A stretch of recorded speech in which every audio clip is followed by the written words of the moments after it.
That's all good.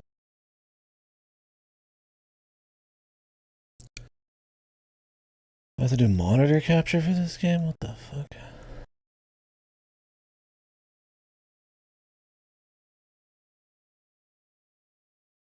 I mean, it is ancient.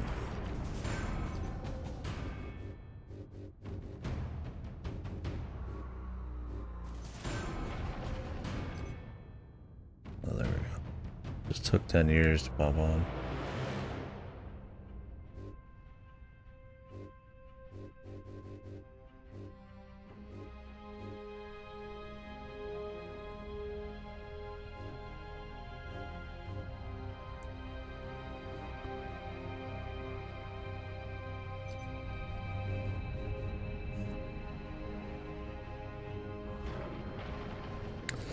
I'm a little space marine, but for real this time.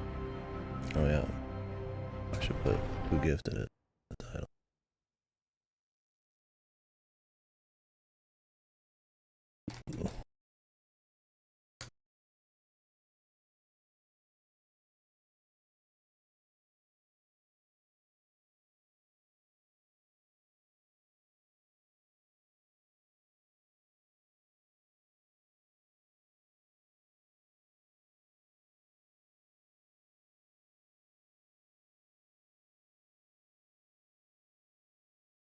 My bro.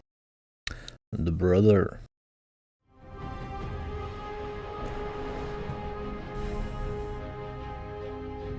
So we did like an hour or two of this on a different platform like a week or two ago. But did not work very well. It was like passable, I guess, but not probably the best way to experience it, so. This game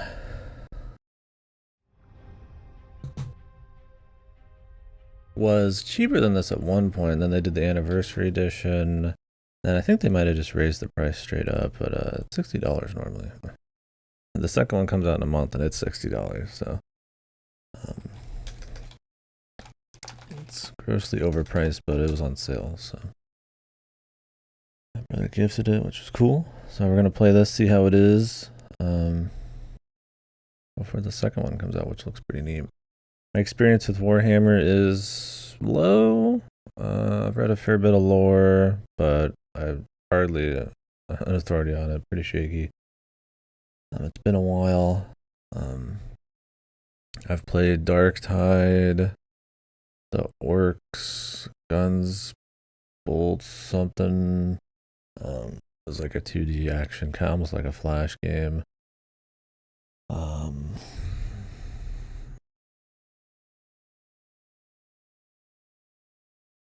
What else? Have I played any other? I don't know if I played any other Warhammer stuff. That might be it. But it's cool lore. I like the universe. It's cool. Figured this one's supposed to be one of the better Warhammer games, and the second one looks pretty neat. So let's go ahead and look up who did this one. Sorry, we don't have the music or anything going because this game is old.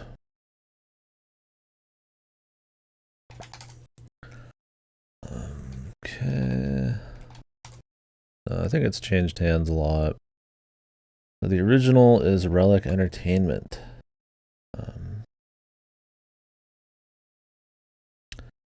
They made Homeworld and all that stuff. I haven't played yet, but I plan on it. But I'm pretty sure the second one, and who published it? THQ. The second one I think is totally different. Which is probably why this game's so expensive, because it's probably somebody else jacking up the price. When it's just new people. So, Saber Interactive, parent organization, Beacon Interactive. They just got out of Embracer. So they have Aspire and all that kind of shit in 3D Realms.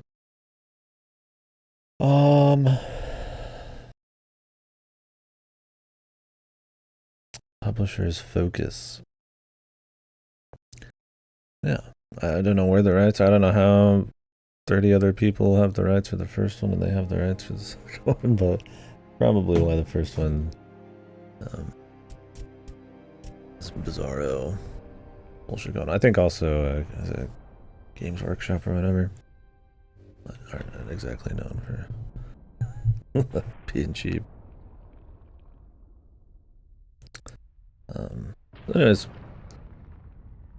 yeah, we're gonna play this. Hopefully, shoot the shit about Warhammer. We'll see if we get any Warhammer folks in here to answer my million questions about Warhammer lore. But this is a Dude Bro era, third-person kind of melee action shooter. So a lot of gray, a lot of brown, a lot of corridors and turret sections, and punching people and stuff. From the little I played. I mean, that's what it looks like too. I think this game back in the day just kind of reviewed okay, right? I'm not expecting it to probably be blown away or anything, but hopefully just a nice 360 era time. Second one's, I think, a direct sequel, so... Nice, let's get started. We'll just play normal. Let me take off the starting soon.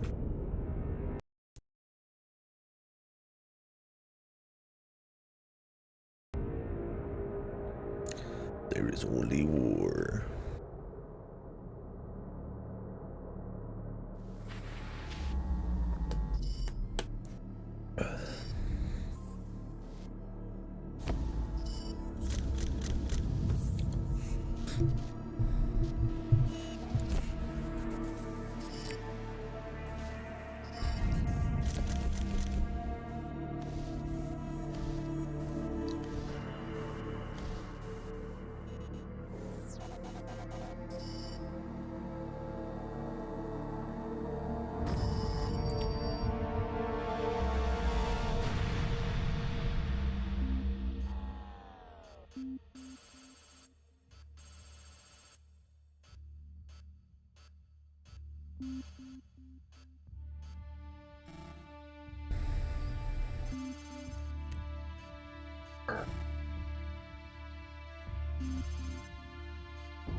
Ultramarines.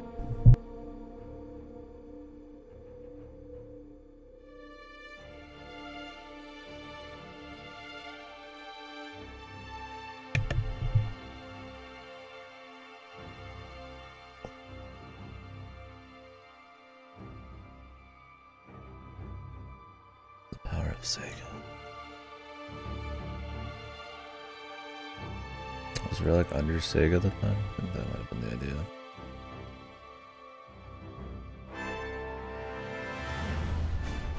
Maybe it switched publishers. Maybe Sega published it and now THQ publishes it. Man, IP rights are a fucking nightmare. It's a miracle the second game's probably even coming out.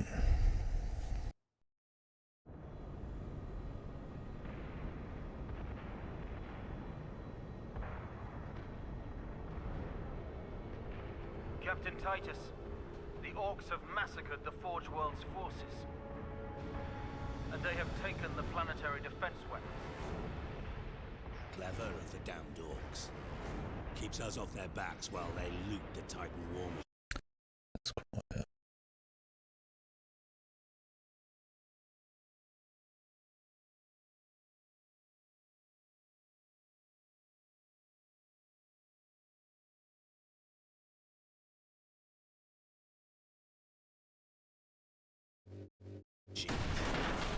Brace for evasive maneuvers.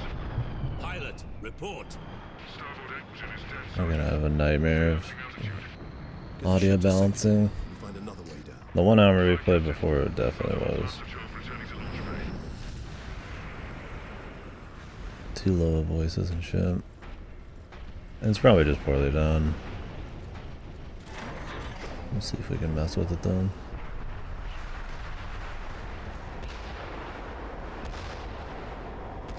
This is your plan. We need to get to the surface to take out the gun battery. Or do you want to go home already, Sergeant? Not before having a word or two with the orcs. Is that wise, Captain? The Codex Astartes does not support this action. Try to keep up.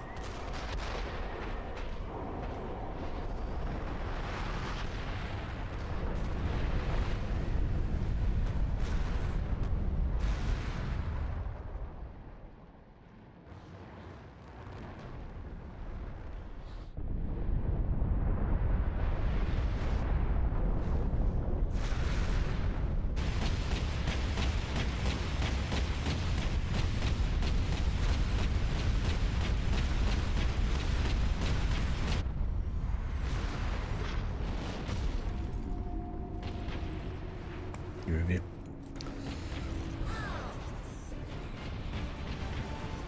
Alright. See if we can make some adjustments on the audio side of things. Beach was too quiet.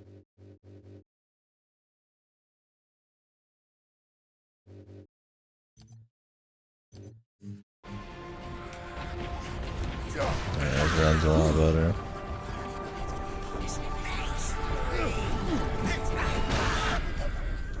Alright, sound effects. Too loud. Music's probably too loud too.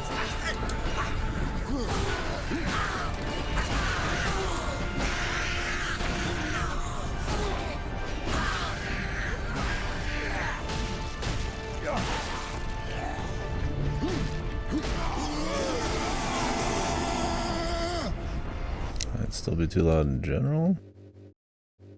I think the cutscenes might just be fucked. Let me turn it down on your guys' end just a tad. So we just gotta. Each game's a different story. And while we can do equalizers and stuff, and people, I recommend just people should, on your own end, if you have the FFC add-on. There's an equalizer at the bottom by default.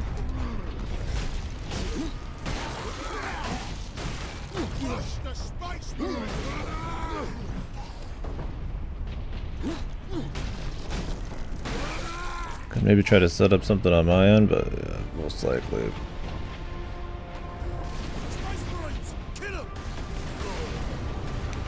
Not gonna be happening.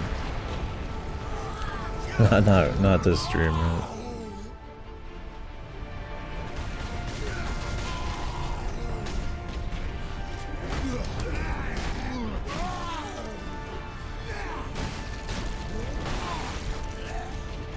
The crazy amount of screen shake, baby.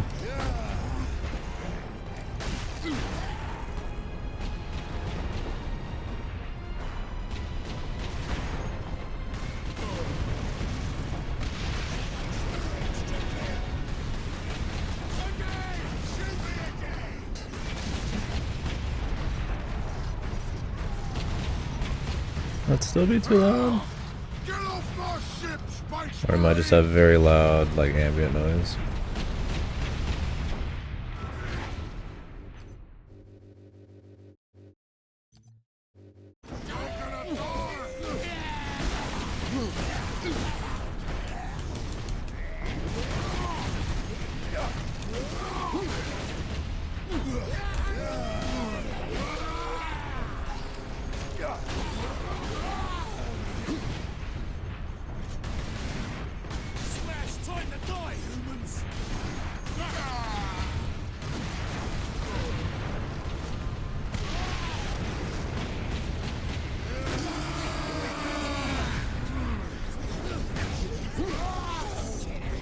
Chain.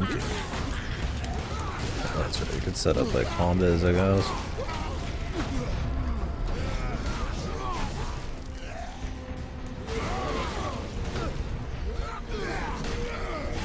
More humans to kill!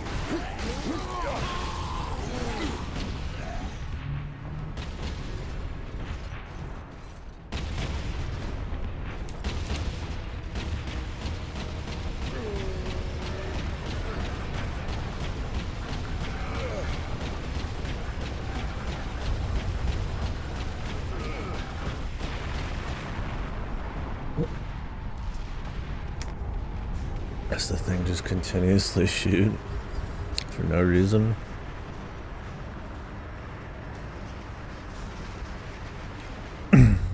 PNG in the background. Crisp.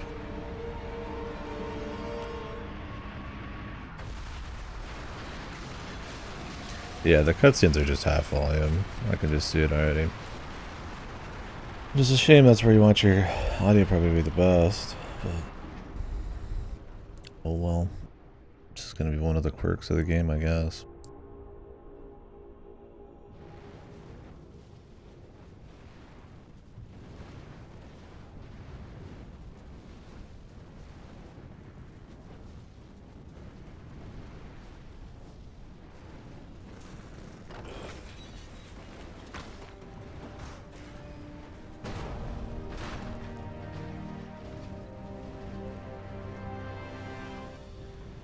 He stops and waits for the title screen, dude. What a unit. Captain Titus, come in. Damned orcs shot me off course. I've had no word from Leandros, but I'm...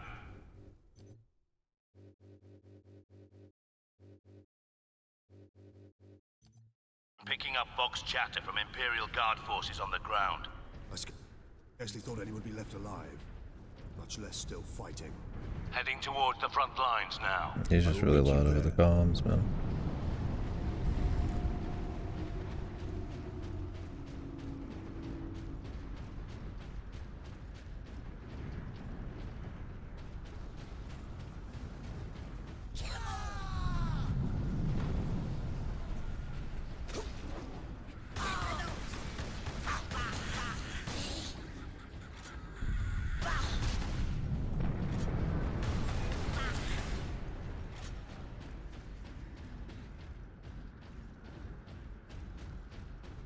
It's their exploration. I don't think I'm too worried about going off the beaten path. I mean, we could just see what there is, I guess.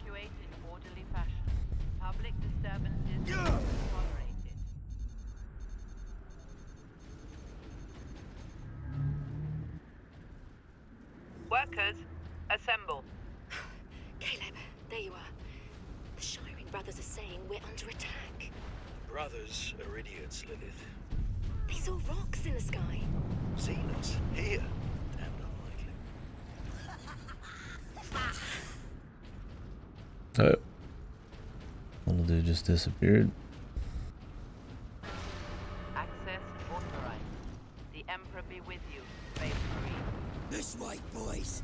I'm gonna kill him first.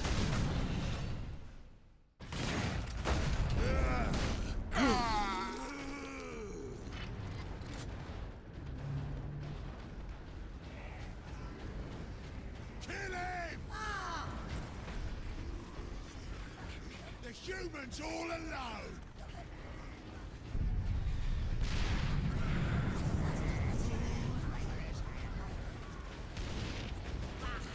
Has there ever been a more dude bro game than this? I mean, I think only it being Warhammer makes it a little less dude bro. That's like way more like nerdcore, but in like gameplay and feel, it's very dude bro, yeah. Just violence and brown and gray and just shooting and shit in corridors. I don't know, yeah. Gears of War is very dude bro.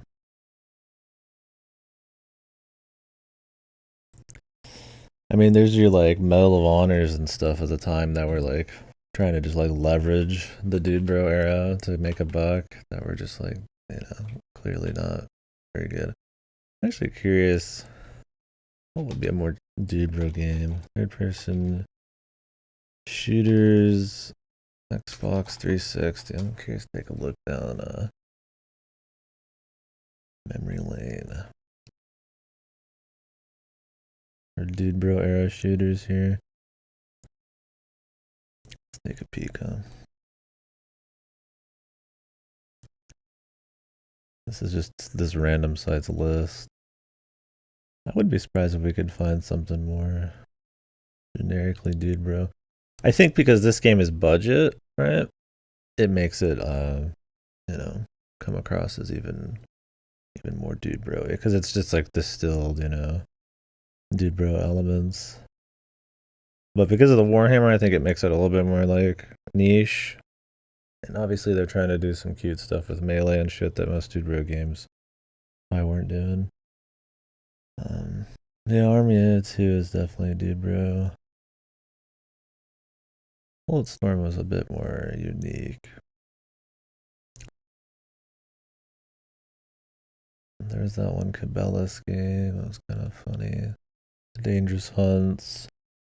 Trying to like get in on the shooter audience.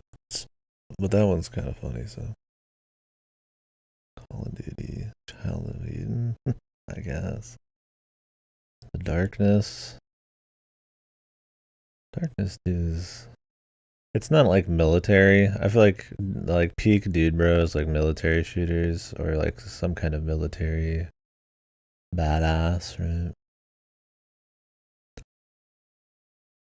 Tier 2.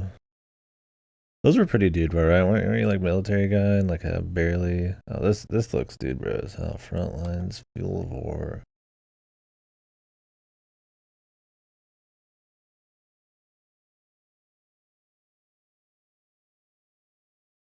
GoldenEye reboot shooter. Heavy Fire Shattered Spear. A Battle for the Pacific. Homefront. Kane and Lynch wasn't full Dude Bro, right? It was a little bit more bizarro. Yeah, Medal of Honor's pretty high on the Dude Bro list. Because this was trying to turn this was trying to copy the COD 4 style, but before Medal of Honor, and it was a much more cheap, uninspired kind of take on it. Kind of, I guess there's peak Dude Bro and peak like bargain bin, like Walmart Dude Bro. Like I said, the distilled down to the most dog shit. I mean, Gears of War is probably, yeah, like the most Dude Bro, but because it's just raw testosterone and like edginess and shit. Rogue Warrior was that was pretty Dude Bro. That game's so bad, and the Mickey Rourke shit is so insane that it's hard to even like consider it like just a bland Dude Bro game, but it is.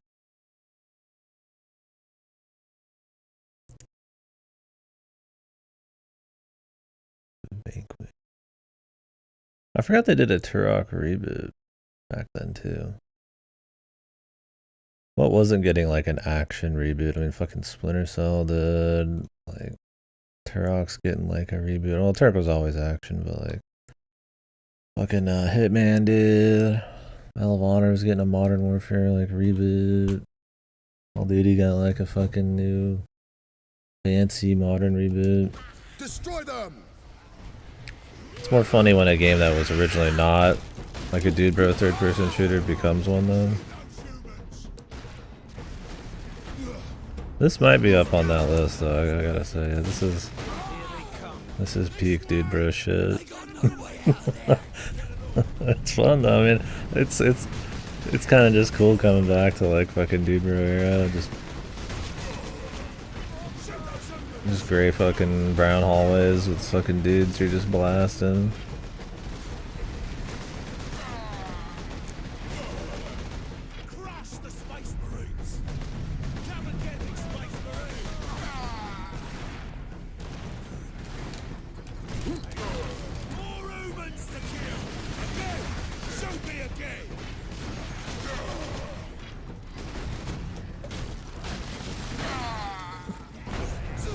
Fucking other I mean, it was definitely odd, right? You got a lot of Dude Bro on the 360 PS3 side of things, and then Wii was like pure casual, but they put like a few like core elements of series like Metroid that are just like fucked. And you had your solid I mean, Zelda pretty much didn't exist. Twilight Princess was a cross-platform, so it was just Mario and Mario Kart and a few other things. This was also the era of forcing multiplayer into everything. This game had multiplayer. This version still supports the multiplayer. If we wanted to do some Dude Bro blasting, we could. How's the volume, by the way? I need to lower it a little bit more.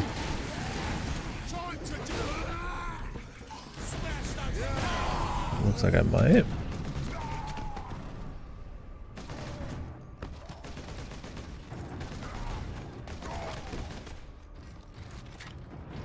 Every era's got its, okay, there's just really loud bassiness there. Like in this game. Are you wounded? The Codex Astartes warns against using jump packs to leap blindly into enemy fire, and for good reason.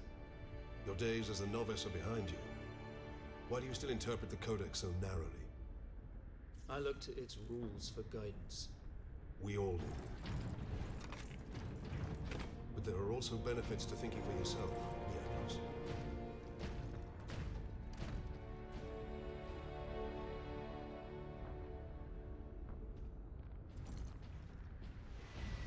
Enemy sighted. But yeah, this was also the era of like, I just turn it down for myself a little bit. Like everything needing multiplayer too, right? I mean, every generation has its like weird quirks, but yeah, there's some funny ones in this gen. Your dude bro, your motion casual shit, like your connects, your PS moves, multiplayer and everything, right?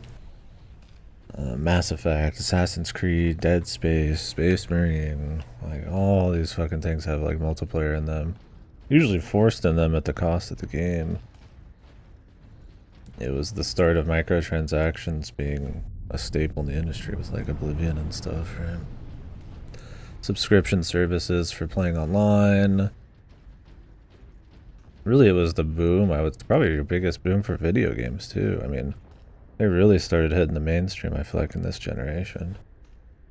Indies were starting to get big. XBLA, Summer of Arcade and all that really start kicking off.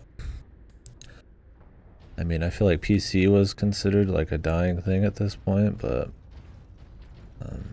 obviously that kept around. This was the era also, I think League of Legends and stuff was out, so you had your big PC things like that that kind of kept it afloat, and now it's like, I mean, a staple. Sold like dog shit. Do they advertise it much? I mean, Braid's a cool game. But I mean, I already own Braid.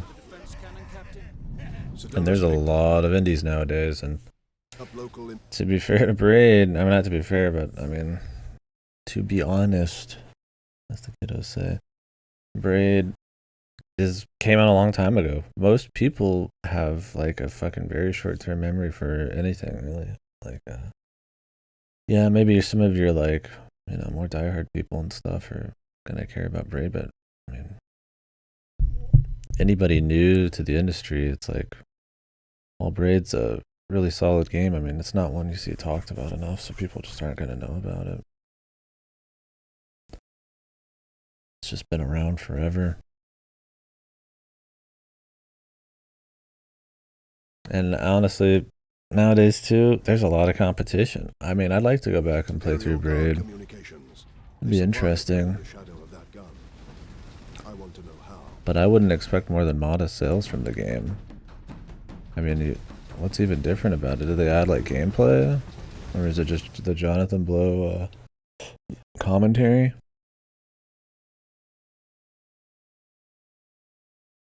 Well, they did add levels. Like, I'd like to play it, but I enjoyed Braid quite a bit. I like his games.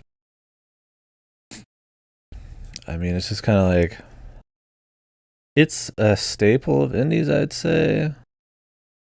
For if you're an enthusiast, or like maybe the history it kind of has, right? You know, it's came out in a time where indies weren't the hugest thing yet. You know, they'd existed forever, of course. There's always been small projects and stuff, but like, it was big for that. Obviously, the kind of attention it had during the XBLA days and shit, the Summer of Arcade stuff was big. So you could say, in a way, it, you know, it helped kind of kickstart what we see as the modern indie, but in terms of people actually talking about it, I mean, not so much. I mean, it's good. But yeah, I don't know. I think that how many puzzle games, how many platformers and stuff there are, and just how many indie games there are in general, our news cycles generally being, and hype cycles and stuff being very short-lived. That probably matters a lot. People always want the new shit. I don't know. It's probably a lot of things. And maybe just not enough reason to go back and play it. For me, it's one of those, like, I would like to replay it just to see, but it's not really a replayable game, right? I mean, it's a puzzle game, right? I mean, you can come back to it after a long time, but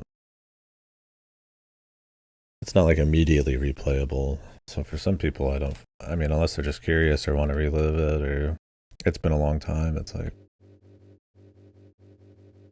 I don't think there's like a pull to replay it like, some games inherently have. Not a knock against the game, but just maybe that's why it wouldn't sell that well. I mean, I also don't know what not selling well is, right? Did he want it to sell like 10 million units? It's kind of like a Square Enix, like it didn't sell well, or like literally it didn't sell well. Like I said, I wouldn't expect anything more than a modest turnout for that.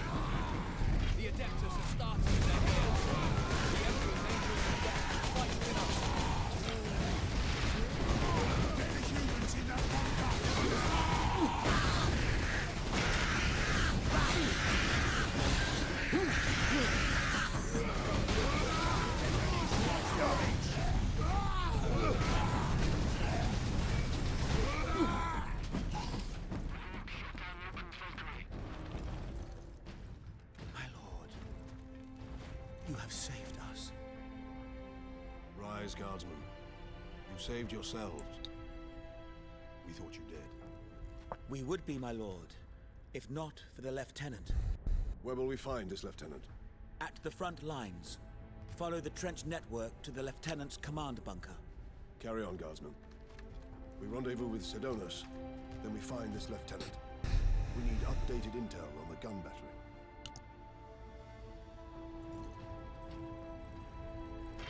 Right, especially when they barely marketed it. I feel like the only reason even anybody talked about it at all is because of Jonathan Blow, because of Braid's history, and that they were even doing a remake of the thing. The bunker is beyond that. Utterly terrible.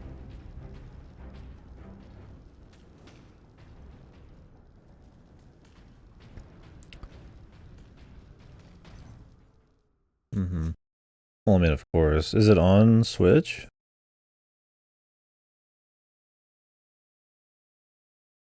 I mean, if it's like Xbox 360 or Xbox, sorry, that's where it originally came out. If it's like Xbox Series X, I mean, nobody plays that shit. And I feel like most indies, I feel like Xbox Series X users, I would imagine, would lean more on playing just Game Pass for their indies. I mean, I get a lot of time out of Game Pass, and I spend all day and night fucking playing games when I'm not working, right? So your average Joe's got plenty to pick from. PS Plus generally has a lot of indies. I'm sure they still sell plenty, but definitely more competitive. Switch, though, you'd imagine it'd still sell pretty good. They don't have like a subscription thing, and I mean, they have competition in that they have a million fucking indies on there. What? No. Get off! My legs. I can't feel my legs. I got to see a space marine before the end. God, Emperor. Watch over those who fight in your name.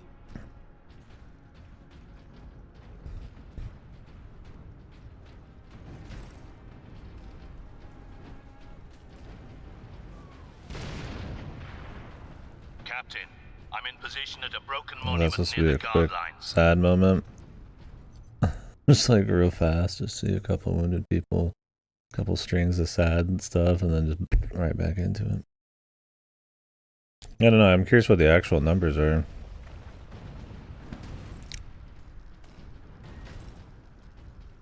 I mean, I get that he probably had certain expectation, but in the grand scheme of games, I'm wondering how well it sold. He was hoping for like half of what Braid got originally. I mean, I doubt it. Even with games being bigger now.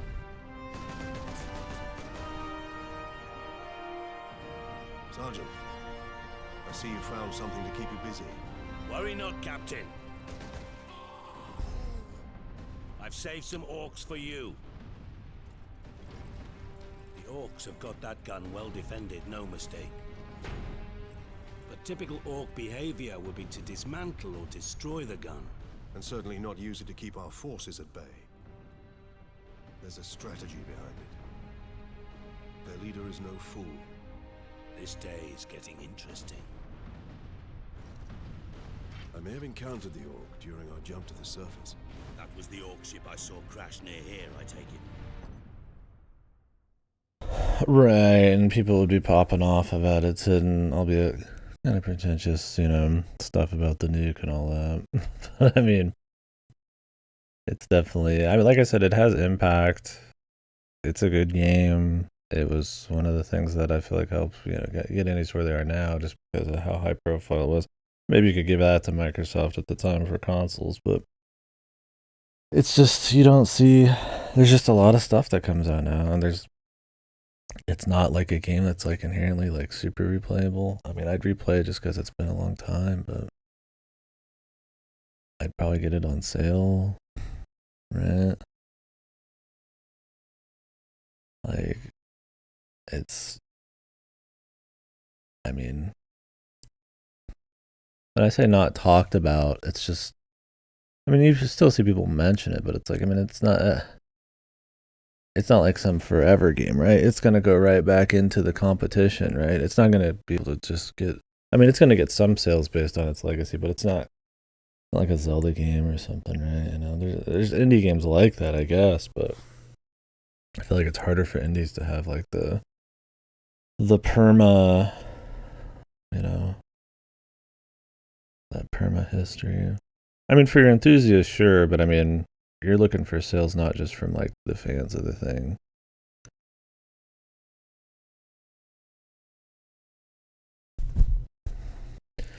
Video games are remastered, sold like any other product. Yeah.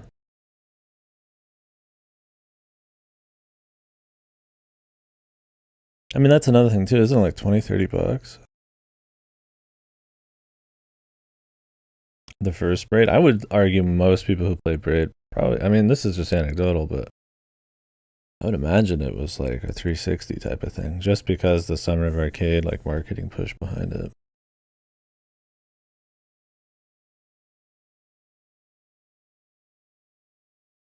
Who knows? But that's just me bullshit. I mean, I don't have any numbers. It's a very lived experience kind of assumption, but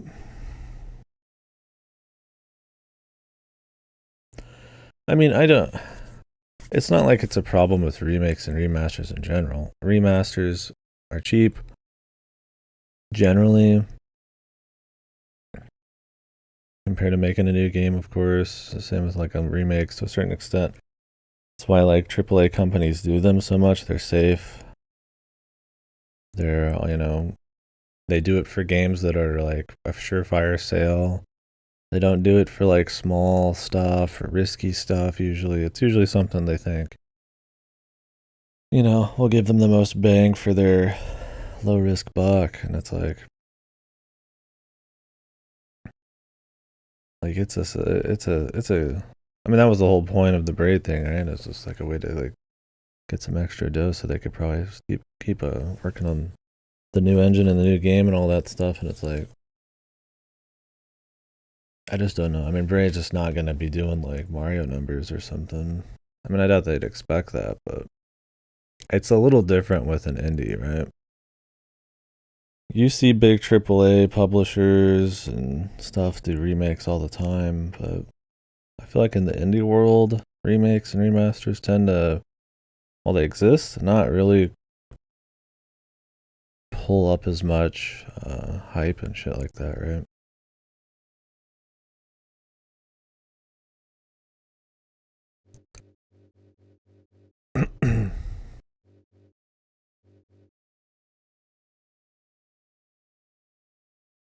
And let's be real, we make fun of some games for coming out in the 360 PS3 era getting remade. Like Last of Us and like Dead Space and shit. Braid is like a stylized 2D platformer. that came out in that era. So in a way, it's like, you know, it's going to be even less dated. So it's really all about the new content and the price point. That's my thing. Is like I just go play the original. I get like nothing new out of it except the new stuff they added. But if the Horde hasn't turned on itself, it's still under his control. Genetic scan complete. I don't know. I'm just saying random shit to try to figure out why it wouldn't sell well, but.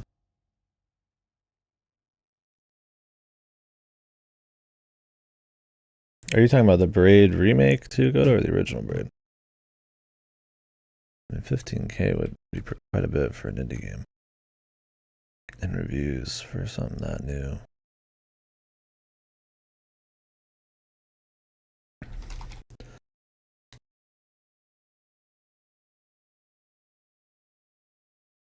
Oh, anniversary is 659.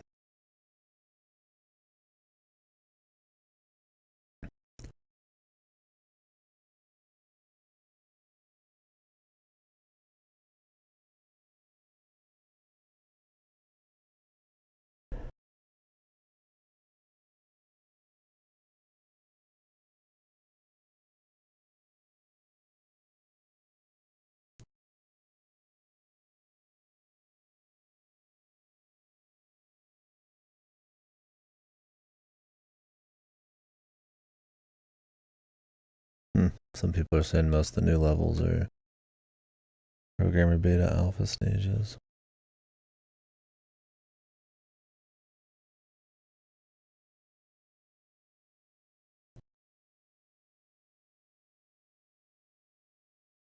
I don't know. I mean,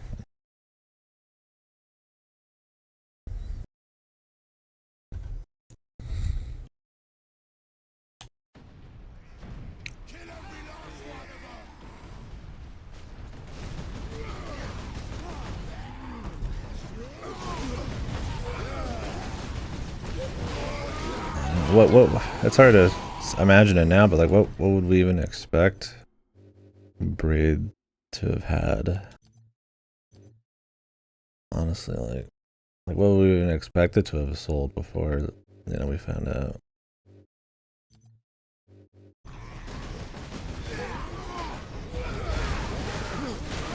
I mean, it's a puzzle game for one.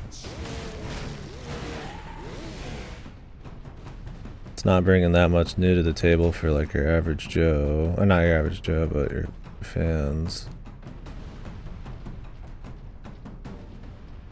Like, I mean, it's cool there's like 15 hours of Jonathan Blow commentary, but I imagine that's not a selling point.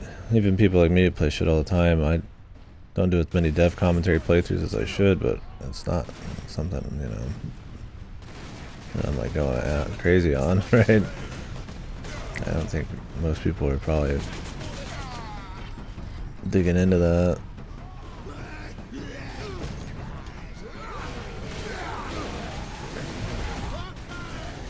I don't know.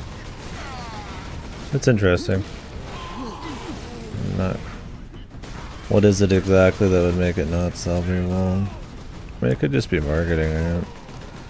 Nobody's talking about it as like what it is, right? They're just talking about it as a remaster, remake. Like I don't see anybody talking about like New Blood playing like, you know, like with Thousand Year Door, there's like people have never played it before, you know? You don't see that kind of chit chat about Braid or anything. It could just be a marketing thing. Very competitive time.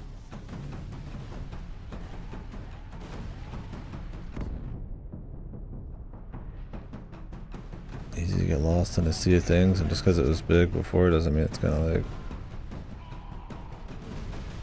necessarily stay big because it was big before, right? Like, yeah, it's an important piece of history and all that, but I mean, if they re-release Cave Story right now, do you guys even think it would do like super well if it had like no marketing? I mean, they re-released Cave Story like 3 times at this point, but it's like, it's kind of what I mean. Just like impact doesn't mean sadly a whole lot.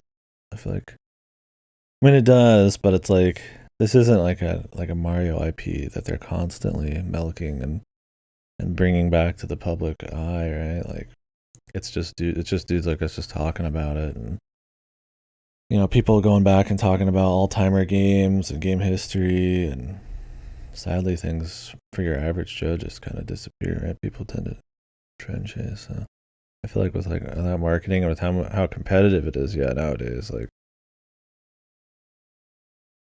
like Braid was like super different back then, but yeah, nowadays, I mean, a lot of stuff inspired by it, or it does crazy things, right?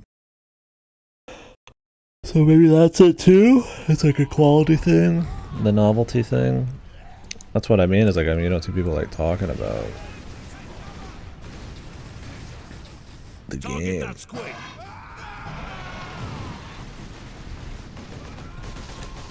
I don't know. They might just be a slow burn. I mean, obviously your first month of sales is going to be the biggest, but maybe they get it on Game Pass. Maybe they get it on some sales. Like, I would buy it full price, even if I had a lot of money. But I'd maybe pick it up on like a cheap sale or something. I mean, for me personally, there's too many games out there for me to want to like buy remakes and remasters very often. But that's just me. Trying to get a read on the trend. This is such a dude bro area. Holy fuck.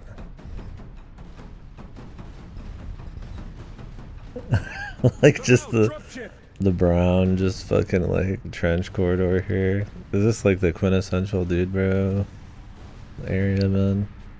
In the warfront.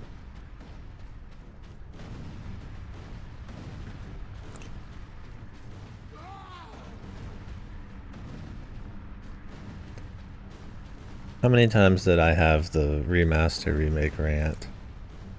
I probably even said at the end of 1000 Year Door, I'm done doing fucking remakes and remasters for a while.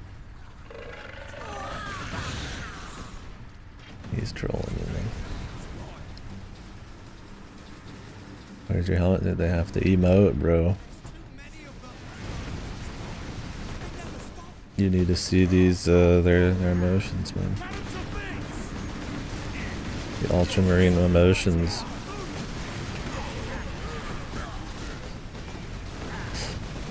Do most like big boy like hero type marines just not wear helmets in the lore too?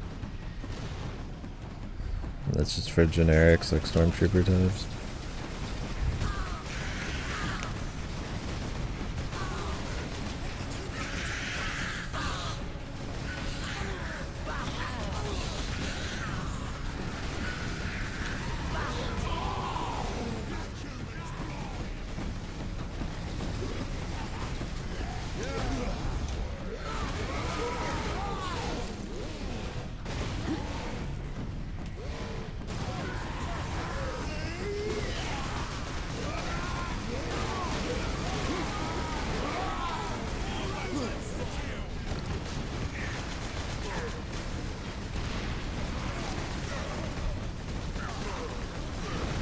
Dropship incoming!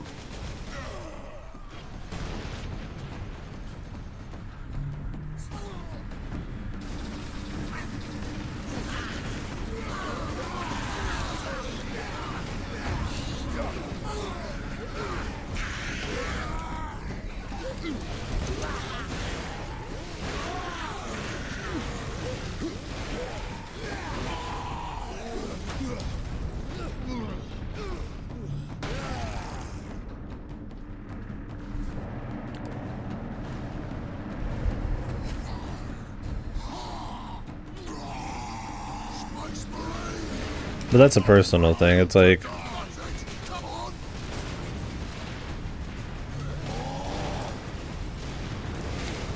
remakes do really well in general, and they're cheap and safe. They don't, for a big publisher, they don't need to even sell like a crazy amount to like turn a profit, right?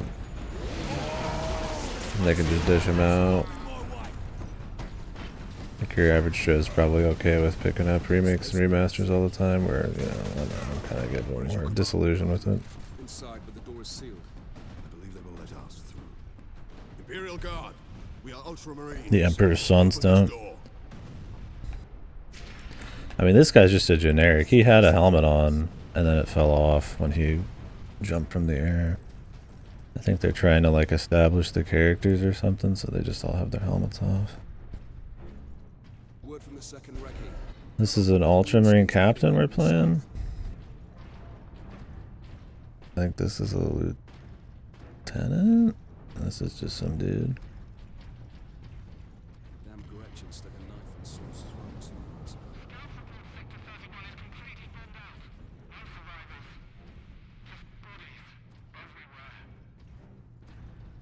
ago.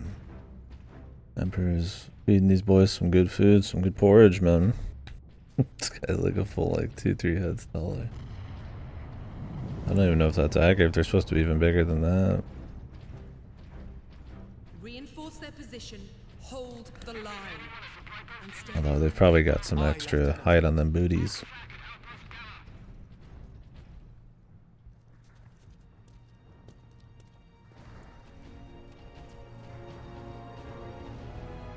Thank the Emperor.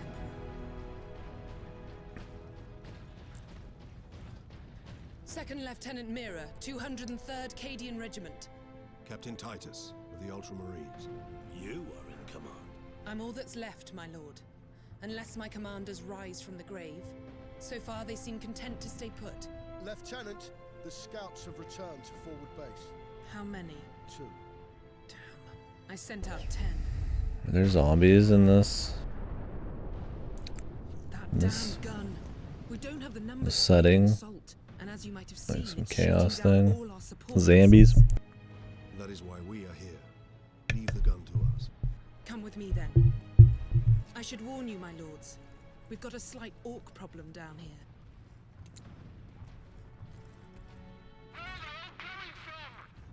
I think she's supposed to sound kind of like smartassy, but her VA just delivered it as flat as possible. Genetic scan complete. Okay, yeah. Census Astartes. I was say, is it Nurgle or is that zombies? That guy got zombies? Who's got zombies, man? One sec, I gotta move my camera so you can see the giant Omega symbol or the horseshoe or whatever. So you can see when I'm ready to go gamer mode.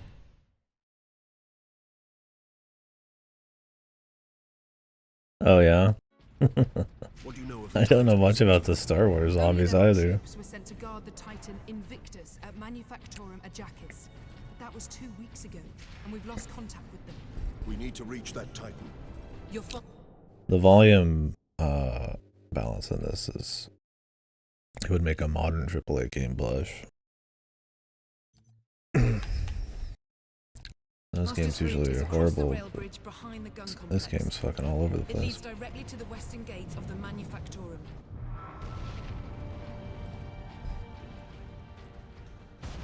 Normally I play my shooters on mouse and keyboard, but honestly this is like prime dude bro, so controller, and I mean half of it's melee anyway, so.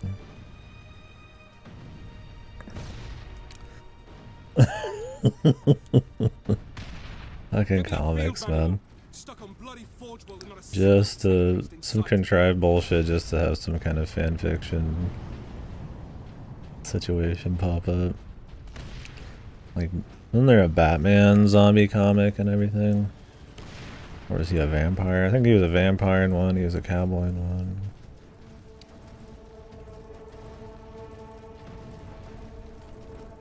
This is a popular piece of rubble.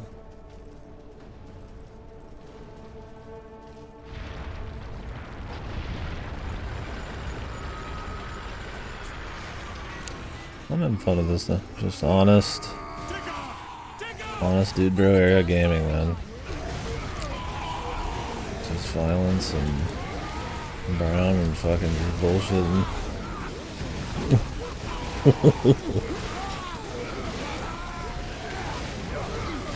Simpler times, simpler age.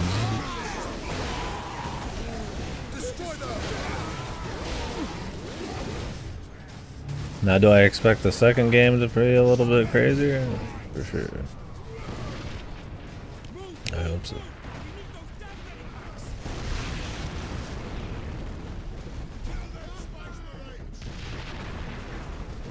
Space Marine 2 is the Tyranids, I think. The art looks pretty cool too. This has some of that like budget that you'd probably expect from a 360 era Warhammer game, but this is probably still like the highest budget Warhammer game ever at this point. I wonder if it still is. What is the highest budget Warhammer video game? Would it be... I mean, maybe total Warhammer, but like 40k? Would it just be Darktide?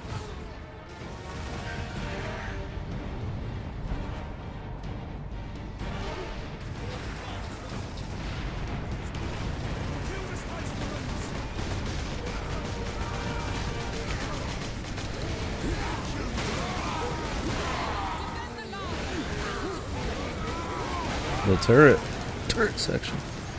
I forgot, I think we did this before. Now we're dude broing.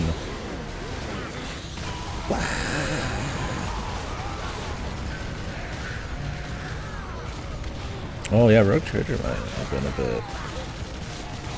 I want to play that, like I said, that game seems like one that just will get better with age though, so I'm no rush.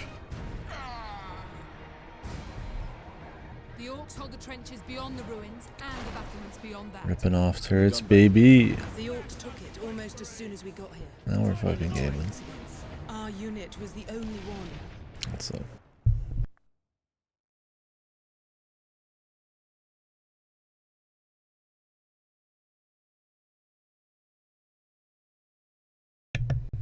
I don't know. I'd be curious to know how much like a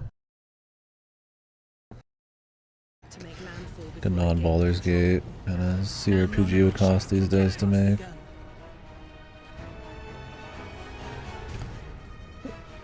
Yeah, yeah. It's wild to me that this is like the only one like this up to this point, right? But I guess it's like these are higher budget to probably pull off than like a 4X. You know, you need a certain amount of cinematics and like more immersion and graphics and stuff, you know, where you can get away with probably a bit more limited type of deal, like a Dawn of War or something, right? I mean, I know StarCraft 2 and shit cost a shitload, but I mean, I feel like that's the outlier. I think that's still considered the most expensive RTS ever made. But, yeah, all space. I mean, I feel like that's partially why it's getting more popular now, or seemingly more popular, is you're probably getting more media that really puts it in like a more mainstream, like kind of like fun, kind of palatable sort of like package, right? Where you just get this nice little tour. You know, like something like a Darktide, it's like, oh, you know, there's a, you know, it looks really nice. You get a feel for some of the setting and crazy shit like that. And your Space Marines and Rogue Traders, like, you know, a bit more fleshed out and all that kind of crap, right? I mean, I guess with an RTS, you get like the factions and stuff, but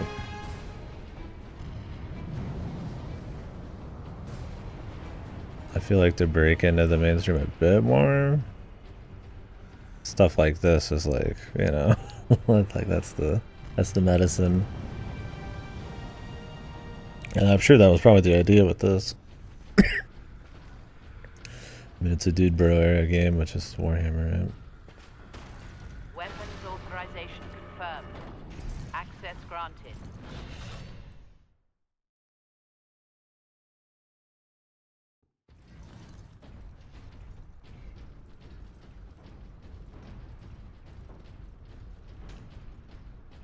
Well, Space Marine 2 is probably going to be the highest budget Warhammer game ever, I imagine.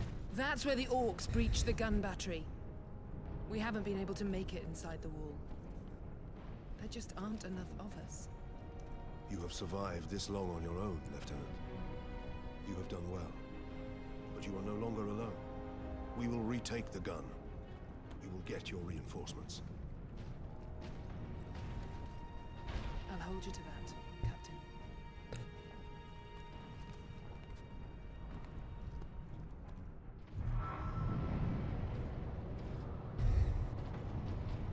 We're heading back to the command post, Captain. Good luck. How did the people, how do like fans like the dialogue and stuff in this? I was thinking of like, I wonder if this game tries to leverage more like popular dialogue at the time. Like the goofy oorah, like, you know, melodramatic or like quippy military kind of like vibe. A lot of the games had like your Halos, or if this is considered like, you know, on point for like Warhammer. I mean, obviously there's always like tongue-in-cheek shit with like Warhammer, but or there's just no standard at all, and as long as a Warhammer game comes out, people are clapping. I think we joked about that when I played this for a little bit a few weeks ago, but that's probably a lot of it, right? Warhammer game comes out at all with any kind of budget, and the fans are probably fucking popping off. Orcs on the high ground.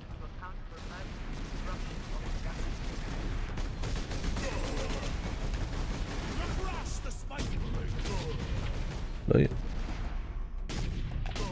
That aim assist, baby.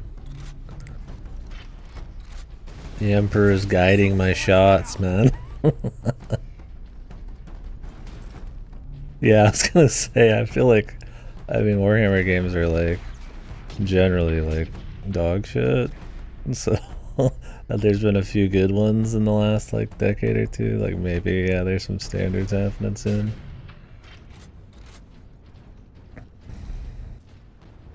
Or more non-Warhammer fans are gonna start playing them, man.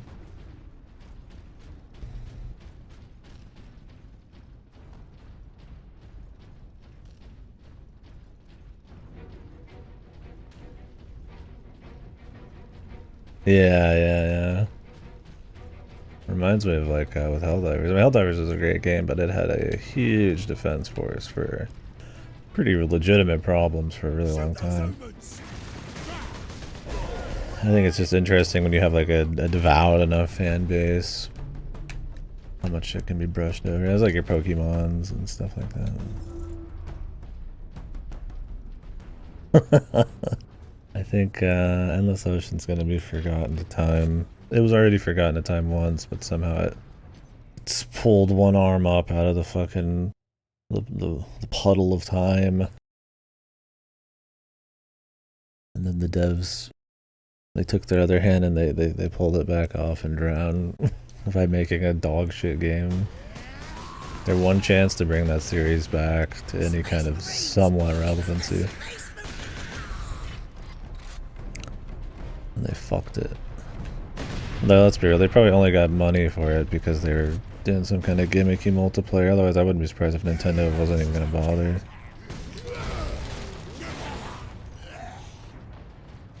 I think one cool thing about this is the mix of like slasher action though. Helps try to set it apart a bit from your average dude bro game, right? The mass amounts of enemies and slasher action, shit like Muso almost.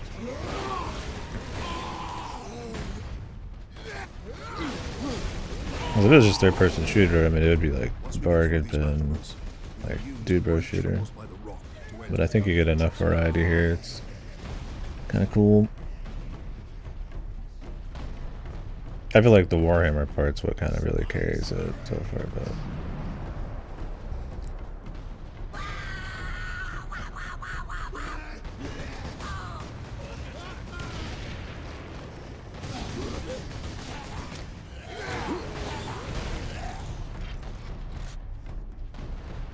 there's a lot of fucking ammo, man.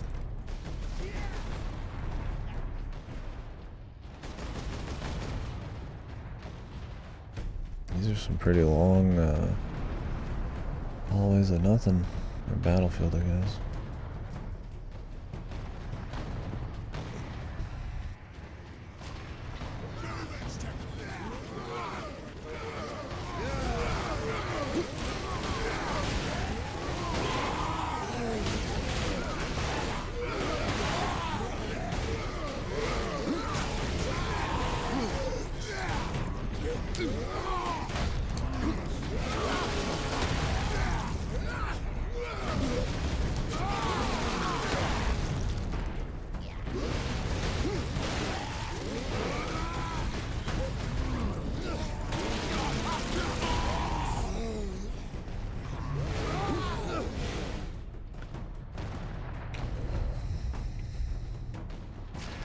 You can tell what they want to do on a lot of these animations, right? Like a certain kind of violence and like jibbing and shit like that.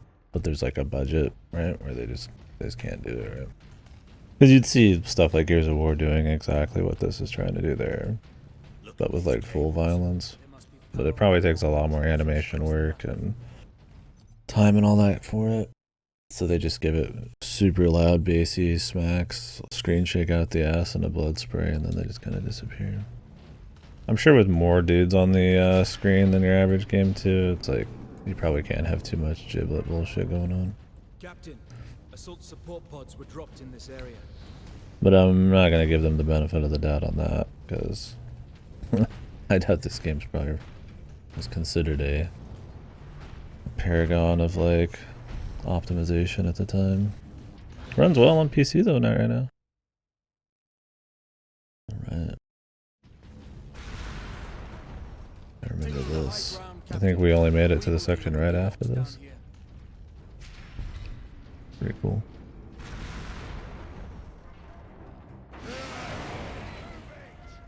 Boost pack, baby. Ooh.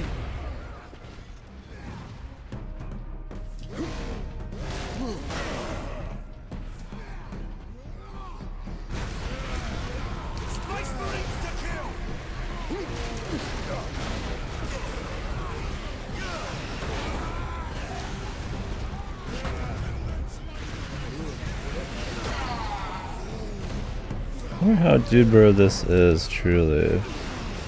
Peak dude bro is not even having to kill anybody and just like running past it because they didn't even set up like any kind of requirements or anything. I feel like a lot of games of this area you could just like walk through the hallway and it doesn't matter.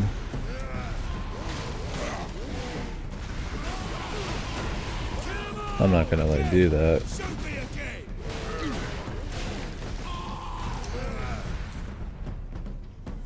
Unless there's like one guy missing him. Like, I'm pretty sure you could probably just open that whenever you wanted.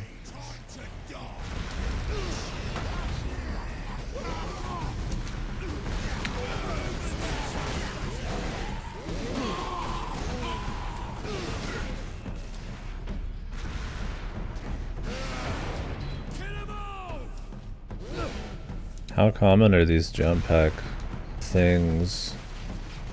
Is this how it is in the lore? I'd imagine in the lore they just always have it, or is there some kind of... It's probably not like this, I imagine it's probably different.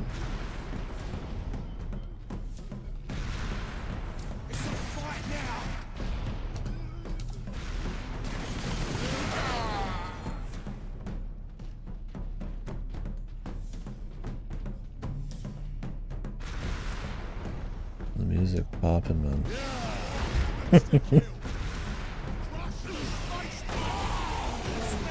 They exist in theory. Okay, they probably just are.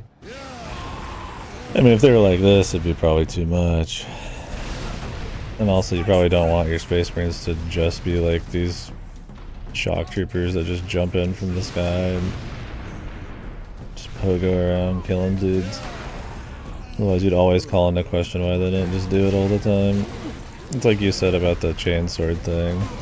It's like they have all these guns and shit, but there's like, you know, the lore bends itself backwards to try to explain why they're always like in melee range chainsawing people.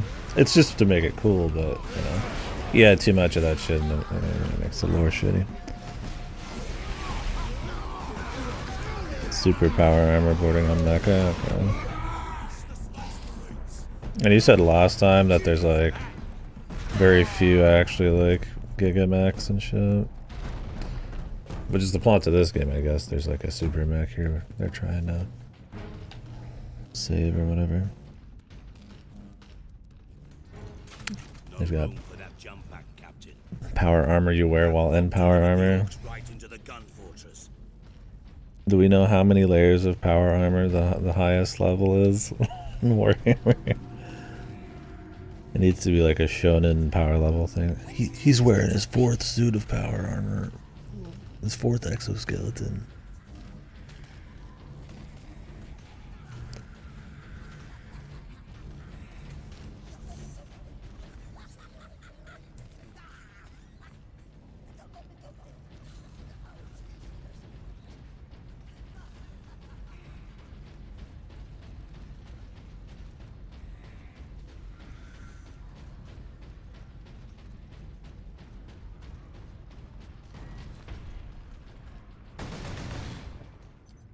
Probably turn it up a little.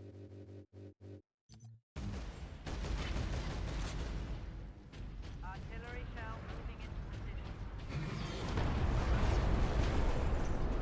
That bottom left thing is so bright.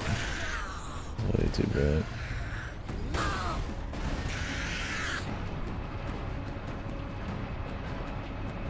This fortress is swarming with orcs.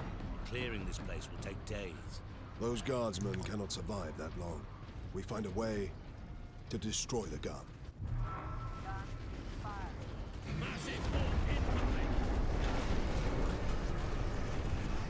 Base Marine recognized. Vengeance launcher. Experimental vengeance launcher granted. A vengeance launcher. That sounds promising.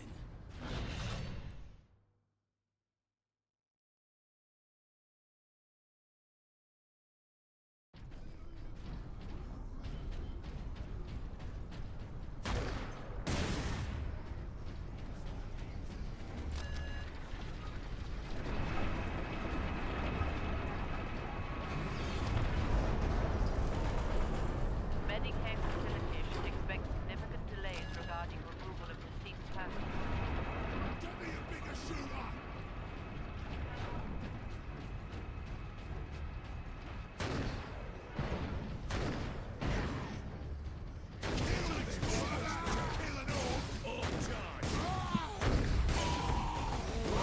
Nationalist Darkseid Ultra.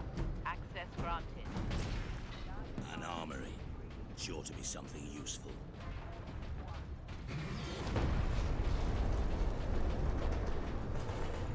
A bomb just sitting right here on the table. Look here, Captain. Melter charges. Put those in the right place, and this whole fortress will come down. We could put the charge on one of the gun's shells. Leandros, you do the chapter proud.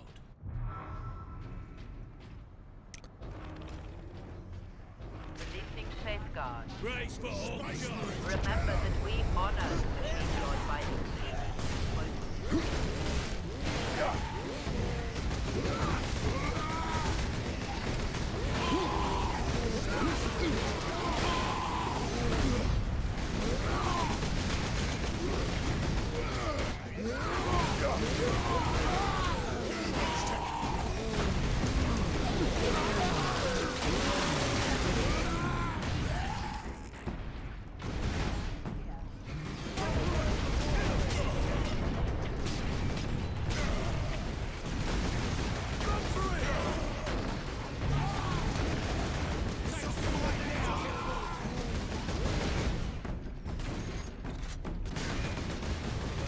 A classic where your teammates don't do shit. You'd hope in the next one, when there's bazillions of Tyranids on the screen at once, that your allies would actually have plenty of room to do shit. I mean, I get it, that's how it's just supposed to be. Like, if you just sat there and the enemies, you know, your friends killed everything, it'd be kind of a goofy gameplay experience, but it's always funny when it's, especially in something like this where the Ultramarines are supposed to be like these giga dudes, and they just can't even take down a single orc without you doing it.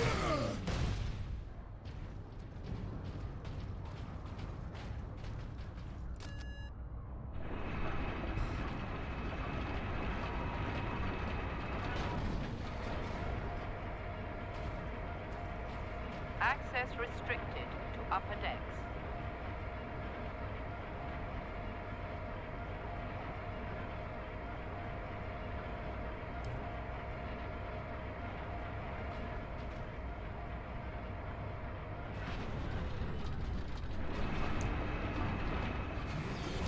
The pace breaker is that a head loading screen.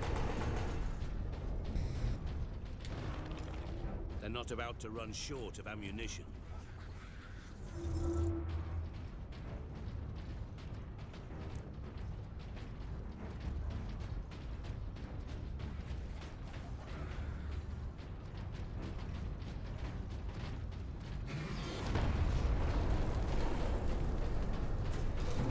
I'll just jump down there.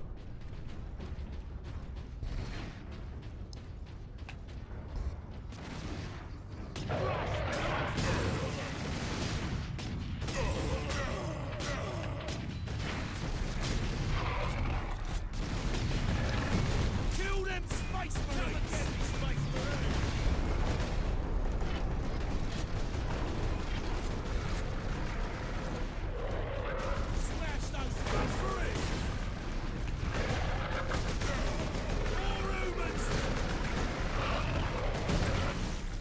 Little dogs, man.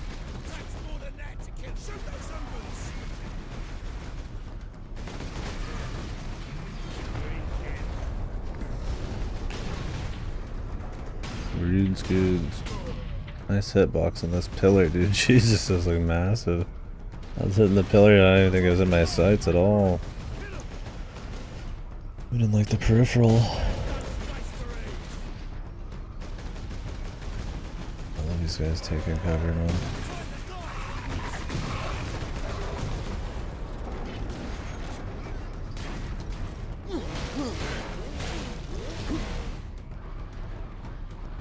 I'm barely popping out.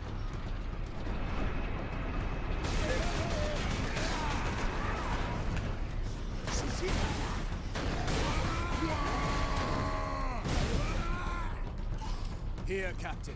We need to get the shell into that loader.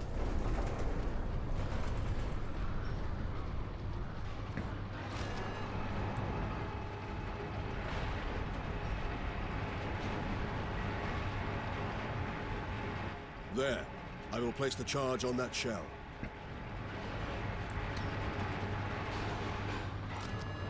Now to move the shell into place. Isn't it auto move?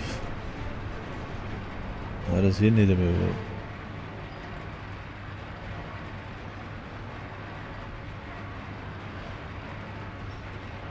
All loaded. With luck, the orcs will feed it right into the gun's chamber. We cannot rely on luck for this, Sidonus. We follow the shell up and make sure it reaches its destination. Aye. Now back to the lift.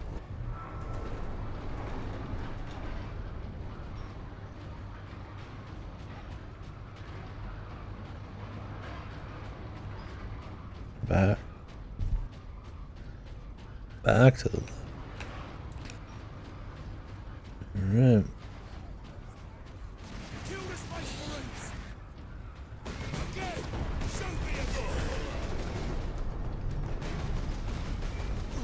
What's with the green fist, man? Just tell me where to go. That's all it is.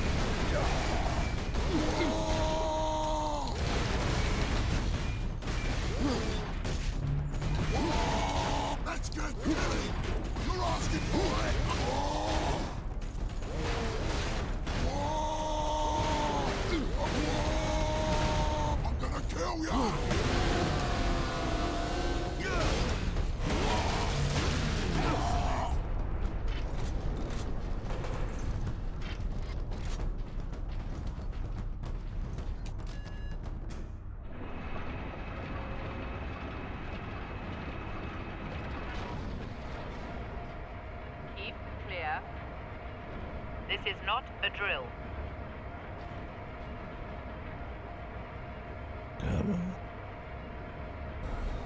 It's the sinuses or what? I think my ear is like waterlogged or something. It's giving me issues. Feels tight.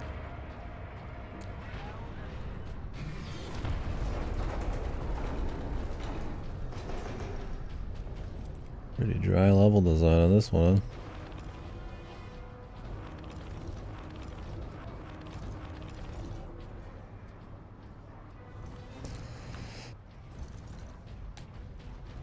And this little bit here.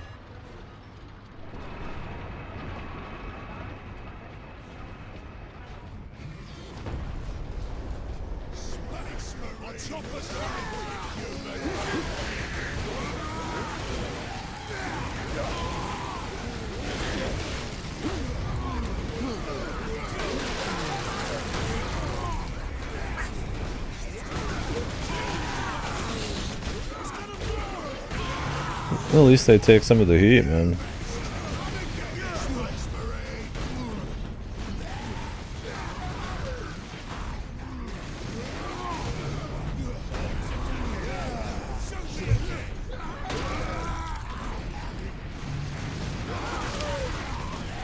They're taking out the gun guys is always your best bet for yours.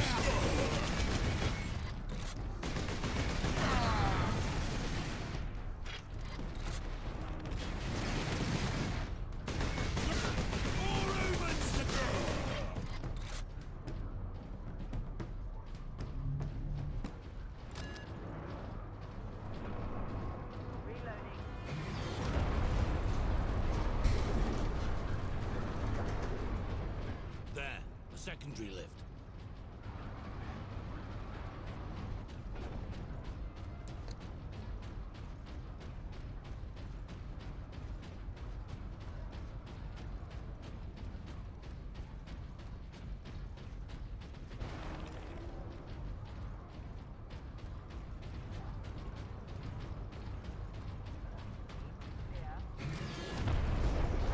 Dudes warp in here. Do they actually make them walk in? Okay, that's what they make them walk in. Usually just warp dudes, probably so you don't have to like wait. Most games. And if they, I feel like that introduces more bugginess. Like if they just happen to get stuck on something, they'll just never move.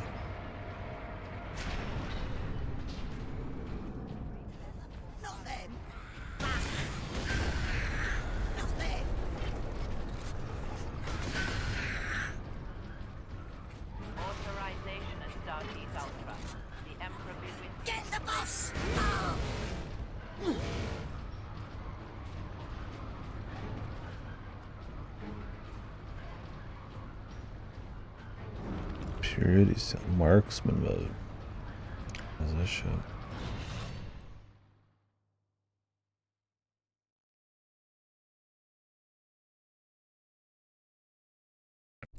Okay, I'm loading you up, man. Gun firing. Space Marines!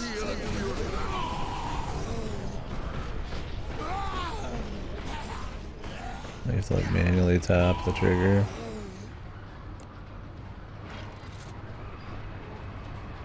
There's our shell. The orcs have pulled it out of sequence. Then we put it back. Leandros, get the shell into that loader. I will cover you.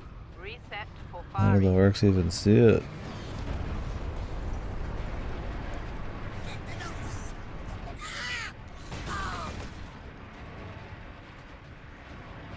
You're telling me the orcs are, nobody's down here like looking at it.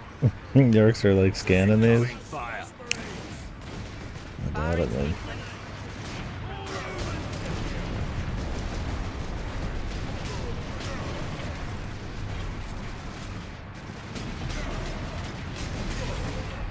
Incoming.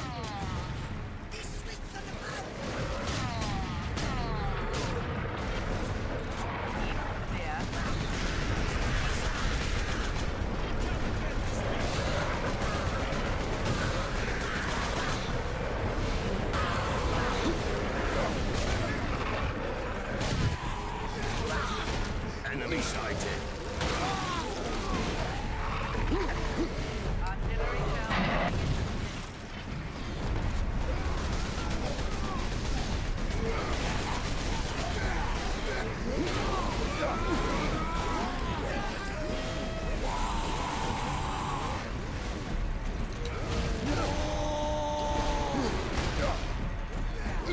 Firing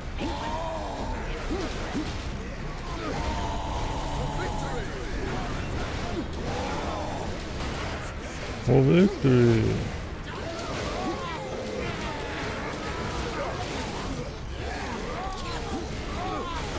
Hold the line. Oh, you do cancels. A little bit.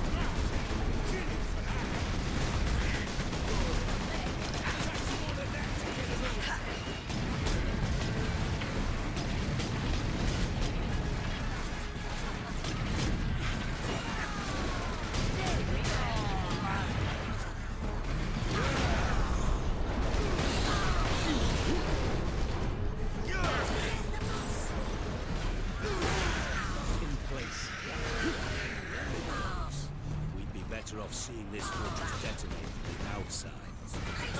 Agreed. Find an exit. gun firing. Alarm. Severe structural damage.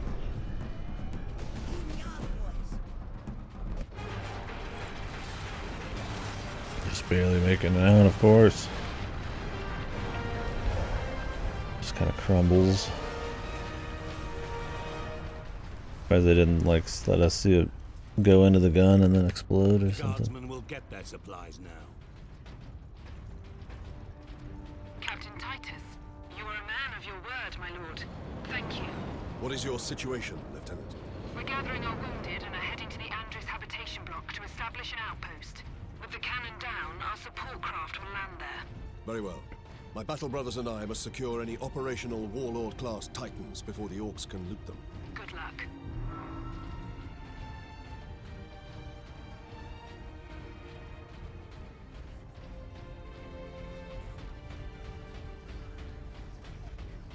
Legate! Space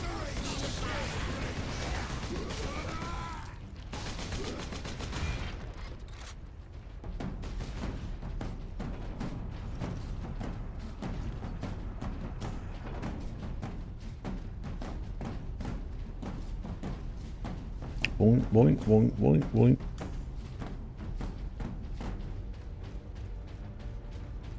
This looks like a place we'd fight, but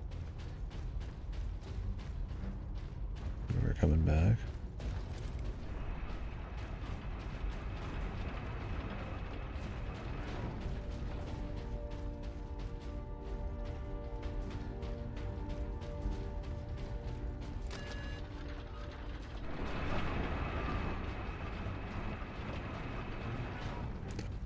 So if the Orcs technology works by just believing it happens, then like, what happens when they just get smarter? Or if there's like smart people in their ranks, man? Is everybody on some level of cope, or is it they just generally stupid enough, or even a smart person's not that smart? Adeptus Mechanicus are masterful architects. Their work outlived all. It'd be like, the dumber you are, the better it'd be.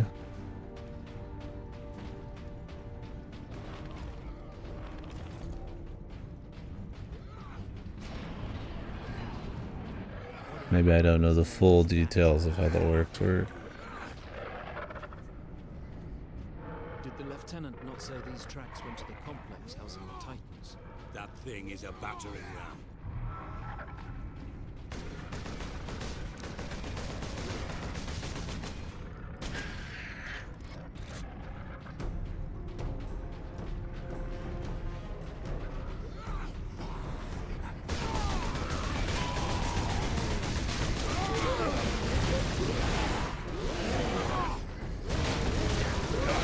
Oh, okay, I see. That's how it works.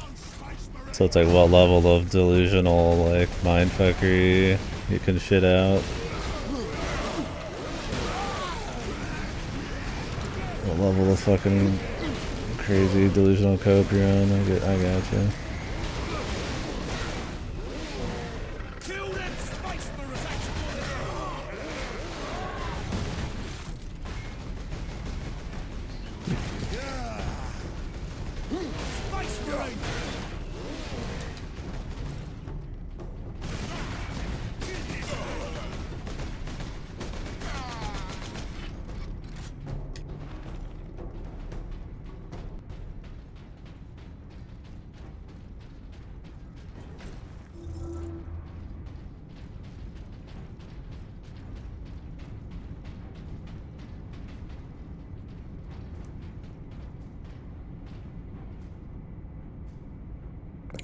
In the lore, do like different factions try to like educate them or like shake the bedrock of the weird belief system or whatever? Because like if their technology only works because they think it works, is there like psychological warfare against orcs? Or are they immune because they're too stupid? Or is that not as fun as just chainsawing them so nobody writes it? I just look at all the lore out there.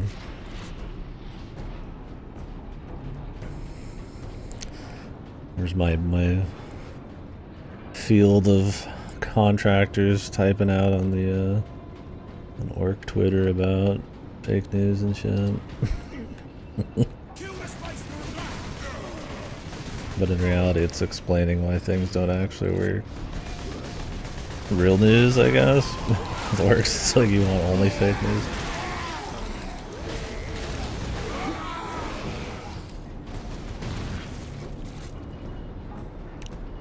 Isn't it with like what the orcs, what keeps them in check is generally that there's just like bazillions of tribes at war all the time.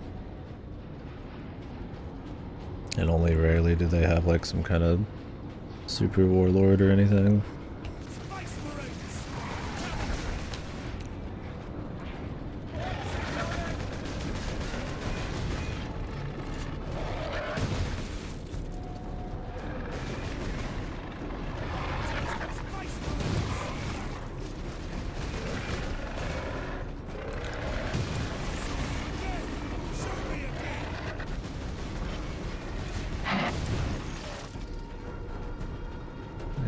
Load of Steam notifications. Like partial ones. I don't know if these are even Steam notifications or in game, but I don't think they're popping up on you guys' side, so.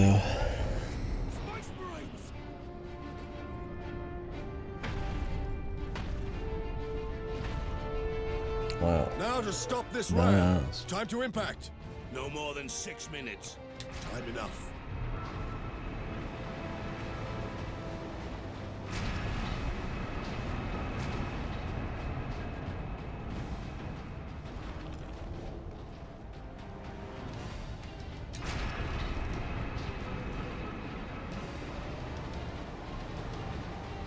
We're on the thing.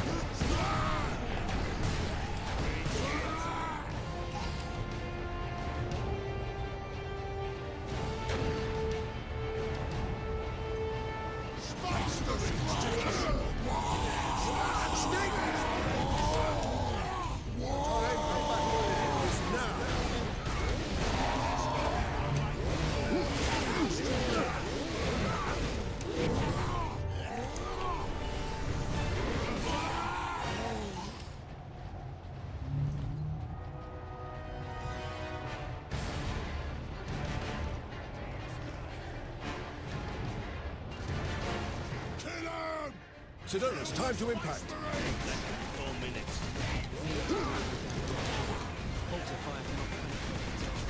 These trains are point defense tools. Need a heavy weapon ahead. Forward then.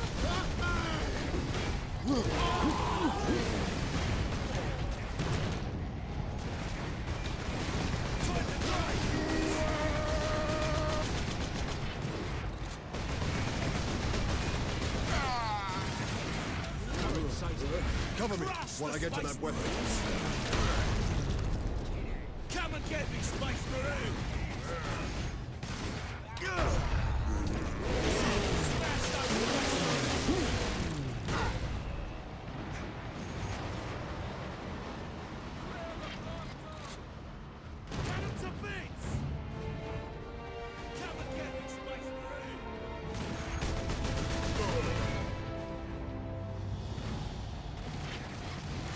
I got quite a few of these I need to play though. We're at the point where there's been enough Warhammer games where there's actually like a few decent ones now. Mostly shit, but like one's worth a shot. Rogue Trader, I think Mechanicus is one that people generally like.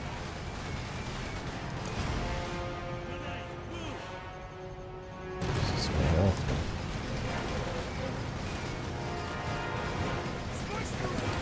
Trying to get the shield back, but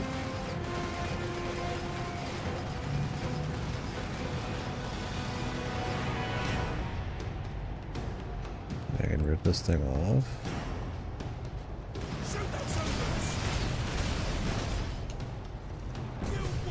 If a job is worth doing, it's worth dying for. he calmly says as he dies.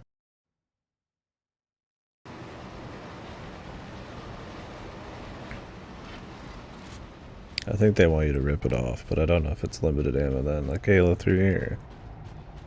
It's whatever.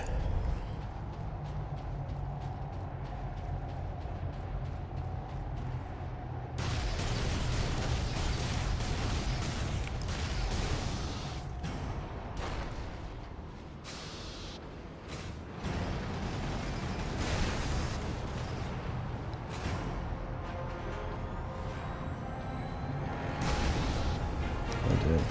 The charge shot moves slow.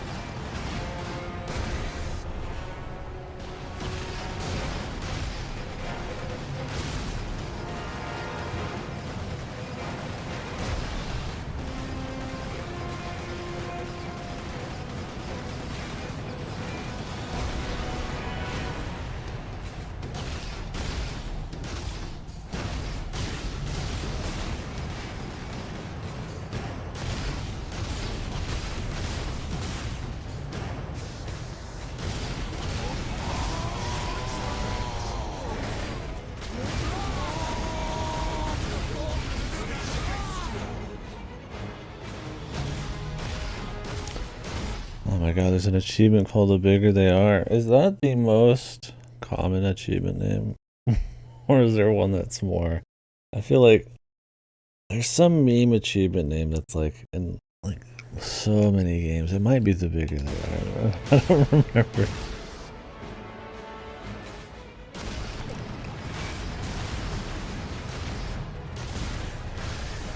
The like, we ran out of fucking ideas for achievements.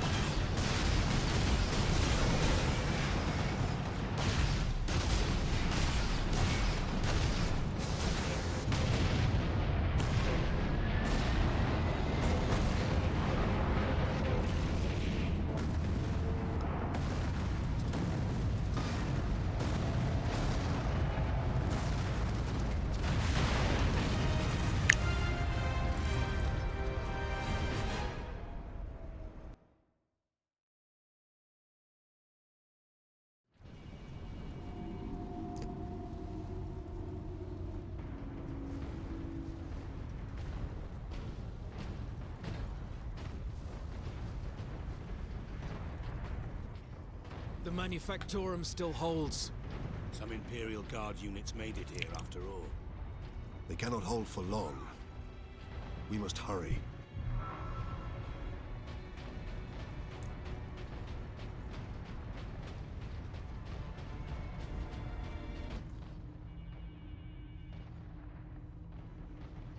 What is that servo skull doing? Trying to deliver a message. Must be damaged. The seal of the Inquisition. Interesting. What is the Inquisition doing here? We're about to find out. This is Inquisitor Drogan. I need urgent assistance at Manufactorum Majakis. They're after the experimental device. The device is safe for the time being. I've drawn them off. But now I'm trapped.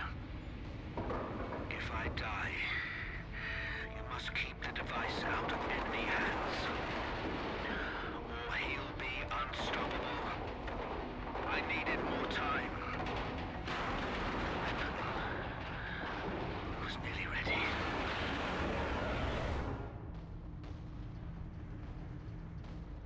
An experimental weapon. We need to find the Inquisitor before the orcs do. Keep moving. Remember. I don't fully know who the Inquisition is. Is that just like your intelligence, like your CIA, kind of like Serve the machine god by more knowing loose the kind of that your dudes or designated whatever? evacuation center.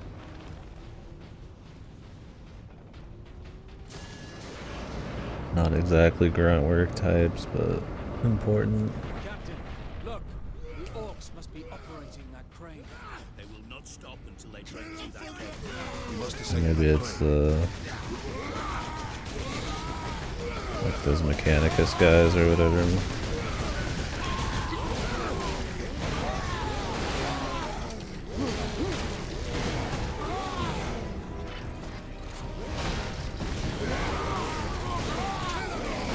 The attack types.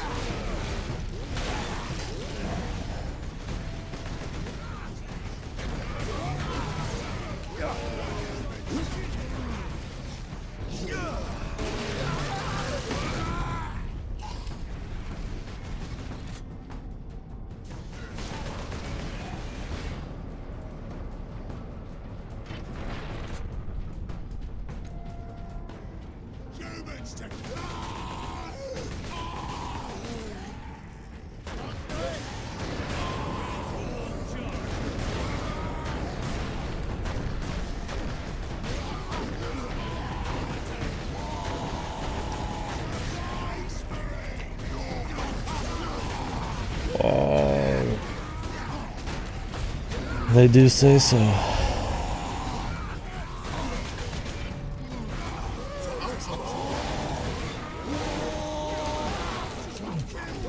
Quite a bit.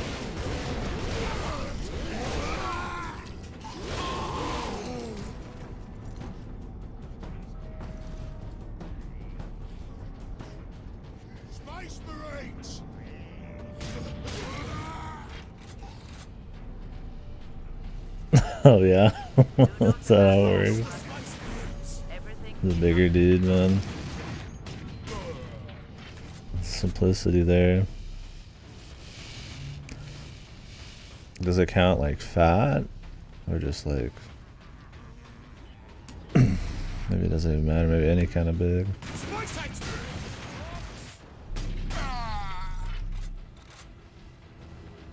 The control room. Forward! Clear out the orcs.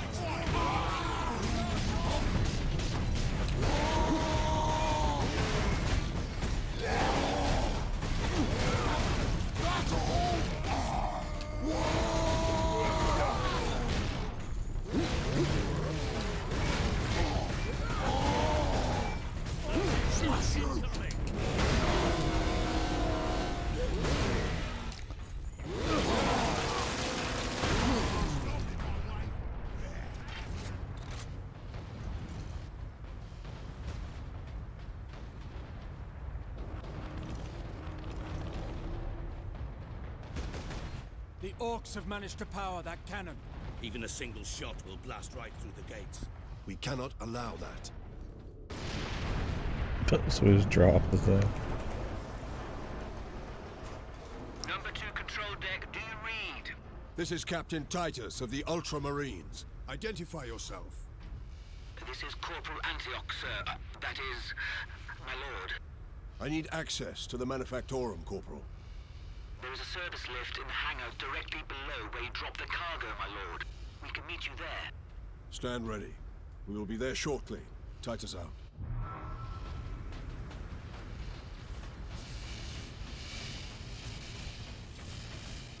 Let's look at the same VA on this guy.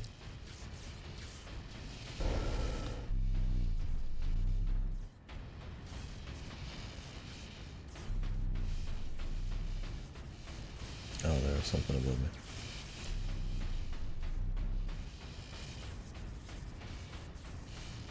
Oh, they just get like just the same dudes, but just fucking larger. Unless they're like a totally different race, I guess, right? Like those little goblins and shit. But I assume they're pretty low on the hierarchy. Are they just like slaves, or just pets? I think those little goblins are even like orcs.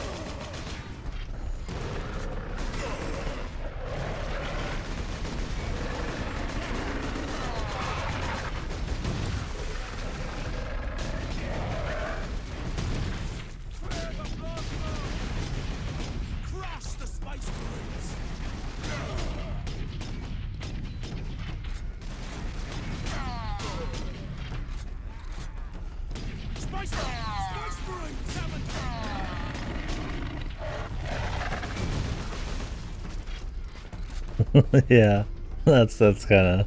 We need a cure. That's my thing. I always have so many questions about fucking Warhammer, but I feel like most people, yeah, just kind of have like a passing knowledge of little things here and there. Like I read a bunch at one point, but like I forgot a lot of it. Well, they don't have vital organs, really. So does even their biology kind of work on like a belief system or something? Do they just die when enough of their body parts just fucking ripped apart? Oh, mushrooms. Oh, that's right. I learned that somewhere. Jesus.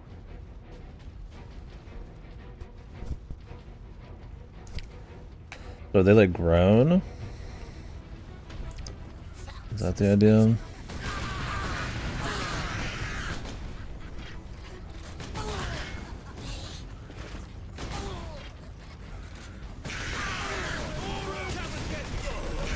They grow from the ground. Okay. Interesting to see the breeding planets.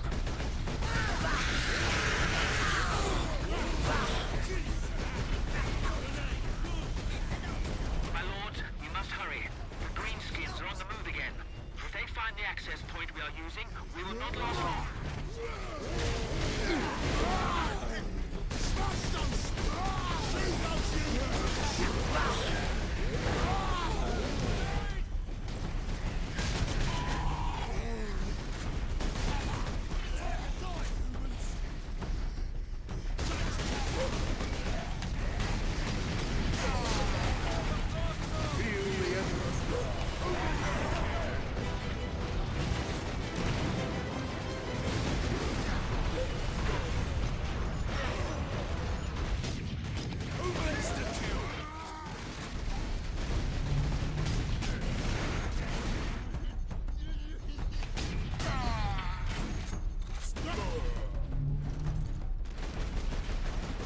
Gretchen, a mutant orc subrace. Oh, okay.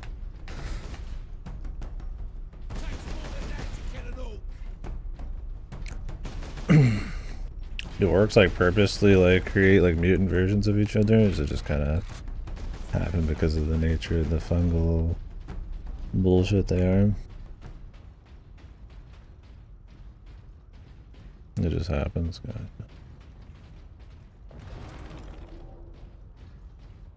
The lift is this way.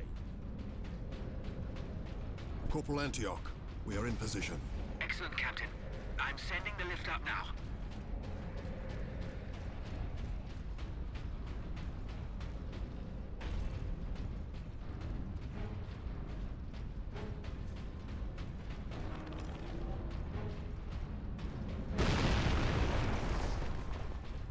Orcs!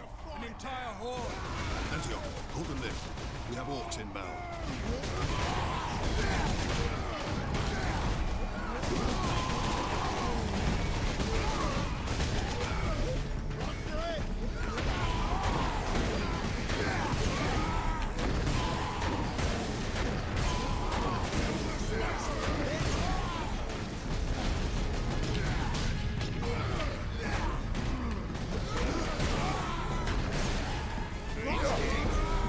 Well, they got some giblets in this game.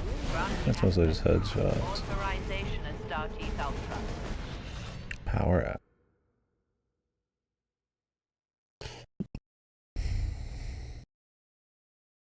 Let's see.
What does he say?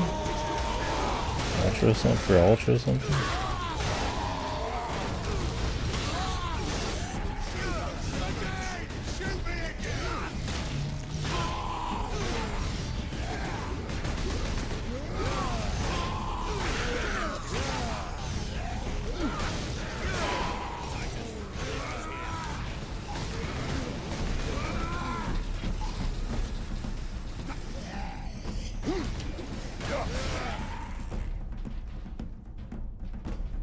Corporal Antioch?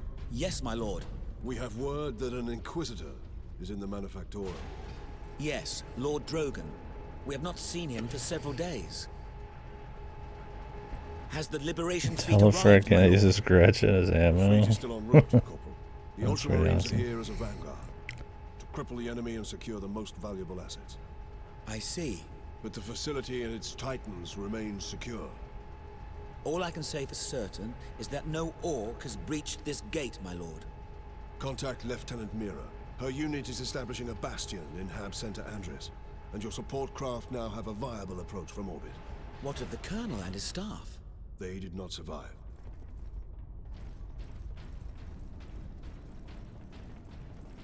Oi, keep that muzzle clean, guardsman. Here we are, my lord. Is that Troy Baker? Thanks, Corporal.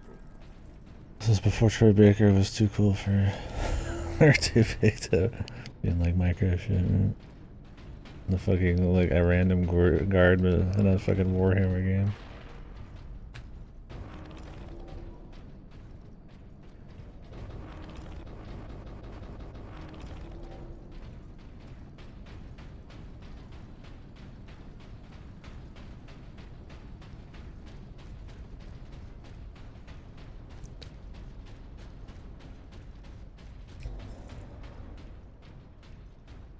last. A place the orcs have not stained. For now, I doubt even dropping that cannon on them will convince orcs to back away. Indeed. We must find this Inquisitor and the Titan Invictus. Be not concerned with events beyond these walls. Work, focus, meet your quota. Increased productivity gains high favor from the machine god. The machine god. Is that separate from like belief in the Emperor? Is that something like above the Emperor to these guys? Or I thought the Emperor is the end all be all, or is the Inquisitor people are different? I don't know much about the Inquisitors. I don't really know anything about it. Parallel? Oh, okay. Titan Invictus seems undamaged at least. Titan Invictus seems unused, you mean? Is this invasion not enough to bring out the War Titans? It takes hundreds to get a War Titan operational, Sergeant. Without them, it sits idle.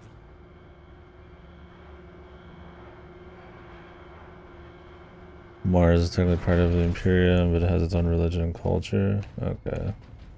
So it's like the Emperor is like their leader, god type, but they also believe in like this, you know, their own personal stuff on the side. Is that where the Mechanicus people are? Mars is the capital. The Omnisci, who is conflated with the Emperor. So he's considered like the Omnisci, or like he's just up there with the Emperor? Is there an Omnisci, or is that just like they're waiting for him or some shit? Captain, this is an Augur station. I can scan for the Inquisitor's life signs. Access authorized. There. A lone human. Identity confirmed. Drogon. Ordo Xenos. He's in this wing of the Manufactorum. I read alien signals throughout the facility, and a large number converging on the Inquisitor's location.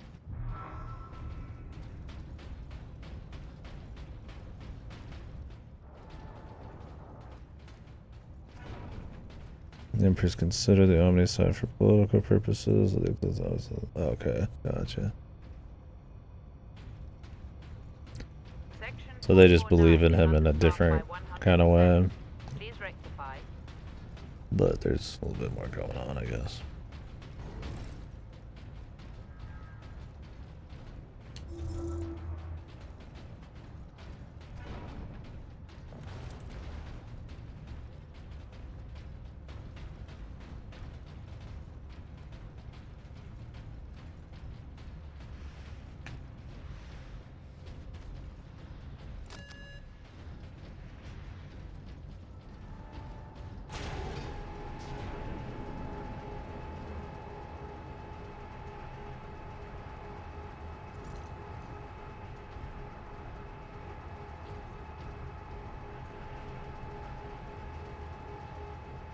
The general idea is that the Emperor would be like, not really like how things are ran these days, right? But he's like so far gone, essentially, that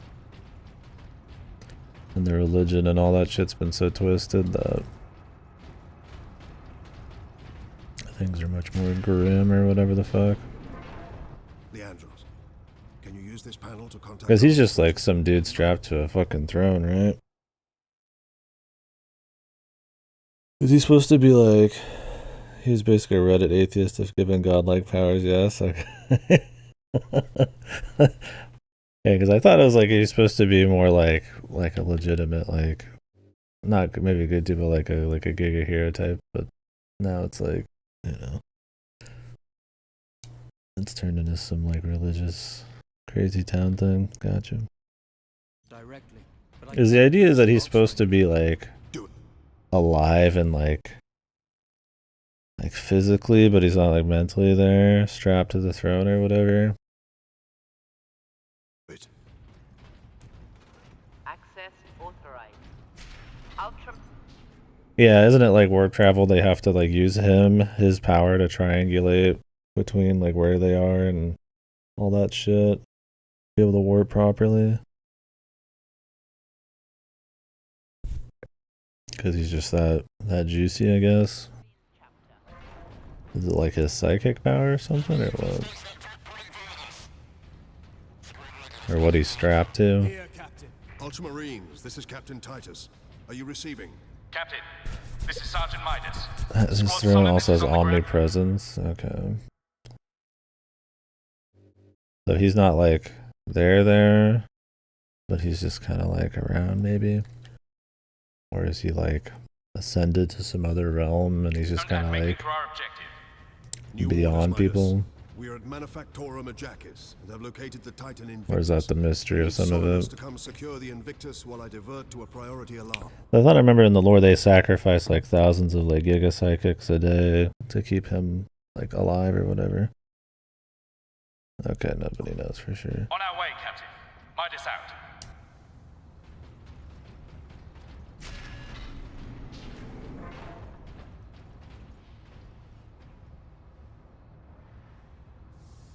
Okay, yeah.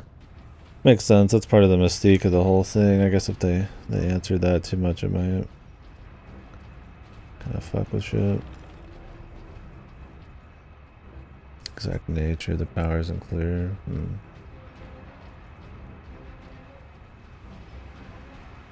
There's enough going on though that people can derive faith from like actual events, not just some psycho cynical propaganda machine. Although I guess it's more dark and twisted because of that, but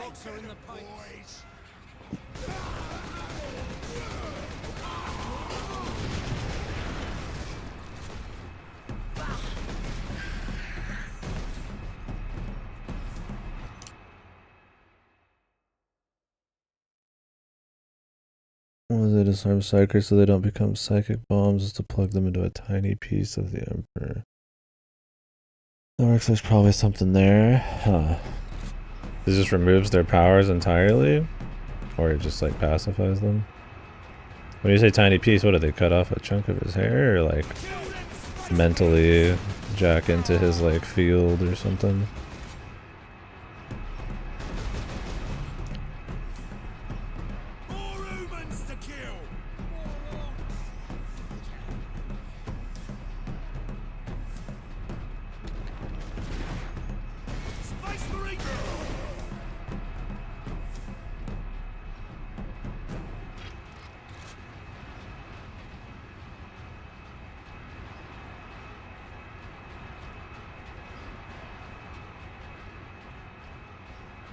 Oh, okay. They just kind of channel through him or something, or...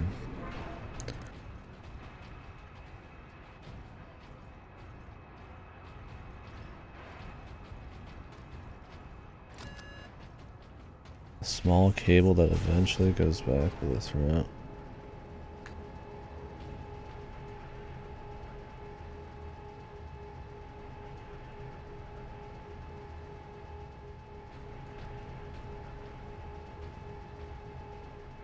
Ultramarines and shit aren't like psychic powered at all, right?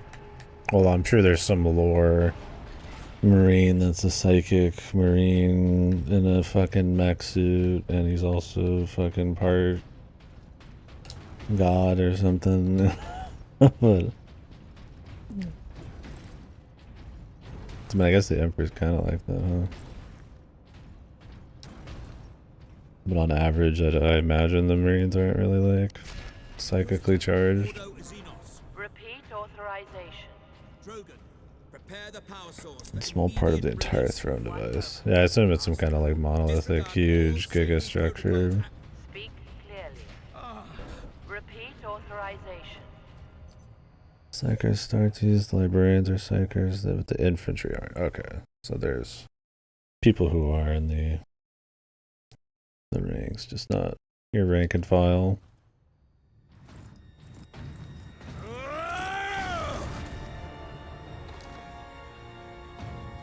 Inquisitor Drogon?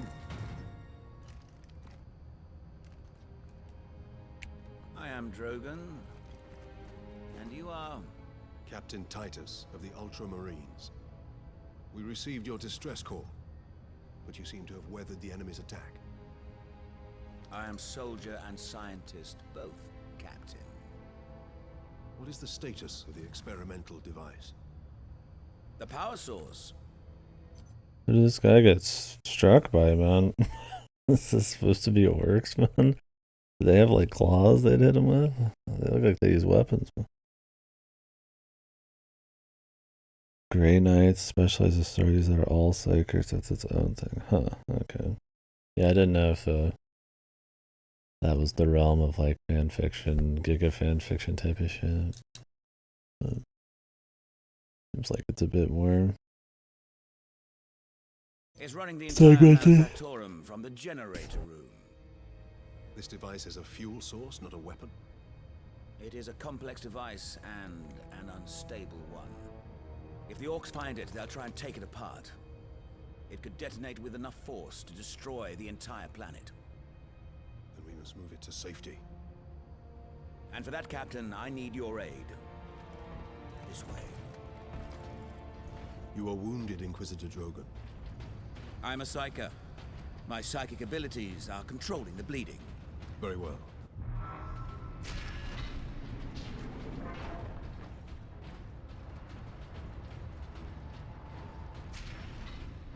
Xenos life form detected. Big dude. You trying to steal my titans? Steal my loot? I'll rip your guts right out your throat! The orc himself! I'm gonna put your head on a spike, Space Marine!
Yeah, really.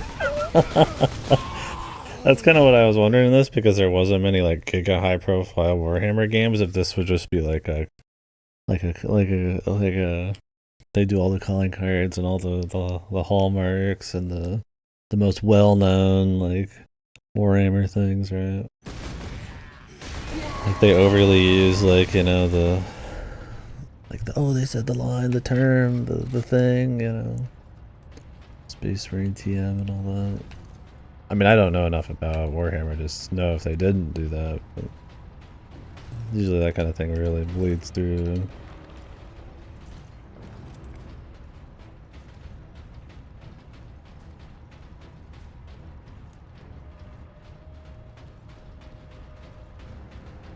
There's a lot of these like slow walking bits in between like some of the action. Interesting seeing that kind of stuff when you compare it to like a Gears of War. Right? Usually paces things. They'll be able to slow things down, but there's usually kind of engagement there. The orc has a scent for us now. Damnable creature! Had he not blundered onto this world? But he did, Drogon.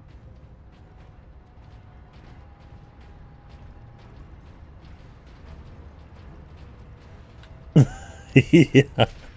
You're telling me that this being $60 not on sale still is... That's not a little crazy when the second one's coming out in a month for $60.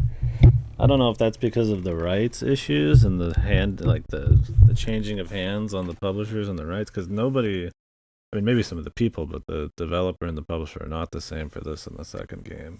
I figure that's probably why they raised the price. Try to squeeze a little bit more out of people, but... I would be surprised if it's Games Workshop. I'll be right back.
Jesus.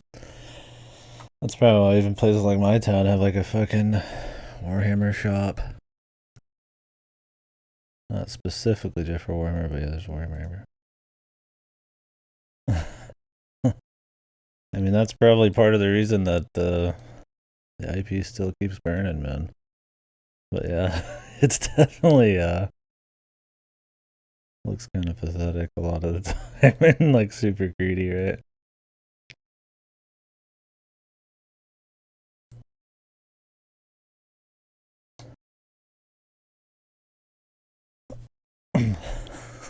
Jeez. Yeah, they pedal it pretty hard, man. Actually, you gotta wonder how that affects like the quality of it. But I mean, Warhammer quality is usually pretty low. But like, you think it would affect the lore a lot too. But I mean, I guess they had that shit happen with the classic Warhammer lore, but people didn't like it.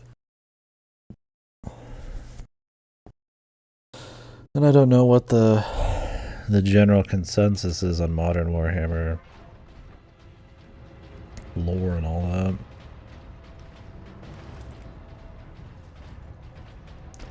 So did they release like big like lore books and shit? Or is it just all about the multimedia, just stuff happening?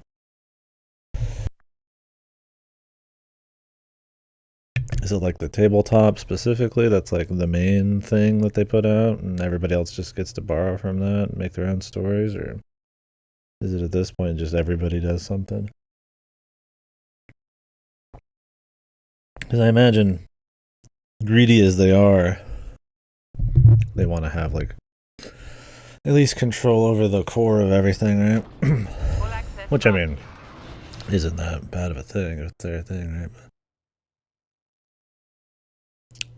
Big lore usually comes packaged with the rule books for new editions. Okay. And lore's fleshed out by the novels. And then even farther away from that is like games and shit. I mean, most of the games seem to barely have a fucking story. This one's, I imagine, got your biggest story. 10th edition. When was the last one?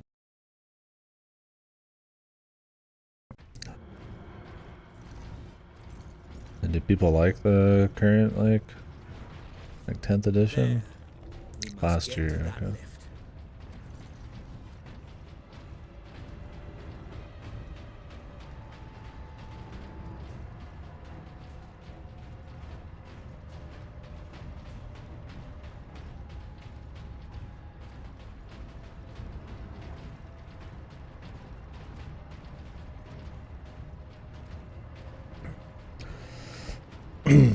So these rulebooks and lore things, are they supposed to be like comprehensive? Like it's a lot of rewrites and stuff like that? Or is it generally just like the next few years of the story kind of thing?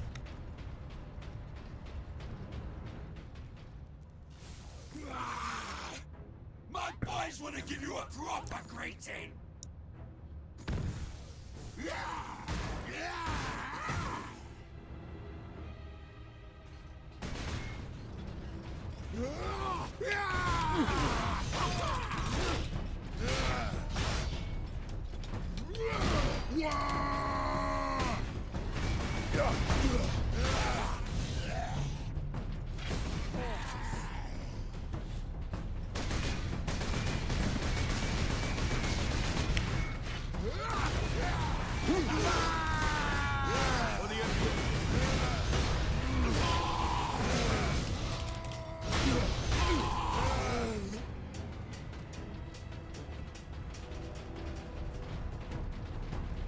There's not a lot of setting progression. I think that's relatively new.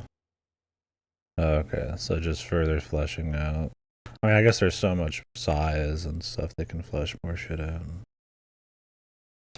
Retcon or reiterate shit, yeah. Gotcha.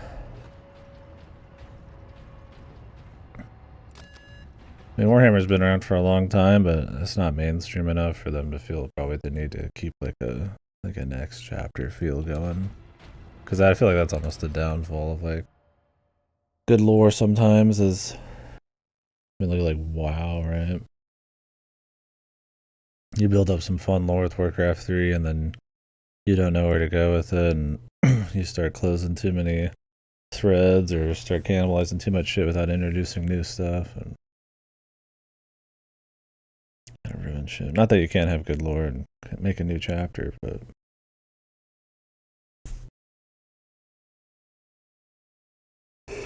ooh, guess they kind of don't want to risk it.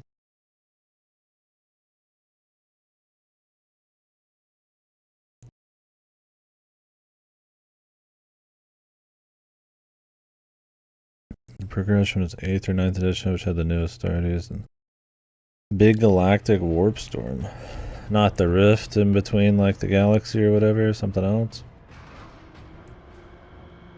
Because there's, like, what do they call it? It's not like a rift, but it's the big tear in the galaxy where they can't, like, talk to the other side or anything. The Chaos Rift. Oh, that is the rift, okay. Is it like a rift to the Chaos dimension or whatever, or is it like something else? This facility go? The Manufactorum? Far deeper. The whole generator room is actually suspended above a venting shaft. Suspended? Yes. In case of catastrophic overload, the whole room can be shunted away into the depths.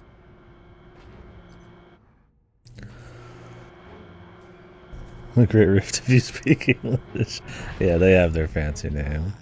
The, like, pseudo-Latin thing. Which is fun. Yes, a byproduct of the device's functioning.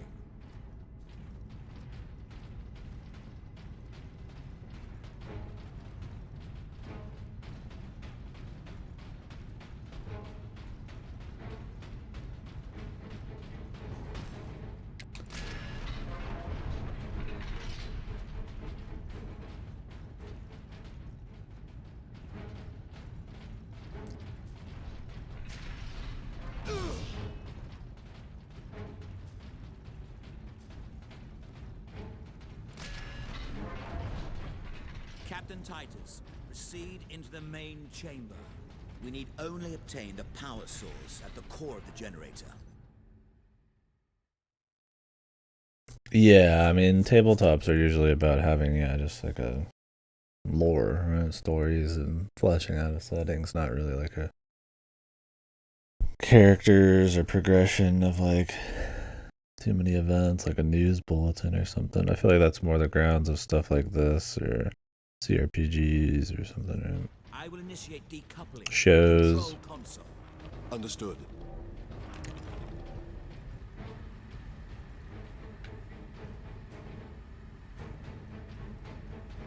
From the sounds of it, the Warhammer show's like dead now. I'm not quite sure. I know we talked about it a little bit, but the Henry Cavill one, it's a shame. It would have been cool to see like a proper Warhammer story-focused thing.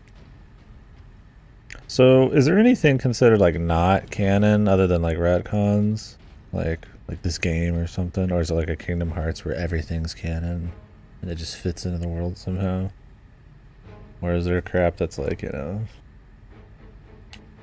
like comics where like 99% of it's all like alternate history, multiverse bullshit, right? Brothers, guard the access points. I have engaged the decoupling sequence, Captain. You must keep the chamber secure until the power source is exposed. They don't, you just kind of do shit. Gotcha. Drogon, Ordo Xenos.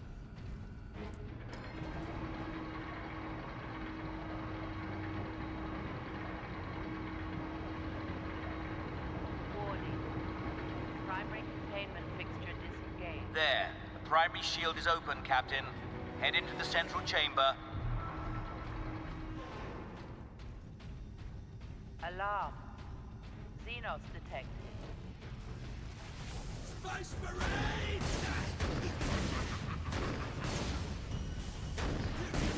Captain, the war boss. Space Marine! What are you hiding down here? Whatever it is, I want it! That's all! Get it! Hold back the greenskins, Captain. The power source will be free of the generator shortly.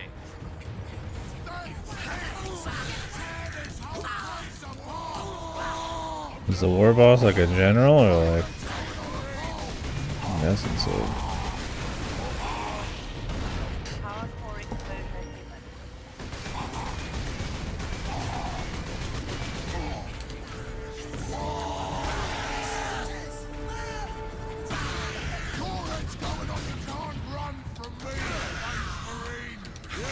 Or is it like the leader of their tribe or something?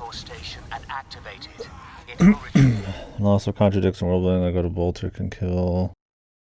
Usually doesn't contradict each other in plot. There's a few recurring characters that become consistent and all that. Okay. Retrieve the power source and get it into its canister. To war!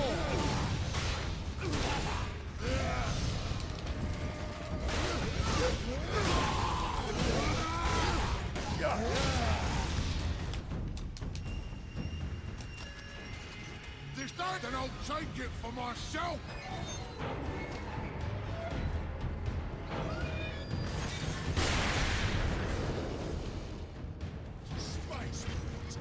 Alarm.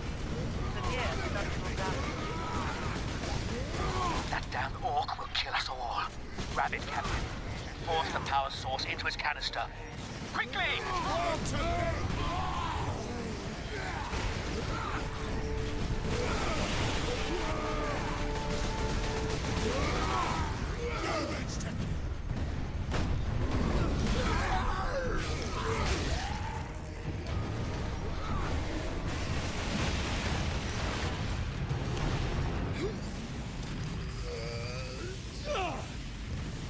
Seems like a bad idea for him.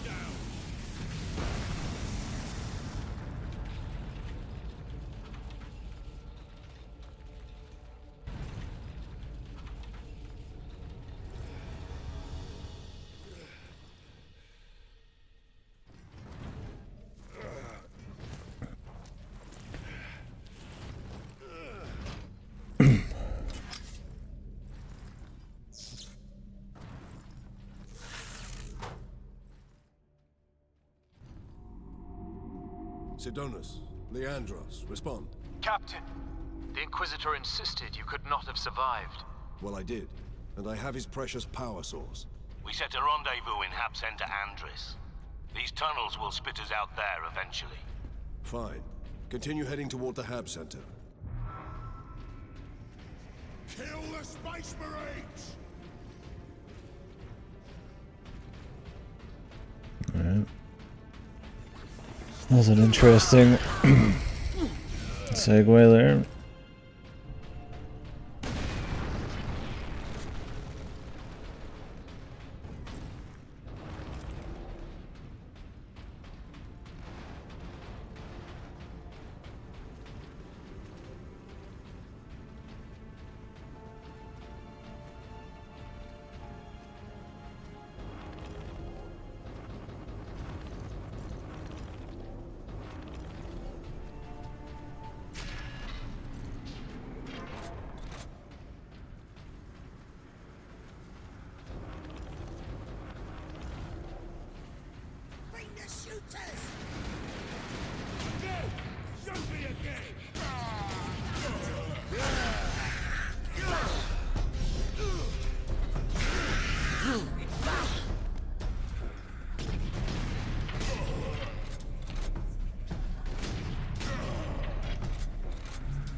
Cool though. Have they introduced like many major factions since like the inception of it all? Or is a lot of it like kind of preset? I thought that one like good guy faction of like that we were talking about, I already forgot their name since the last time we talked, where they seem like some kind of like alliance of aliens or whatever. I thought that was like a newish thing. But maybe they're just like flushed out recently. Time to die, humans! Takes more than that.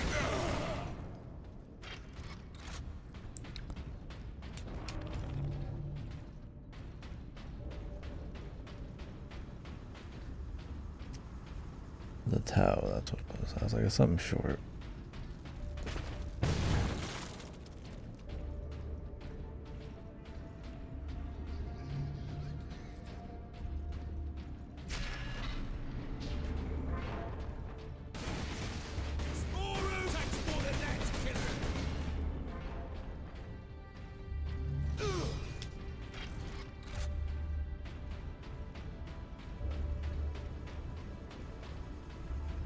Crush the space marine!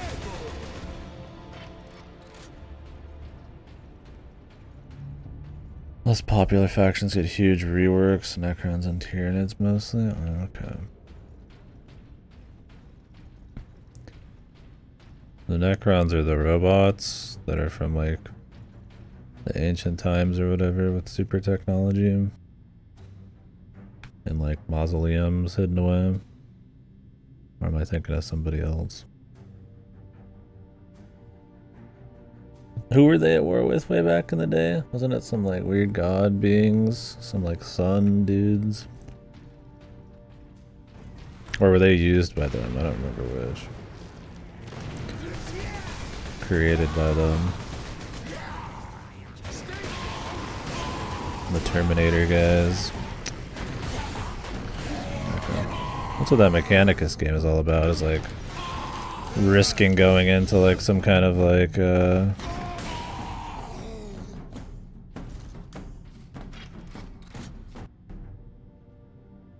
old mausoleum or whatever. I like when they try to like give these factions, like they all seem like they could be like overwhelmingly powerful, but there's like little things keeping them in check. Like the orcs are always at war with each other, the Necrons are mostly like sleeping and shit. I don't know what the check is supposed to be with Tyranids. Chaos and shit, it's like being in like a different realm and all that crap, and different factions that aren't all working together. And I assume humans are considered the dominant ones, but it's like, you know, they've got their funky religion and everybody else fighting them.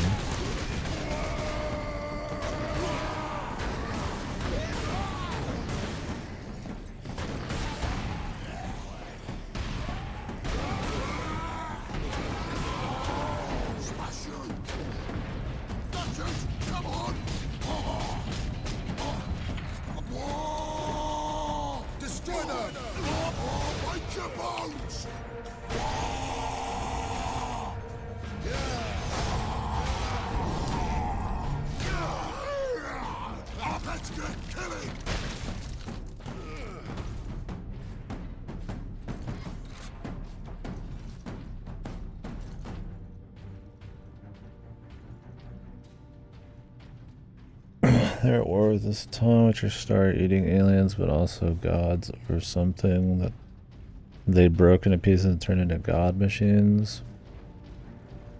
Okay. And isn't there still supposed to be like one of those around, or more? Is it just like it's a battery for something? And was all that supposed to be before like humans and stuff were even like technologically like advanced?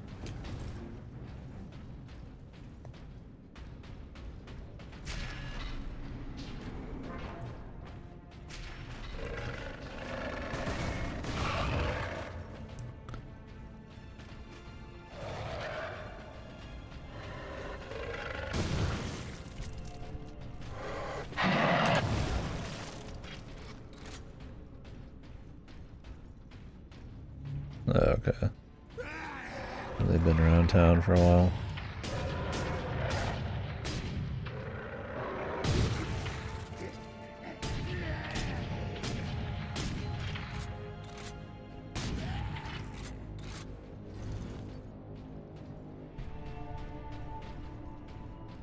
Yeah, yeah.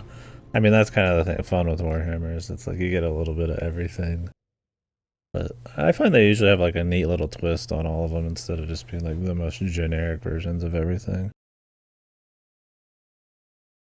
That's where the Tau almost seem kind of lame, but it's like, I guess in a way they're interesting because they are like the kind of like normie like faction in the sea of non-ones.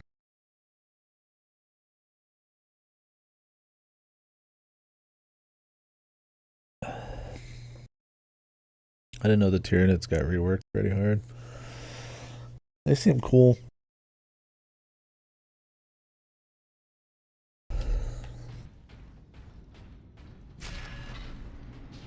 Is there supposed to be like an intelligent like Tyranid kind of like hive mind thing going on? Like they tried doing with the Zerg? Or is it mostly just kind of like a force of nature bio like horde just flying around? Access granted. Brainwashed human slaves. Though they're like a hive mind, okay.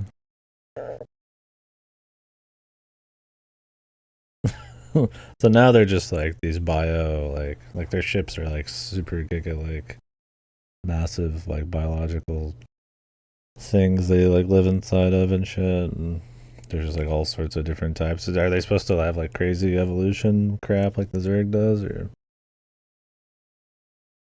are they like mass evolve them rapidly or whatever to fit each situation, or is there just like certain units and shit?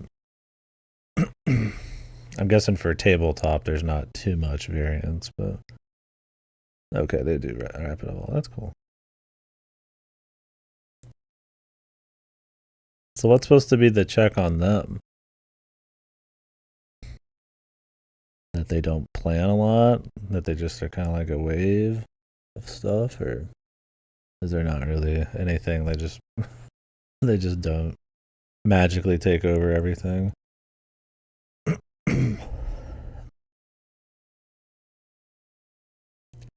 Are they like mostly like melee, kind of like close range, so they get like taken down by technology or something?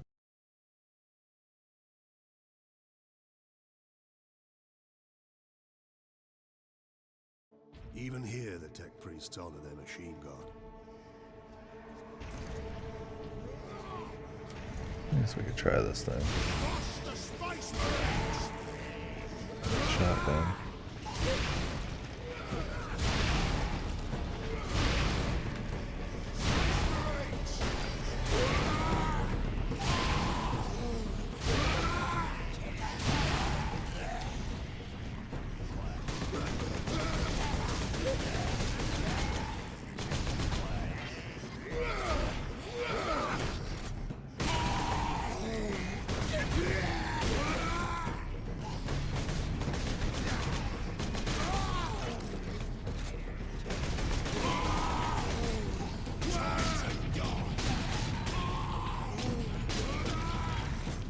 I feel like I like this better.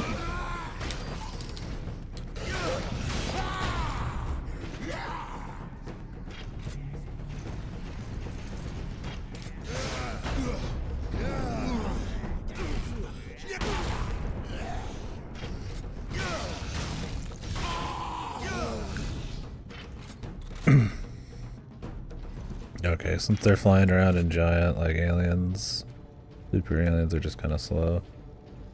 Are they just in one giant ball that floats around? They don't like split up? I guess that would be a good enough check. It's just this like giga ball flying around the universe.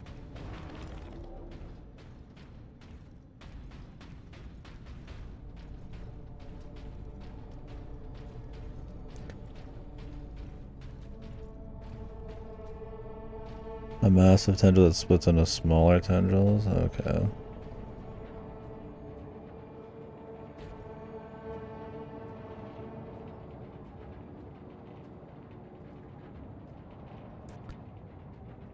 Like a massive tendril that splits into smaller tendrils. The tendrils are galaxy-sized fleet? Like the small ones, the galaxy-sized fleet? Or are you saying they're outside, they're a threat from beyond the galaxy, is the idea? And this is like a branch, essentially, of, they're like... Oh, okay, so there's a mystery as to just how hardcore they are. That's cool.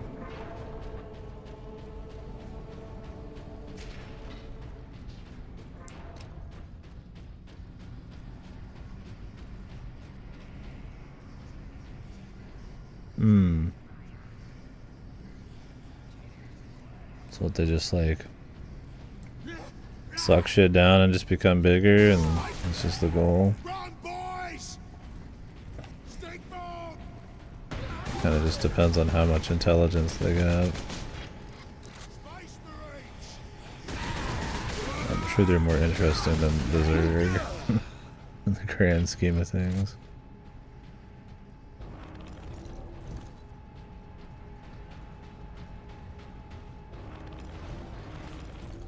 I'd rather it not be intelligent than it's like humanizing like some of those factions. Honestly, it takes a little bit of the fun out of them. The force of nature part of it, especially when you have so many different factions, is cooler.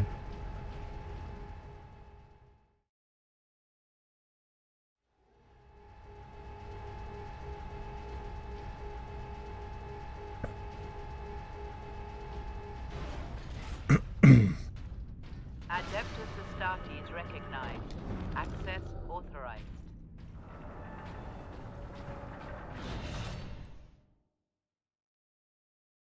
I imagine they just do the typical, like, there's some kind of, you know, intelligent, like, leader type or something.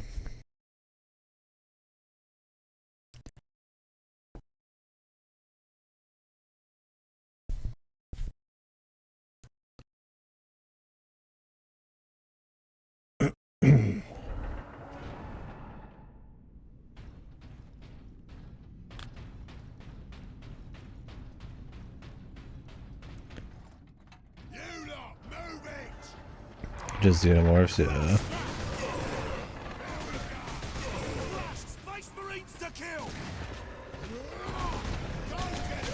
The inspiration. I mean, the Zerg is just probably Tyranid ripoffs. It's funny how StarCraft is just like, I mean, not that, you know, Warhammer is magically like super duper original, but you can really see where StarCraft was supposed to be some kind of Warhammer thing. Because a lot of it's almost like fucking wholesale. They just put more of a story and characters behind it in a more smaller, like, singular media kind of piece. Kind of palatable way.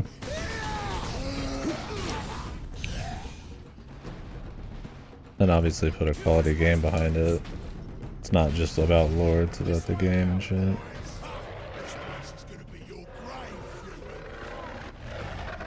"15 years on Warhammer clones?" Yeah, pretty much. I mean, Warcraft and everything. They put a twist on a lot of it, but it's honestly like, yeah, if you like learn a little bit of anything about Warhammer, you're like, god damn. These are looking awfully similar. I mean, elves and dwarves and all that kind of shit's obviously, you know. That's more genre kind of shit, but I feel like the sci-fi versions are a little bit more unique. And now, you know, some of it doesn't seem as much, I guess, like your precursors and shit. I think it's the execution of it that ends up being a bit more unique with Warhammer, but back then, I mean, Jesus.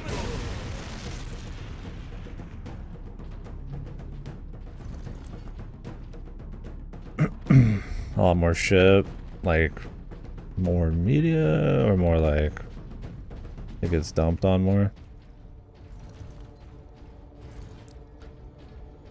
The tourists work at the camera. I mean, like I've said, a Warcraft lore, and it is honestly an IP unless they bring back a very like serious, well put together singular game. It's pretty much just been dead since Wrath of the Lich King. If you want to be generous, Cataclysm's probably really started to kill the lore, but I think Warlords of Draenor is like the nail in the coffin, where it's like it's too far gone.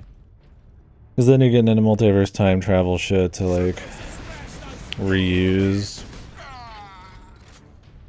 old dudes and stuff, and they're not introducing new shit, and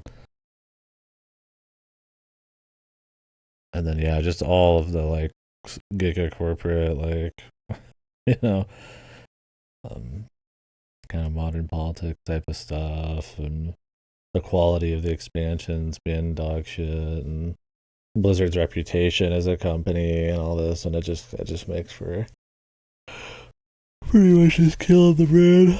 Like no new interesting characters. I mean, they kill off like everybody and then try to bring them back and then try to bring them back like again and stuff, and it's just kind of like sad, right? Like there's no like interesting like world lore they're building off of and cool stories and shit. It's kind of just like like a Star Trek or something these days. They're just kind of reliving old shit for a buck, and you know that can work for so long, and then it just kills the fucking IP, right? Well met, brothers. Any idea of our position? We should be nearing an access point to the surface. The air smells a bit cleaner. I've had enough of tunnels. Let's get out of here and find the Inquisitor before the orcs do. The tunnels are all... Is this the most dude bro screen ever seen right here? The gray rubble with metal girders and shit.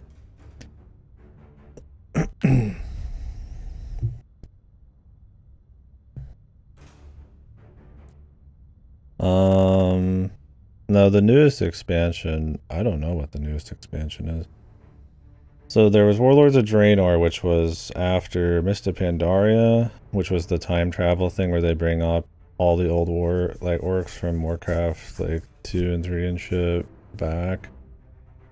And then Gul'dan comes out of there and does stuff. And then there's expansions where they go into the afterlife and try to bring everybody back. And then there's ones where they turn like good guys into bad guys. And then there's ones where they introduce new super like overlord evil guys. And then actually in the newest one, I think it's that there's an even bigger overlord bad guys group of people. And Sargeras was in one of them, and he was just a good guy. He's trying to stop the bigger guys. And he was supposed to be like the final boss of Warcraft and shit, right?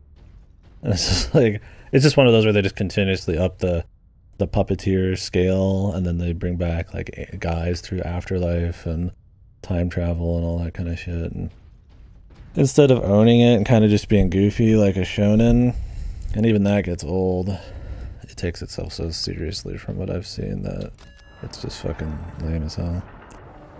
Incredibly 2000s Xbox? Hell yeah, dude. We looked through a list of all the shooters that came out that era to try to find the most dude bro shooter. If this wasn't Warhammer, it'd probably get the award for it. I think the Warhammer nicheness is the only thing keeping this from being pretty much the most dude bro game of the era. The level design and the shooting and the tunnels and the turret sections and all that shit is like ultra dude bro. The gray, brown, dusty rubble front lines and all that. It also, if it didn't have melee, I think it'd probably be like that helps it a little bit. Most dude bro games weren't. There was no like Musa melee part to it.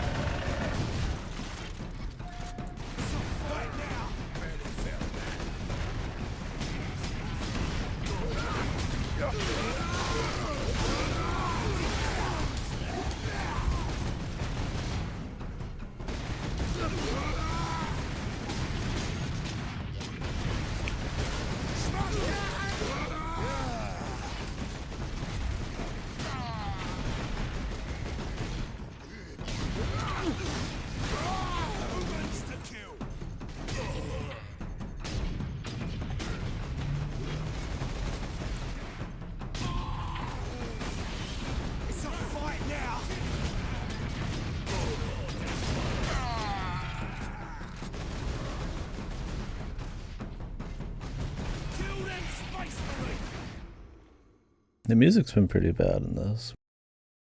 It's mostly just like very generic war drums. More of them. More humans to kill.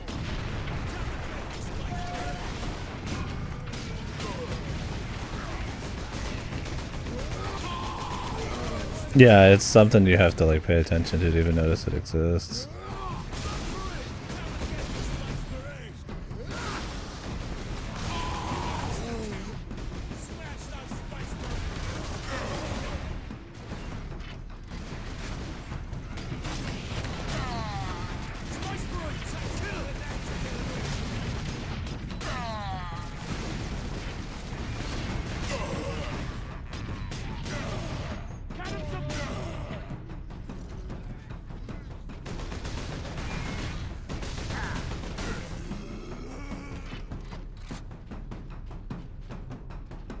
Considerate of the green scum to open the way.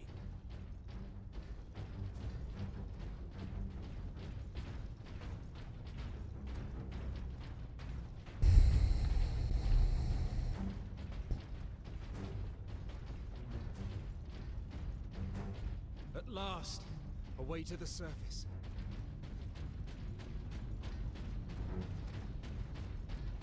But what does the mystery device do?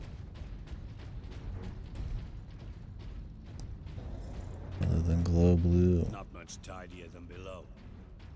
But at least we have the sky over our heads again. Our rendezvous point is this way. Report to your designated shelters for the duration of the emergency. What could the orcs hope to gain by slaughtering so many? Sow terror, demoralize the militia. Cruel, but effective. This was no strategy of war. For orcs, this was sport.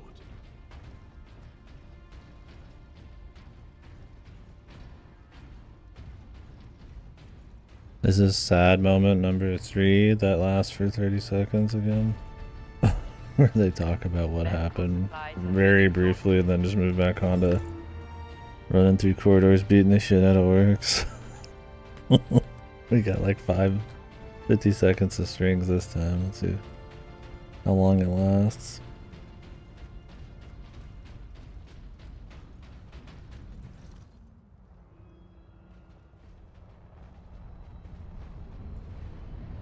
That was it.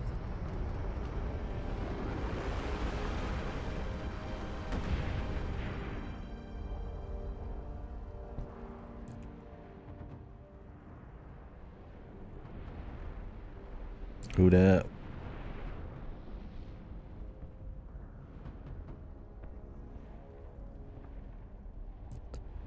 Millions more of them. Our plan is unchanged. Get the Inquisitor and the power source off-world. Titus, if they take over the Manufactorum, we will have a damnable time getting them out. We are Ultramarines.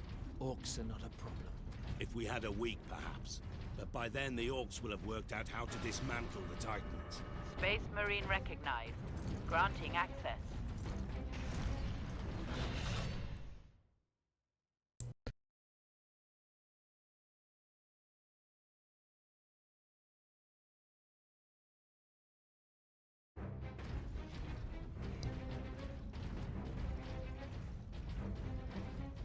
Long range. Giga long range.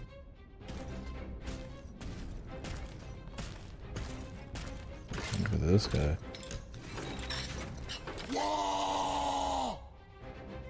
Orc rocket He's one. Space Marine! Come and get me, Space Marine!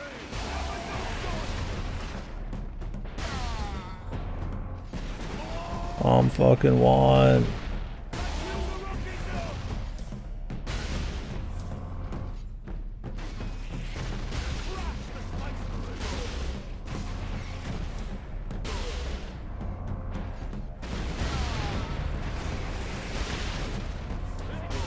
I thought he'd stop behind cover, man. He's crazy. Evacuation Center Theta is no longer safe refuge. Remain Obligatory easy sniper sec every time, dude. Especially on a console shooter. I mean, I could play it with a mouse, but I mean, this was clearly a game made for. I mean, it's just fucking, you know, it's made for fucking controllers. But...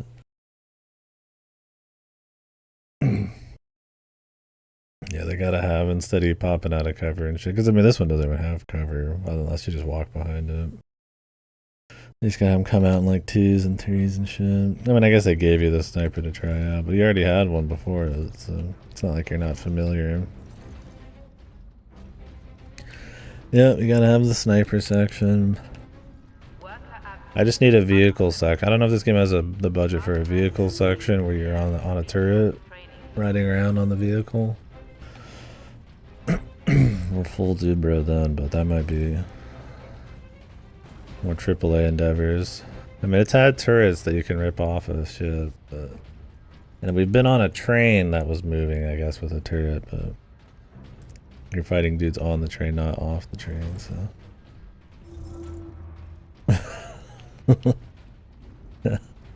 we need like a... I need to be on a Jeep, a Space Marine Jeep. With the fucking... with the turret on it.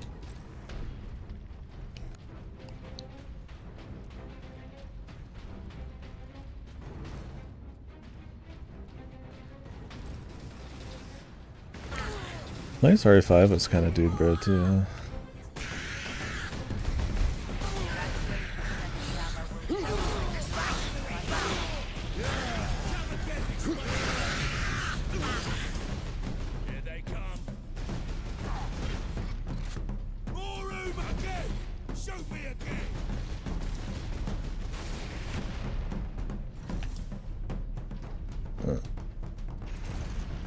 You get an obscene amount of ammo.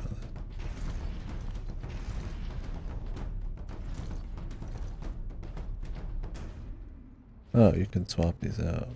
You just have to walk away. It doesn't count it once you sat here.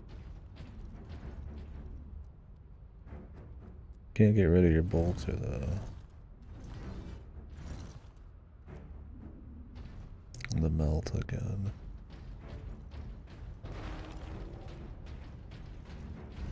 I like the vengeance launcher.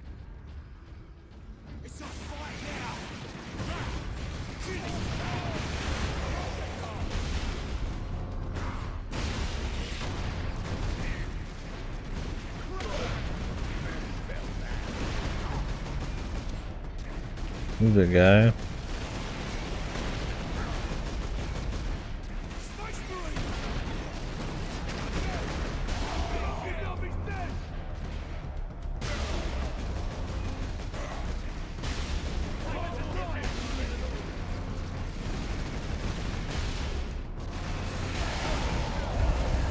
Having 2 AI companions is a pretty dude bro thing too, I guess. I don't know anything about that.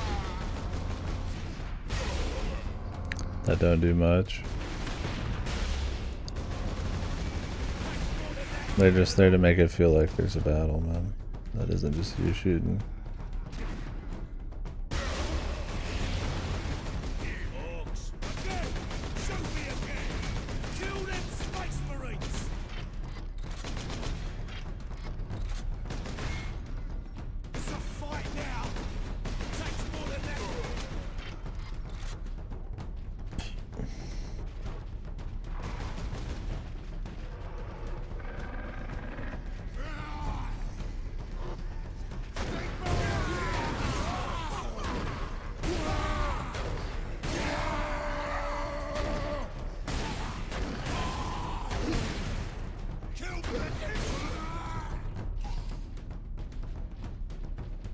God, the music, dude.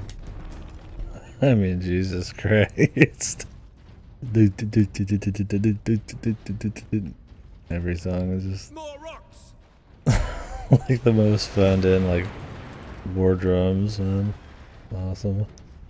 It's fucking awesome, man.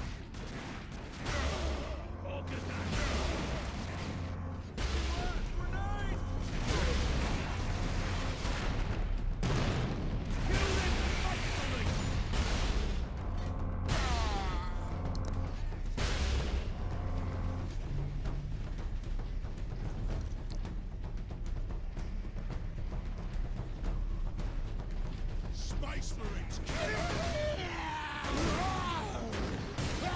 Orcs attacking!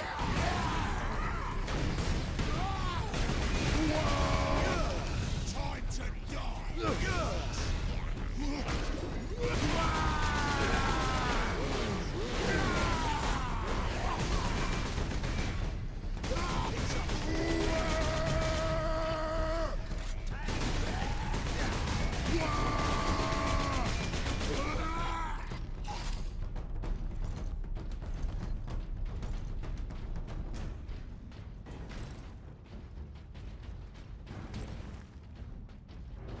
I wonder if anybody's playing the online in this. The Anniversary Edition has all the DLC and it's just for online. I think it's the only version of the game that still has online.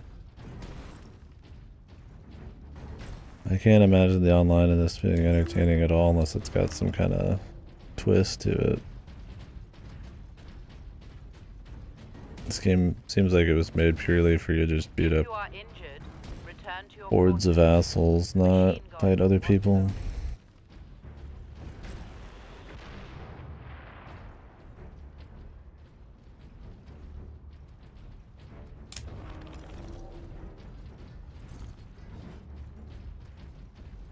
Workers of Class 9 and below do not qualify for medical attention.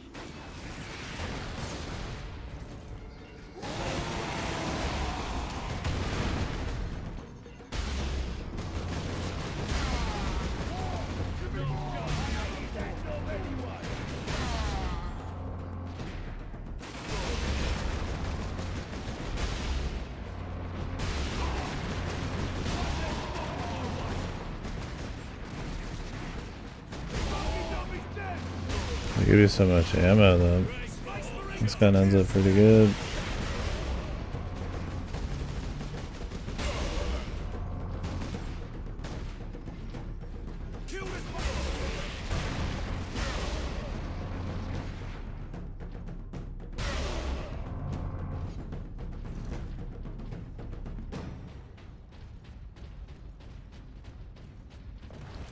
And every song ends with the pch.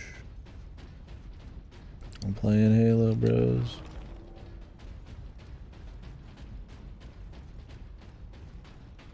Greenskins incoming.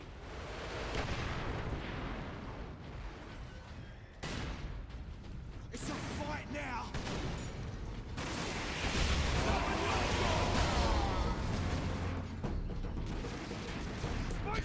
I can't believe this game has a "the bigger they are" achievement still.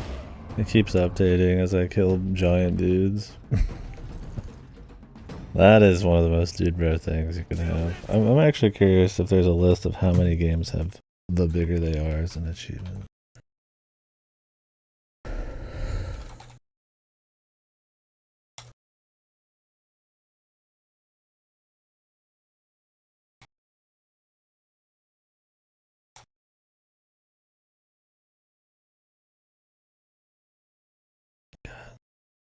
It's in like every game, dude. It's like every I wish there was like a list. Like Metal Gear Rising, like the Fallouts, like Call of Duties, Monster Hunter, Rise. There's a Genshin Impact.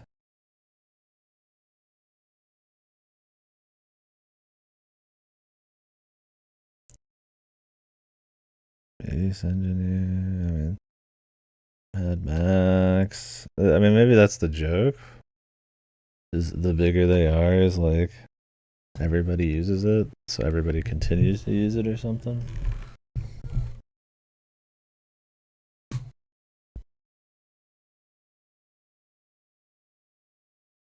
The meme.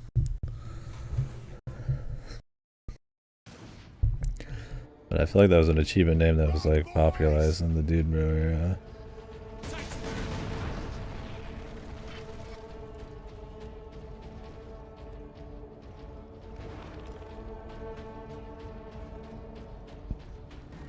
Yeah, just look up as many games as you can with that achievement name. Pretty funny. I mean, other than shit like chapter 1 cleared and all that kind of crap, right? I'm sure there's a bunch of generics that didn't really care that did that.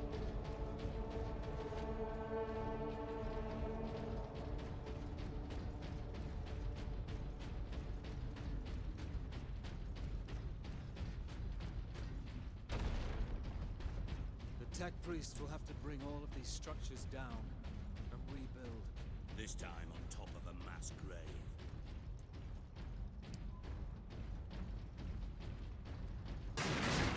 Drogon said to meet at that monument. How long does it take them to build shit in this universe, man? With the mass amounts of people, like, it'd be quick or something, but who knows?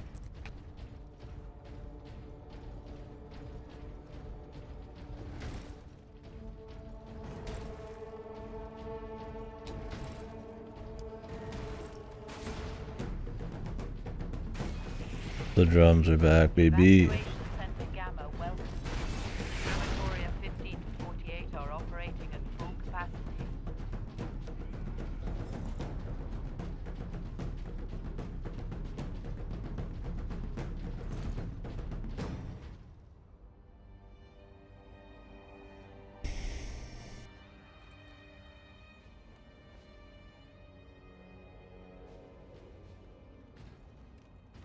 Inquisitor Drogon, we need to get you off planet before we're overrun by orcs. You were exposed to the unshielded power source. In the generator room, I saw it. You held raw energy from the warp. How are you still alive? The power source conducts warp energies. The stuff of chaos. Heresy. My work against the Xenos has the Imperium's blessing. Can your blessed work help us against the orcs? My research is of the utmost secrecy. The Imperium forbids its use without sanction.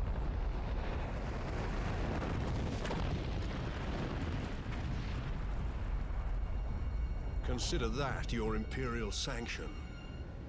Very well. The power source fuels an experimental weapon at my research facility. The Psychic Scourge. It could destroy the orcs.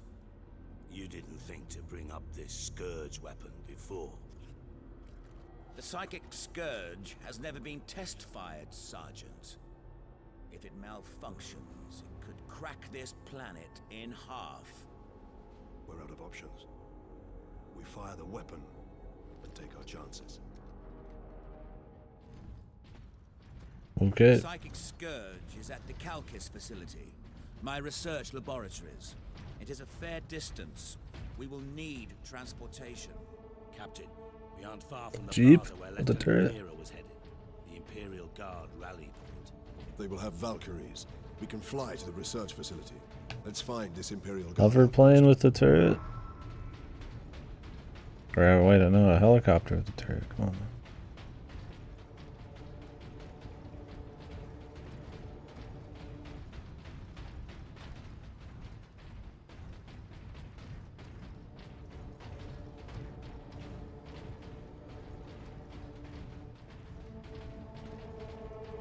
Comfy.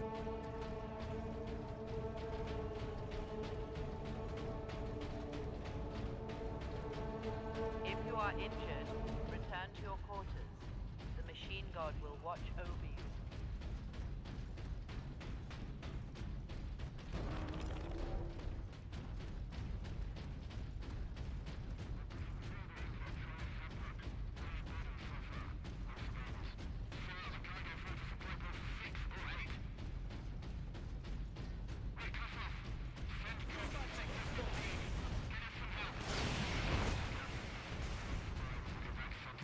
Work.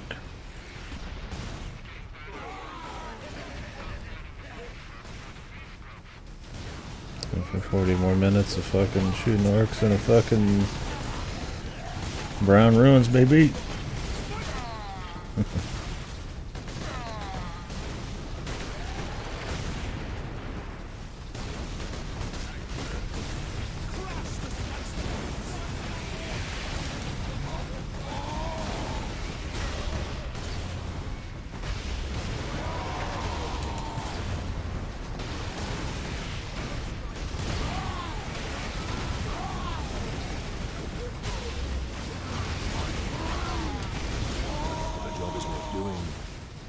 it's worth dying. Nice quote.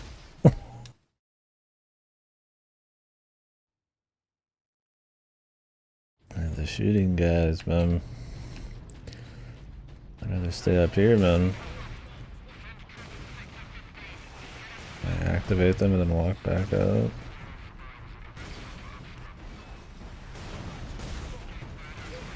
These grenade launch guys are very powerful. Whoa! I was like, like air coming in a weird way, then I like choked on it a bit, like a weird choke burp thing. What the fuck? That was weird. I've never fucking felt or heard that in my life, man. Let's stay back here. It's safe. Well, we could stay right here, I guess. Slowly walk that corner, baby.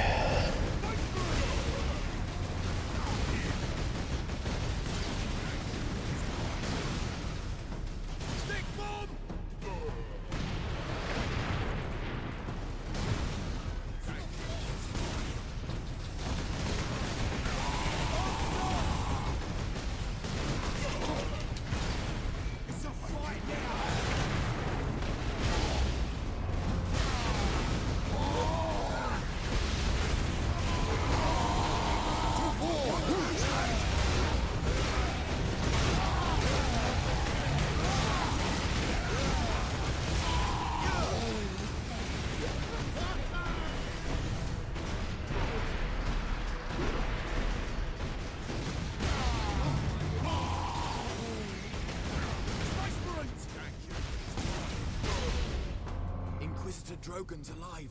I can't believe we survived that.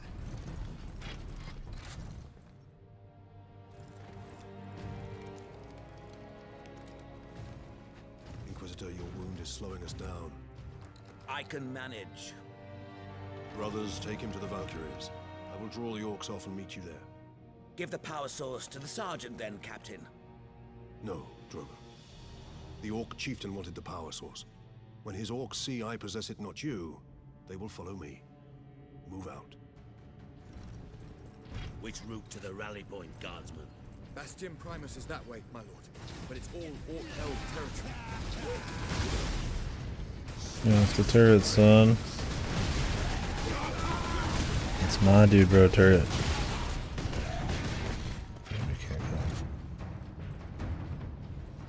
Warhammer dudes are too nice to kill randos like this. Master Chief can do it though.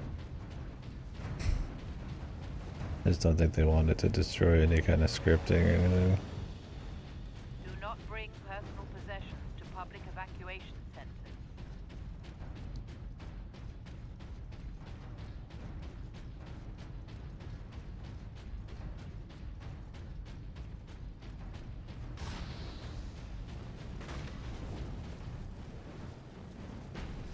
Good time for the jump pack. Do they just shit these down randomly, or are they like calling them in? Thunder Hammer. The rarest of the Space Marine melee weapons.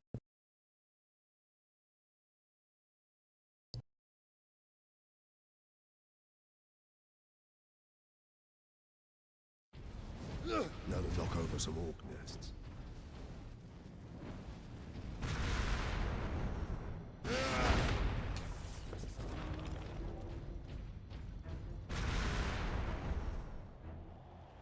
Welcome to Evacuation Center Omega. You will receive Omega. You will be protected from inclement weather.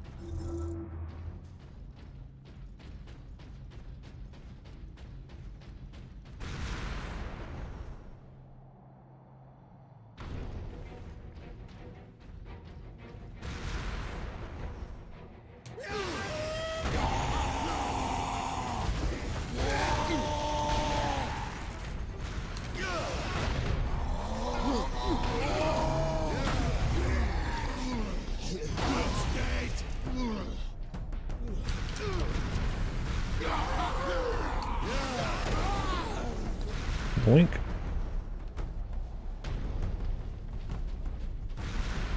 Whatever you're doing, Captain, keep at it. The Greenskins are swarming your way, It's only been 3 guys.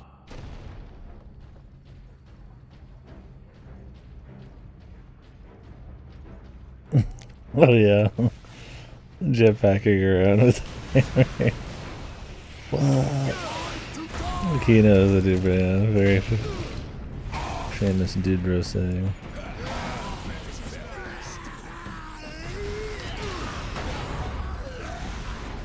Executions and shit. Dude bro. But this game doesn't have enough budget to actually like properly make a whole lot of crazy gore and giblets. Like we'll pop off a head, but that's about it.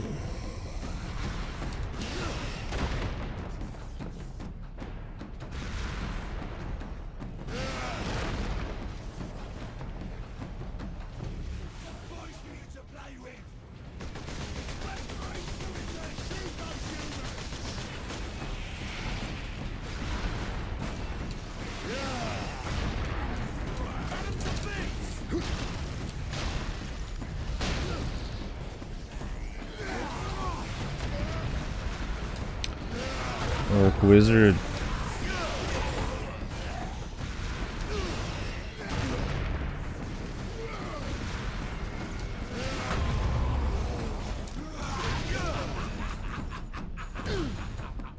Whoa. Oh. Comedic timing. It just stabs him, stands still for 3 seconds, and the dude just disappears in a very, very light spray of red mist. The budget, man. There's a lot of just like camera stuff and like audio, and then like level design, like where levels just kind of like have it goes too long with like too little happening and stuff that just kind of reeks of budget. Then obviously like the visuals and stuff and the very phoned in soundtrack. It's fun times. I mean, it's just goofy, just dude bro bullshit.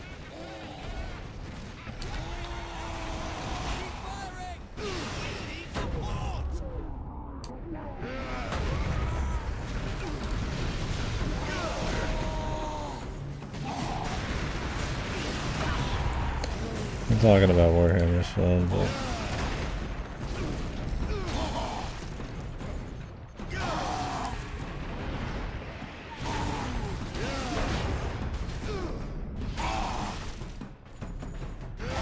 some of these animations are so long and have such long cooldowns, or like line downs, that they're actually like super risky because there's no iframes while you're executing dudes. My lord, we owe you our lives. I am an instrument of the Emperor's will, Trooper. Now indicate to me the nearest concentration of orcs. Aye, my lord. Master's Plaza is just past this hab complex. It is swarming with the beasts. Not for long. Not for long. Oh. You guys know that Space Marines are badasses, man?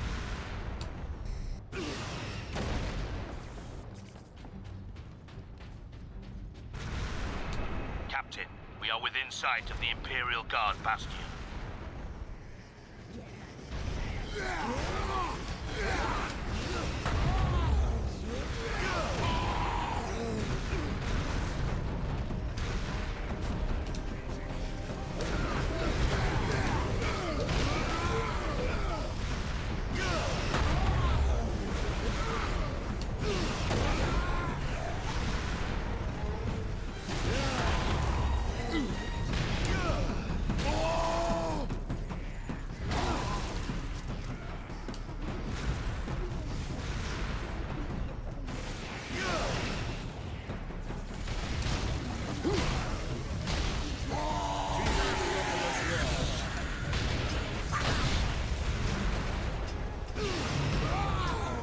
New instrument unlocked.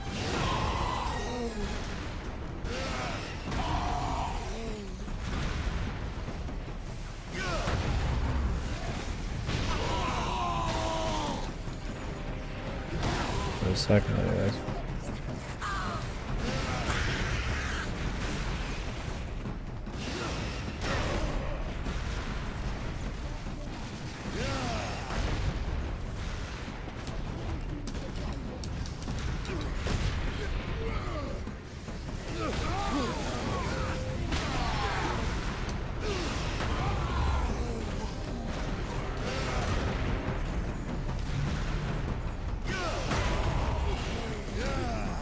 Yeah.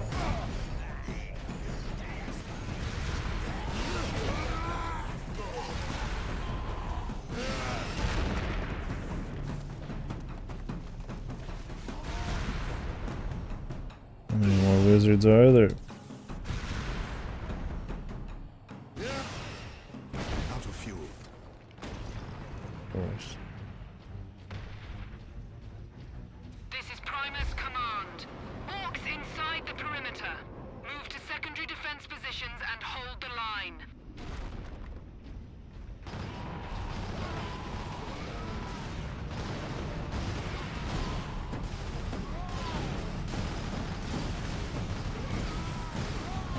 Welcome to Bastion Primus, Captain.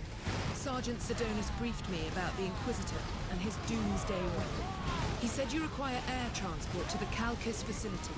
Your Valkyries are the fastest way to reach it, and we have no time to spare. Your men are already on board their Valkyrie, and the squadron's ready for liftoff. We'll get you to Calcus with all speed. It's time the Imperial Guard brought the fight to the Orcs. Okay, whoever you are. For the Emperor and all that. Peace. Pilots, this is Lieutenant Mira aboard Valkyrie 1. Look sharp, Orc flyers inbound. Captain Titus, I need a gunner to man the heavy Whoa! Let's go! Here it is, dude. It's finally time. It wasn't a Jeep, but we got the turret section and the flying something or other. Oh, Kino. Holy shit, dude, they're in like fucking like World War II jets, man. Like rockets. It's awesome. We'll shoot them off.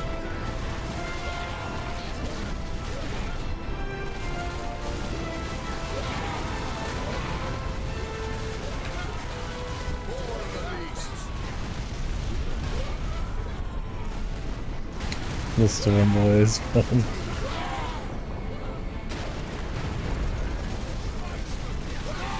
They here. Now this is Kino.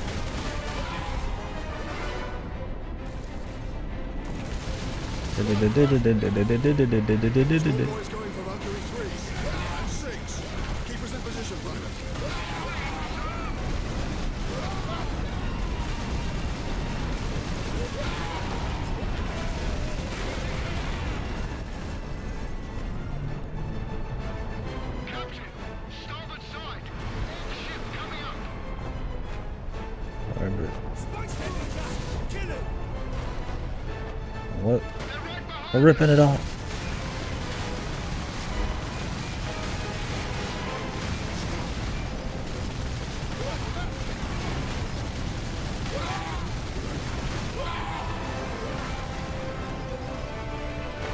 I want to activate my supers, man.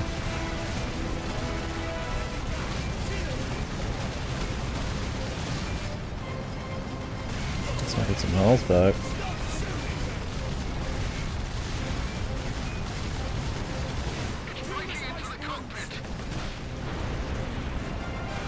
Love these dudes, man. They're fucking cartoony rockets flying.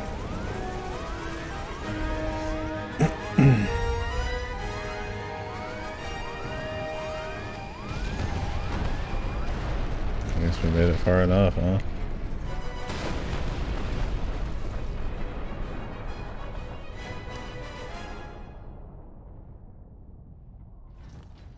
Come in, Lieutenant. Valkyrie 2 is down. I require immediate transport. We're on approach, Captain.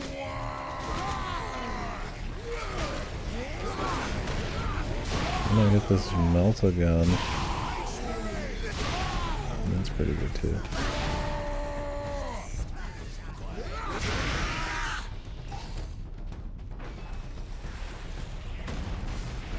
The drums are back, bros.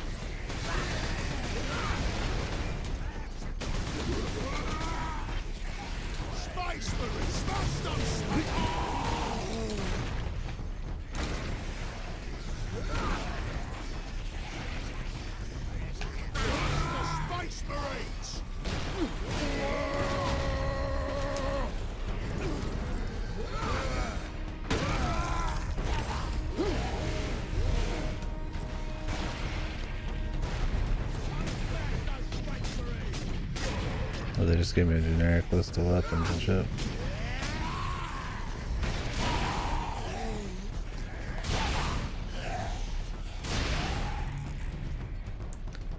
That's fine.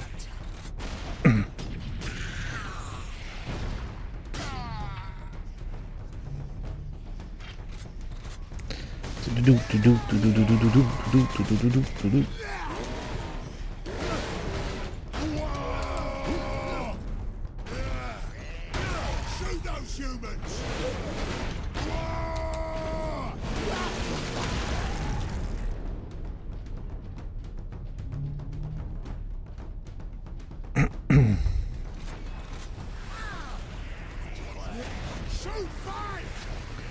So if you do like Warhammer tabletop, do you just have to buy like a shitload of orc statues?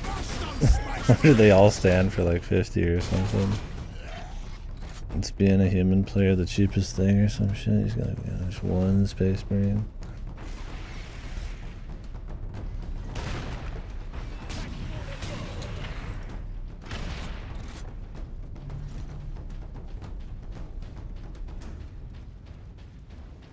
Humans to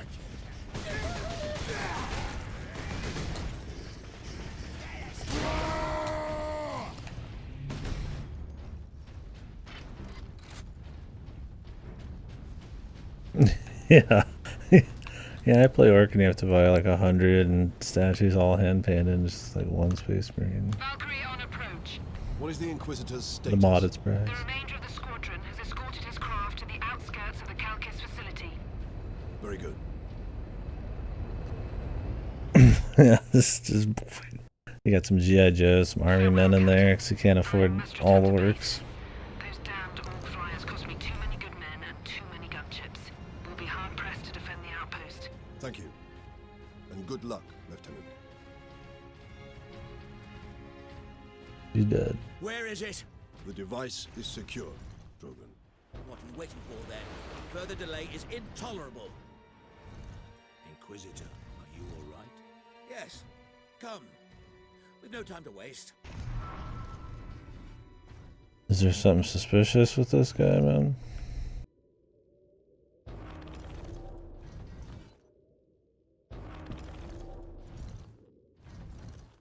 Well, I guess my hotkeys are different now. Okay.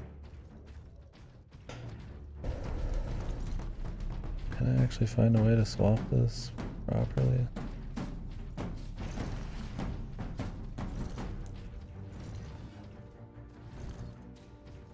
You have to walk away from the tooltip to swap it.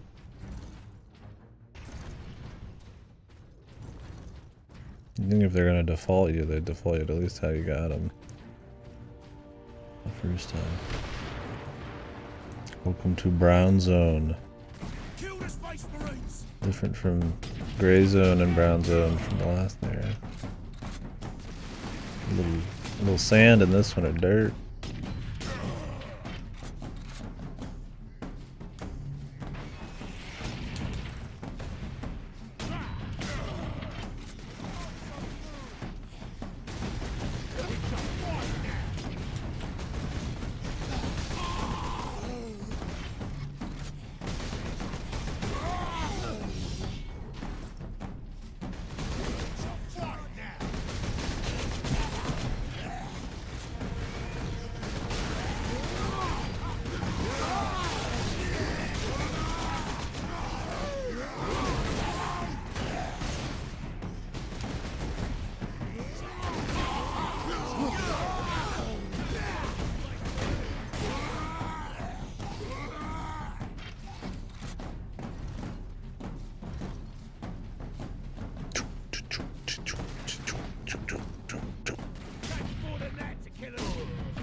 The sounds of war.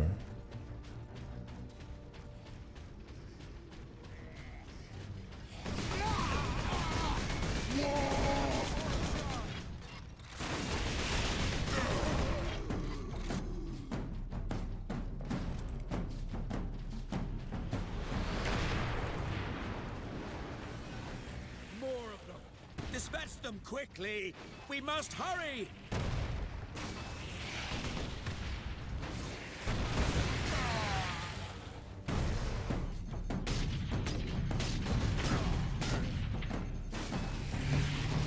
Quickly.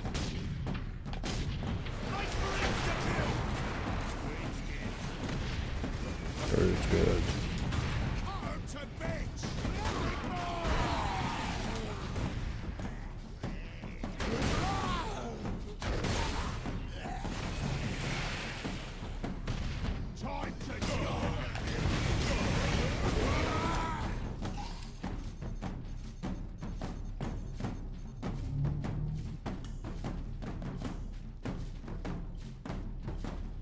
Humans to kill!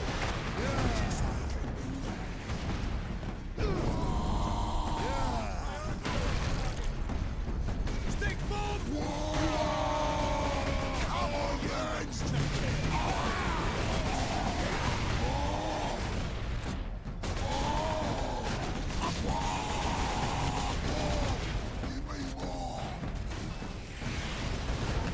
Give me what? Give me food, give me what?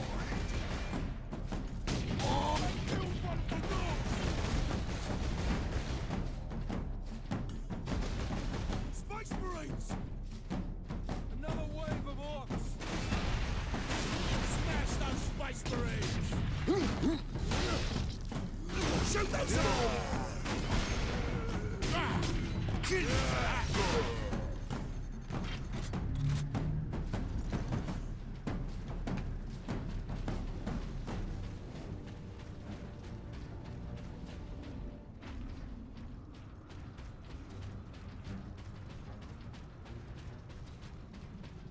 Inquisitor, can we get around the bulk of these orcs? Yes, perhaps. My research produces a minimal waste, so the facility's sluiceways should be accessible. Lead the way. The sewers through level 2? Kino time.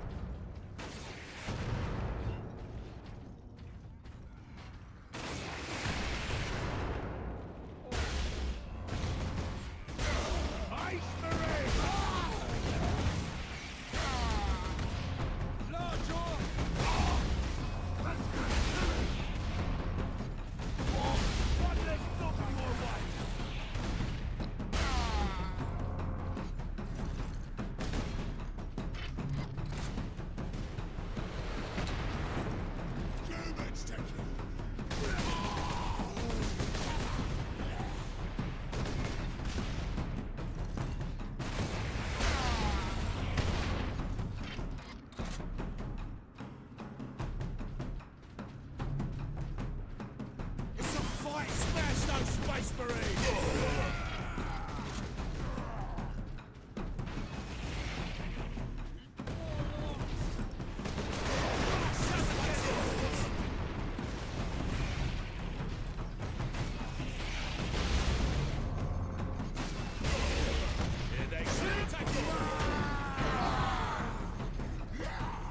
For Ultramar!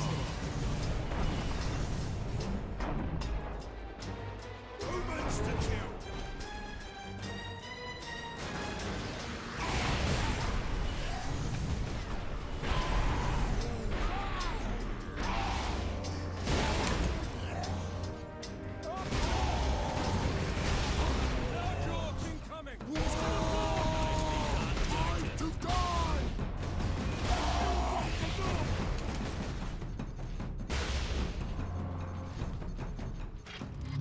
This gun's good, man. Drink some. Turn on the marksman modes. Extra strong. I think the limiter is supposed to be its ammo, but I mean you get ammo every 2 seconds.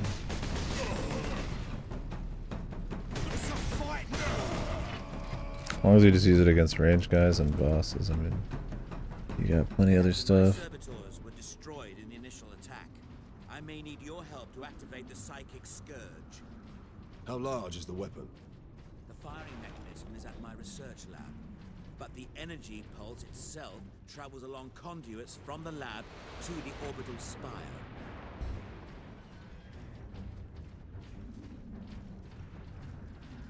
There. We will proceed through that door.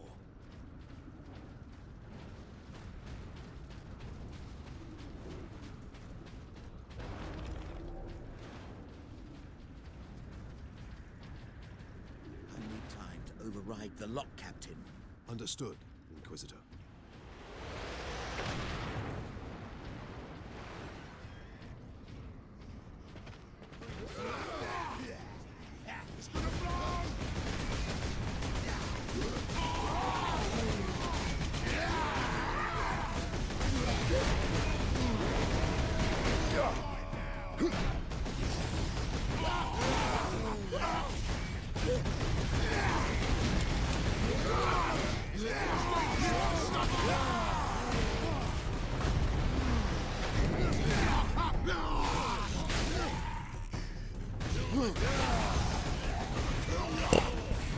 Jesus Christ, man. Like breathing in and I fucking what the hell did I have earlier, man? I'm just drinking fucking Wawa and shit. Excuse me, man. Sometimes shit just happens, I guess, man. Yeah, just stop breathing. That's like not even like planning to have any kind of anything related to some kind of burp or something. Gotta stop breathing.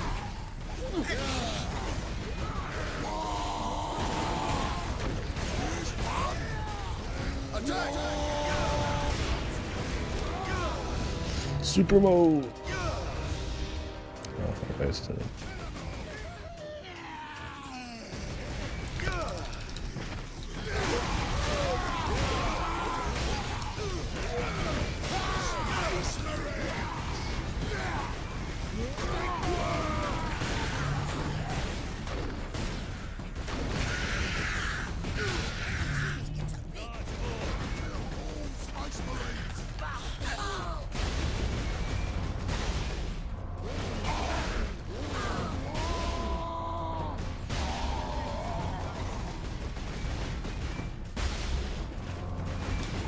Space Marines.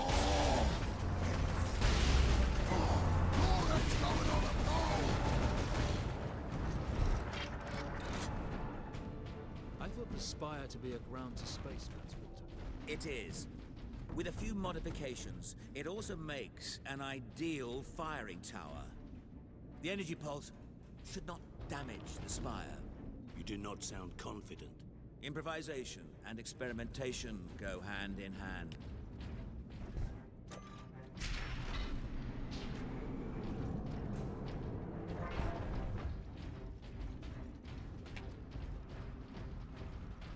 Problem solving. Like a sleuth. In the brown zone.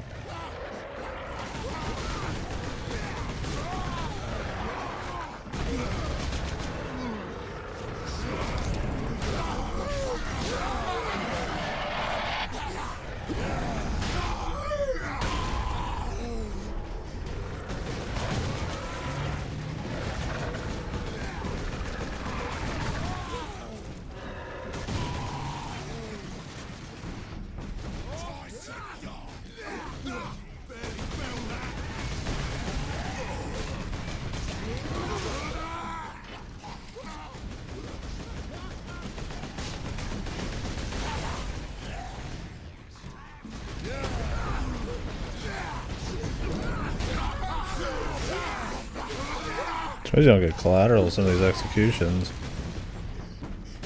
I like knock them back a little bit, that's about it.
Whoa, grenades. Space Marines to kill! Space Marines! Kill them! God, they let me know they're there, man.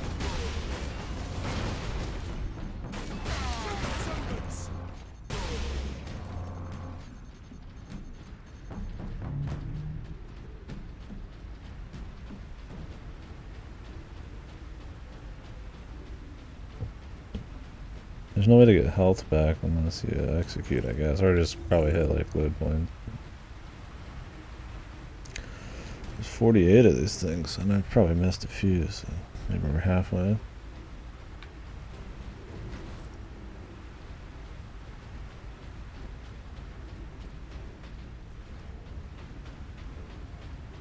I just got my 16th.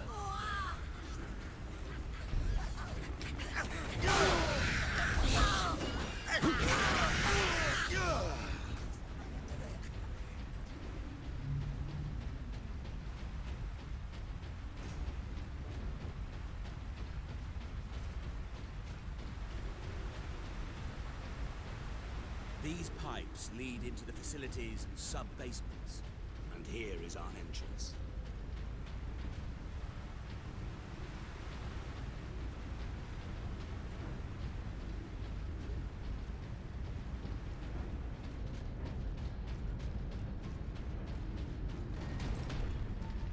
Oh, how'd you beat me here, buddy? God dang it.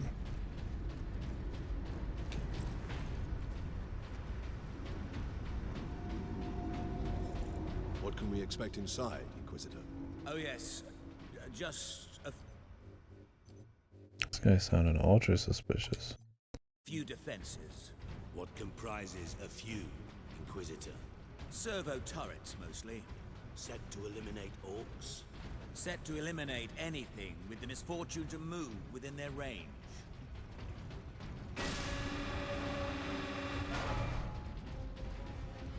This is what were they expecting to come at him? Sentry guns ahead.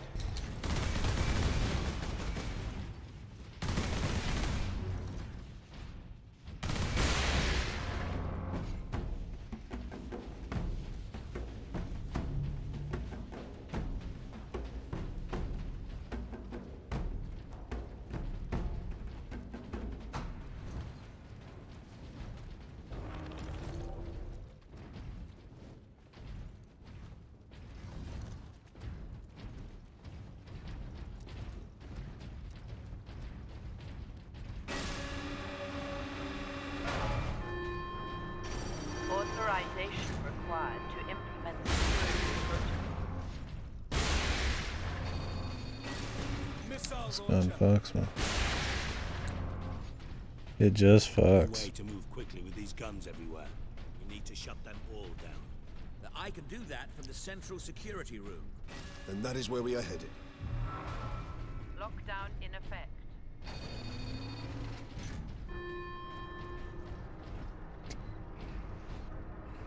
Or fucking reprogram him, man.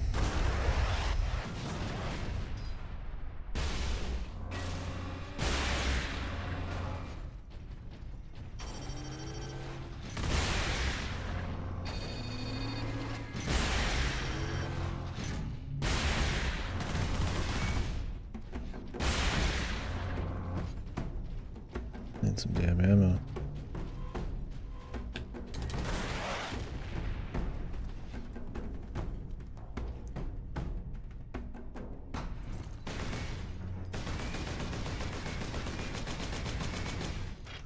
I don't think that worked.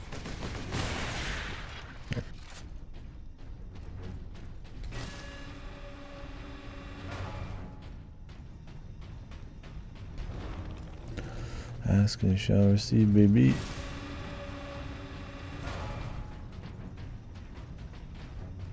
Authorization required to implement security protocol.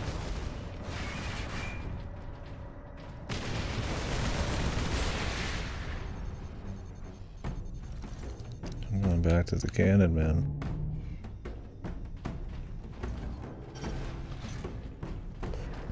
I guess you could hope it moves close enough.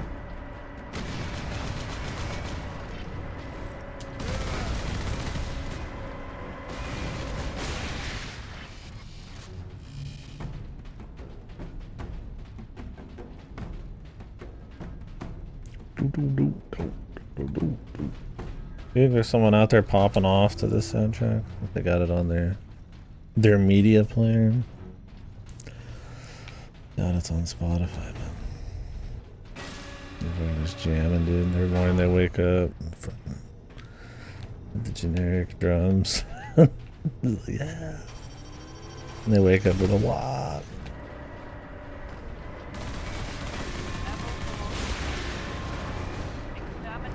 Based, honestly. Ultramarines. The logic engine thinks we are escaped Xenos specimens. There is a control panel in the side room. Get me there, and I can shut it down.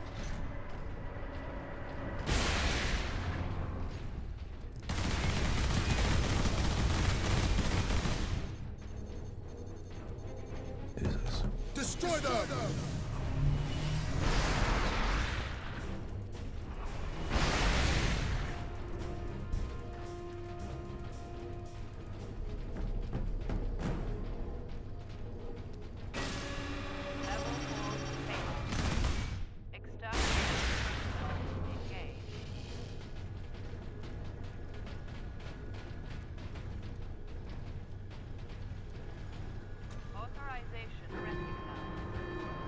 What's going on here? The exit will open shortly, Captain. However, I'm afraid the servo turrets beyond this room remain primed.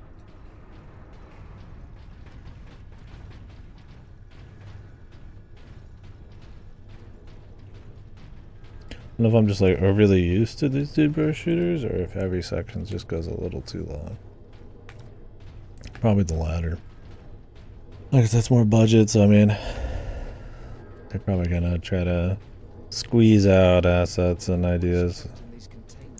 Specimens needed for my research. Specimens, cages, operating theaters. This place reeks of Xenos filth.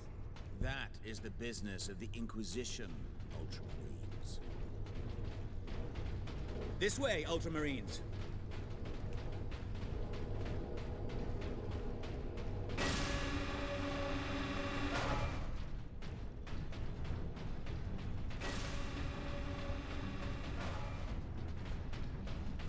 Xenos filth.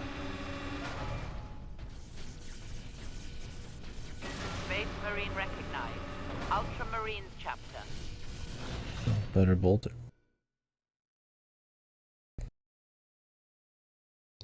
Adamantine. Oh, well, looks like you do all the upgrades and shit.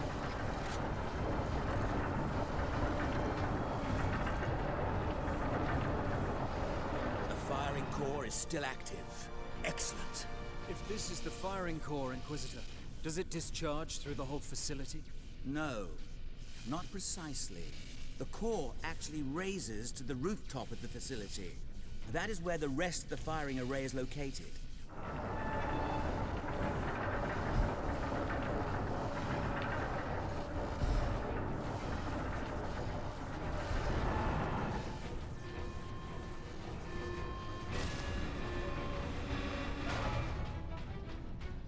And then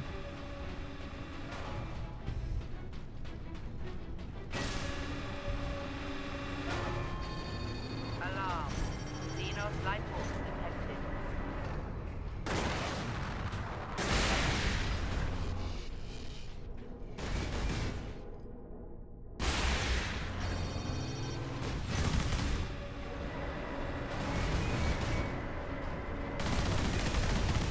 I think the auto shoot just automatically targets like way too high up or something against these.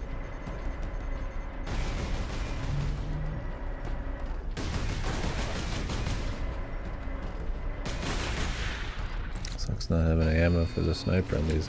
This is the only time you'd ever actually use it like that much. Just gotta wait for your shields to come back. The classic shield recharge health era. Well, this game, I mean, there's shield recharging and stuff, but usually not just sitting around behind cover waiting for it.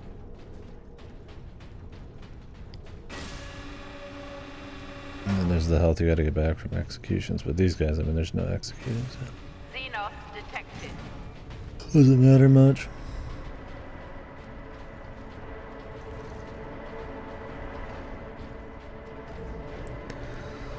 I actually swap back. I like the laser cannon, but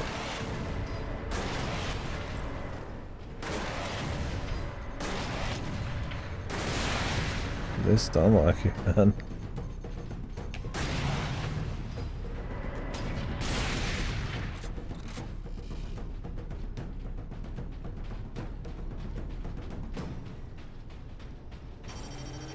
I guess there was some ammo here.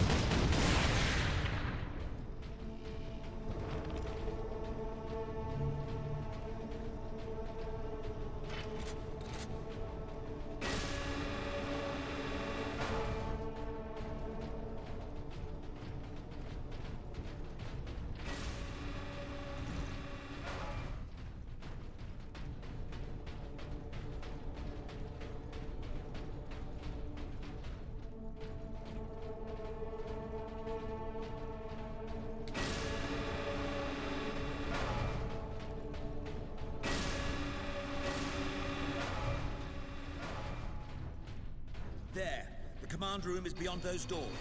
And those sentry guns.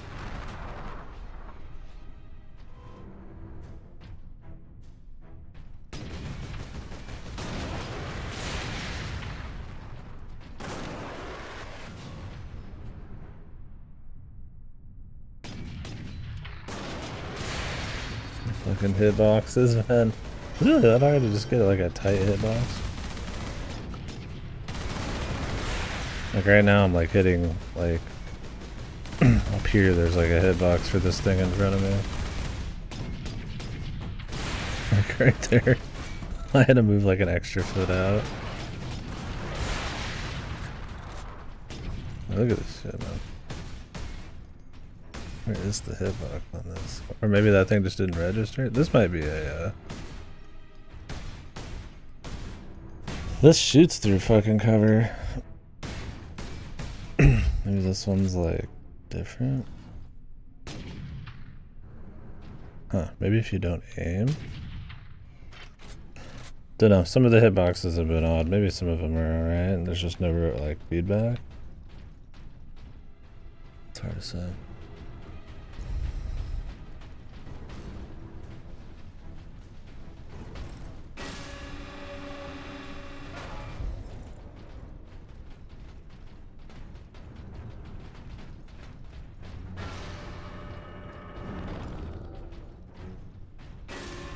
Supreme Fury.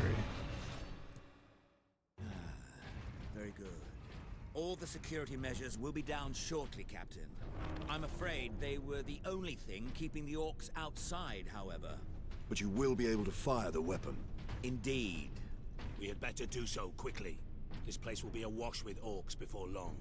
Of course. Security systems disabled. Authorization recognized. Releasing safeguard. Can't they just Please proceed to the generator room. reprogram them? I mean, clearly they're able to. Our guy said that they're, you know, are they set to shoot orc only?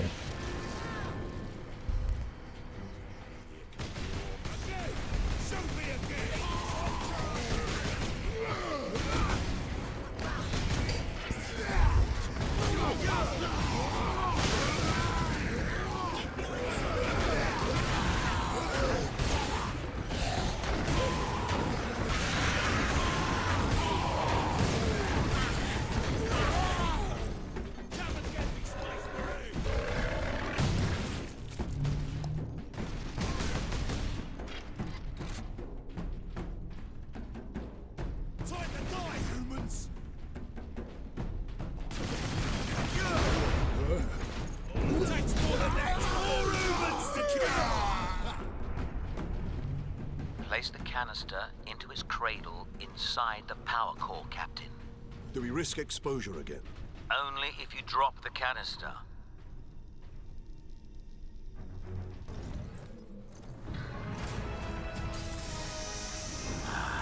Very good, Captain. Your time carrying my power source is finally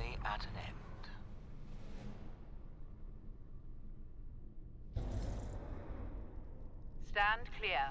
Psychic Scourge firing sequence commencing. Alarm. Structural damage. Warning. Emergency containment rights commencing. Damnable thing! What do you need me to do, Inquisitor? You'll need to manually restart the array alignment. Forcibly, if you must. Where? In the firing chamber. Board the lift, Ultramarines. Of course. Gotta do the video gamey thing. Hurry. The Gotta Orcs have cut the main fix the conduits to the machinery. firing tower. You must reconnect the conduits, Captain, or we're facing an overload that will rip this planet apart. Understood.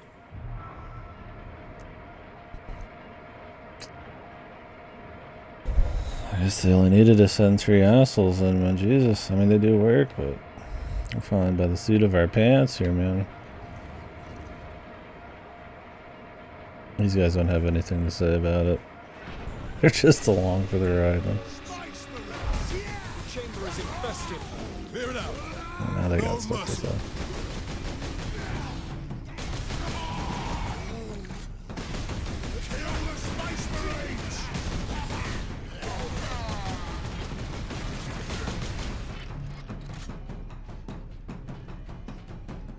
My music's back, baby.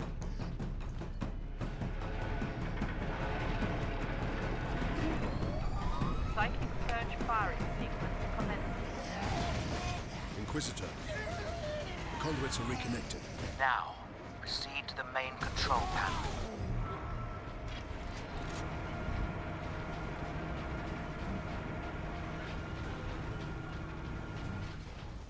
Weapons authorization confirmed. Primary containment fixture disengaged. Firing sequence in progress. Like we don't want to be near something that's supposed to take out all the orcs. Alarm.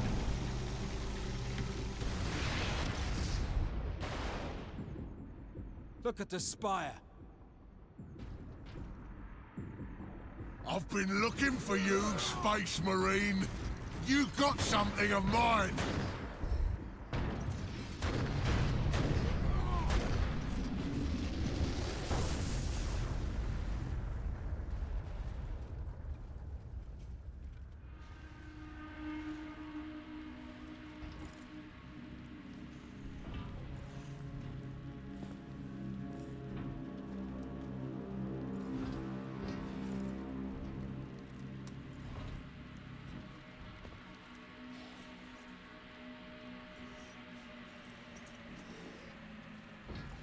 Why didn't it work? Damn that Drogon! Never trust the Inquisition! Stand fast, Ultramarines. We can handle a few orcs. Space Marine! Was that supposed to hurt?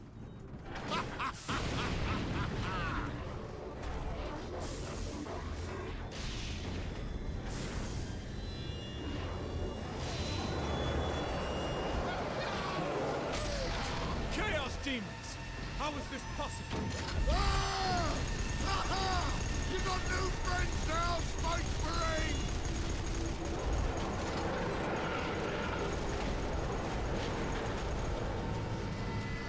He's not dead, he fell off.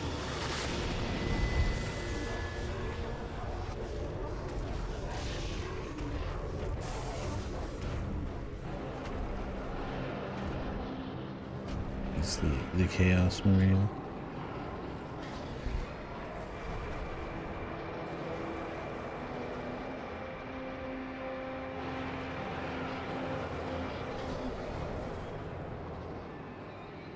Inquisitor! Get back!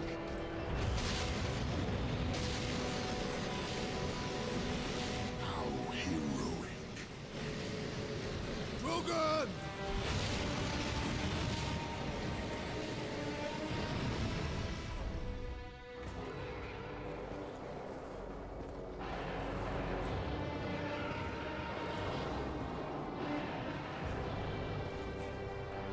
I have served you well, Lord Nemeron.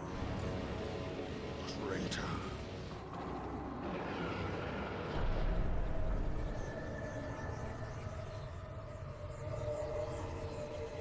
Guess he's taking his soul, baby. For your trouble. I see. My servant did all that I hoped and more.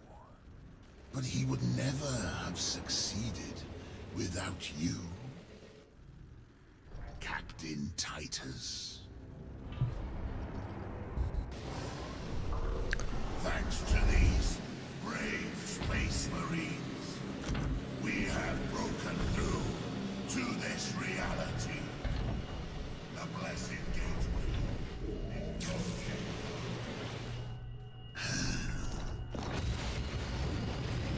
Clever fool.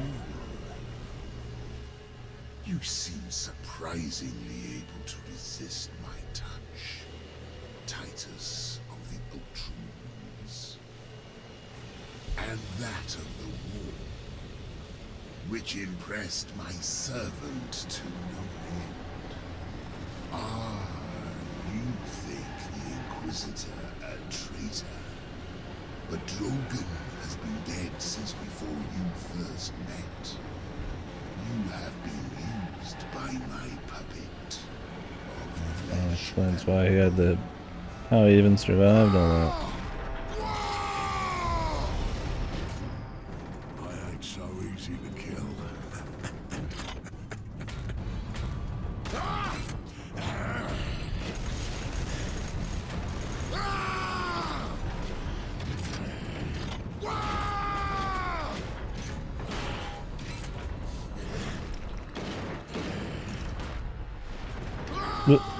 They're going off the side again to give us a little breather. Emperor, protect us.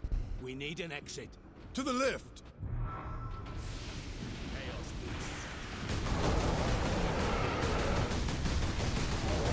Chaos beasts.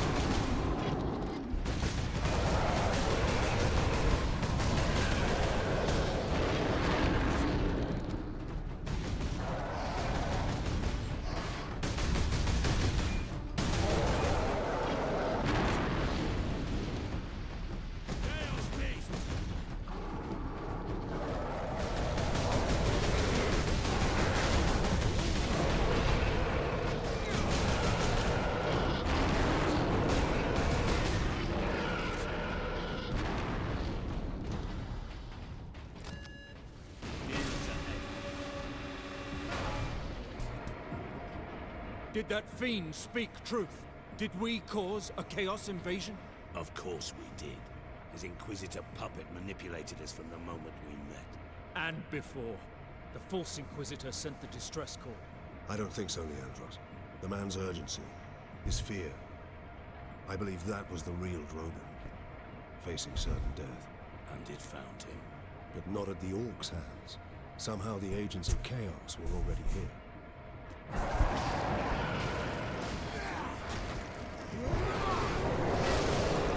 Orcs versus Chaos, that would be cool. Captain, keep moving!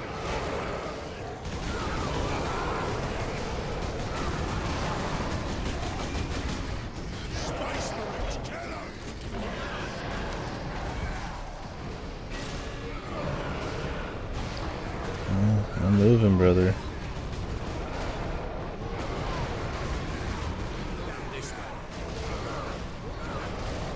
Lord.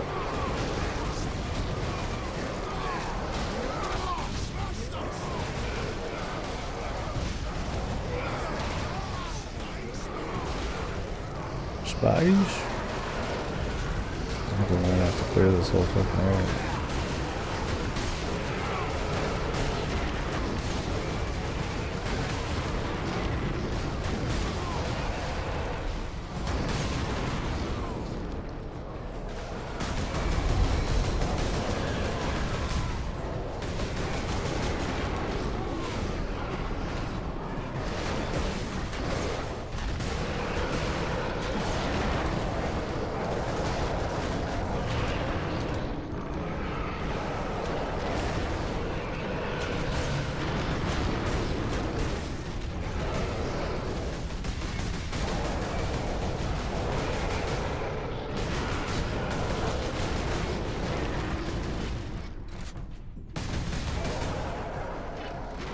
the exit!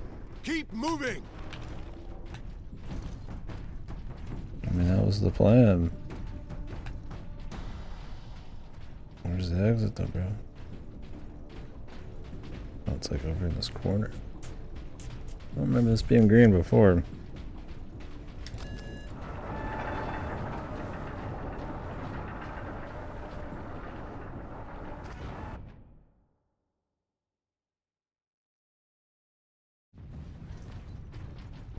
That gate, it's getting bigger. If it gets much larger, Nemeroth can bring his fleet through. Then we must cut the link between Warp Gate and Tower. You have a plan. We use Invictus to sever the orbital spire. At that range, will the Titan's cannon be effective? It's time we use the power source to our advantage. To supercharge Invictus. We need to reach that Titan. Hold on, I'll just break it or something.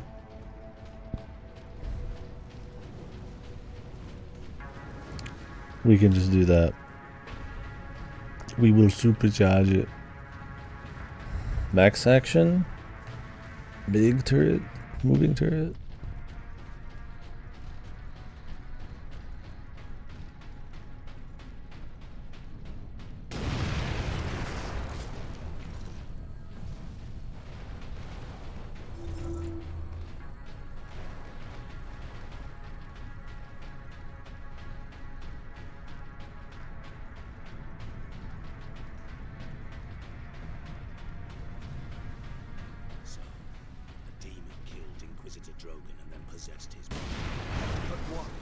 Alone, there was no way the demon could get the power source past 1 million orcs. It needed help. And we obliged. I was deceived. I am responsible for chaos breaking through to this world.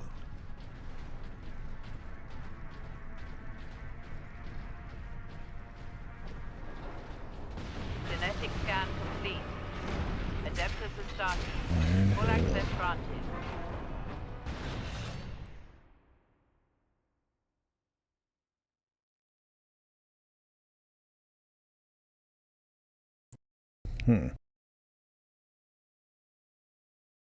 Company chat.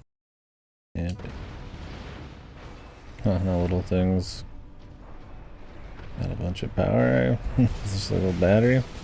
I just thought that kind of thing was more just to show off that they're the fancy ones for like a ranking thing. I mean, I guess it is kind of. Ultramarines, attack!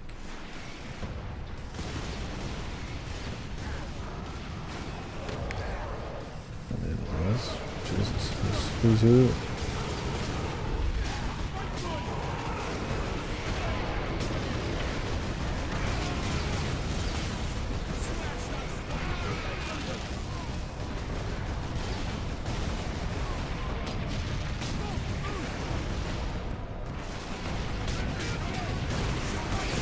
I don't know if those are like the demons.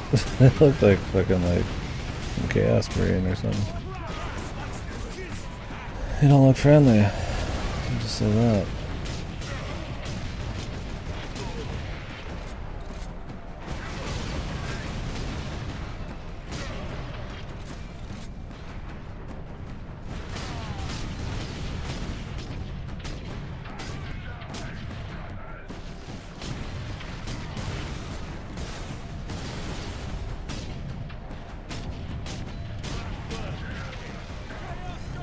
They must be.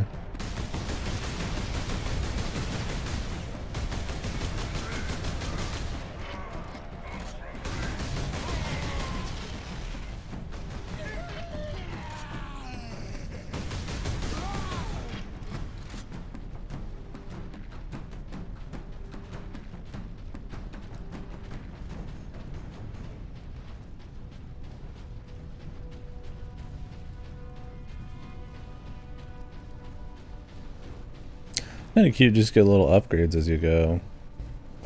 I think when you introduce like an entire new type of enemy, that can kind of be neat. So it's like, you know, when you're fighting orcs, they take a certain amount of hits and then you get like full upgrades, you know, and shields and stuff. And you get the power fantasy of like destroying the orcs easier, but then you get like a new type of guy that kind of sets the balance back in. I think that's kind of how it goes. I mean, for something like this, which is very fan servicey too, it's just like, ooh, I get this version and that version, and I get the thingy on the backpack and that kind of crap, right? There's so much to dip into in the lore. It's not surprising to kind of. Captain, duty requires that I put voice to my concerns. Speak then. You held the Tell us. unshielded power source again, Captain. And again, you emerged from the exposure unscathed.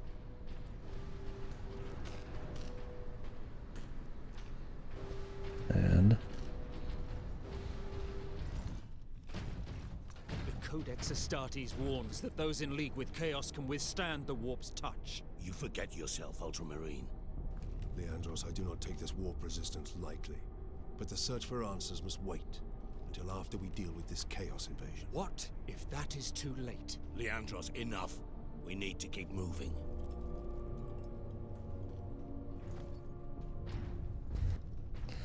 the man that's extremely pure.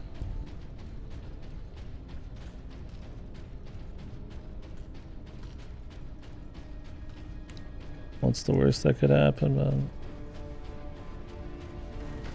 I mean, I could see from his angle, it looks like the captain's just helping out Chaos, because I mean, he pretty much just hand-delivered him.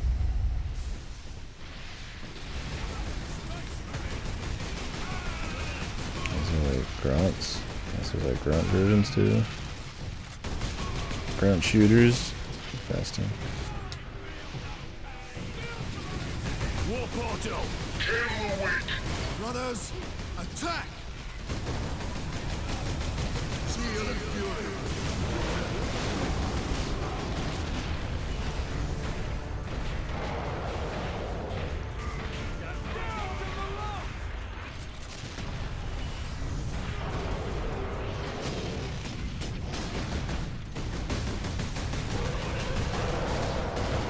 I don't remember if Chaos dudes die, or if they just go back to the Chaos room for a while. I think they think it's just hard to like get to here.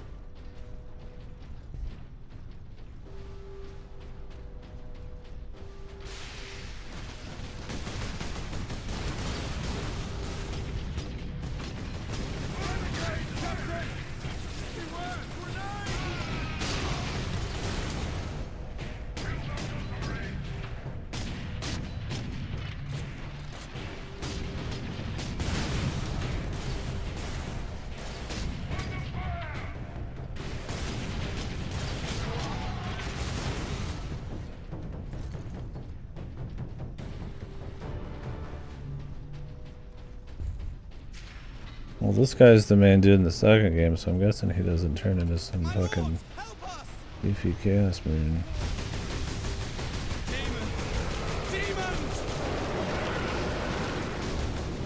Where are they all coming from? Guardsman, report. My Lord Space Marine. They were on us almost immediately. Captain Titus, are you there? Nice report. This is Lieutenant Mira. This whole planet has gone mad. The forces of Chaos are invading this world. We must get to the Titan and destroy that warp gate. I know what route to take. I deployed troops to man outposts between the Calkis facility and Bastion Primus. From there, you can access the rail network and cross to Manufactura Majakis. Understood. I will meet you there.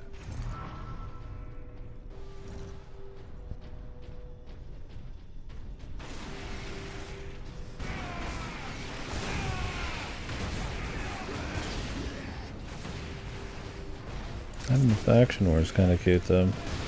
You take the fights different or avoid them. I mean, I guess you wouldn't really avoid them in lore probably, but mix it up. See if you even can.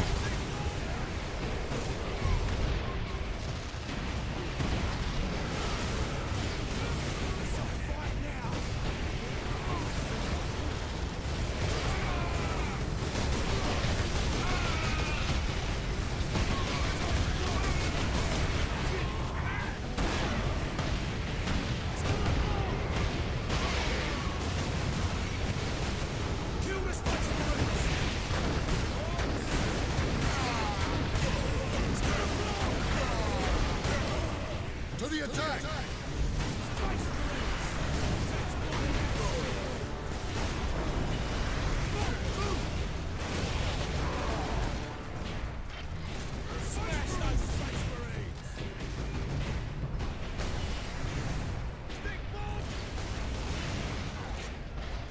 An Orc invasion, and now the tender mercies of Chaos heretics.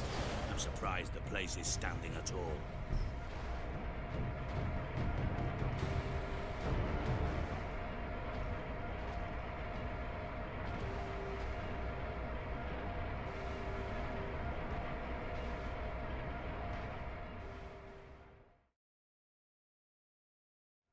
Drama? Oh. How can we face them? The legions of chaos. Trooper, get yourself together right now! The legions of chaos, the thing. The other platoons are going to fall back towards the bastion. Hold this position, or they'll be cut off.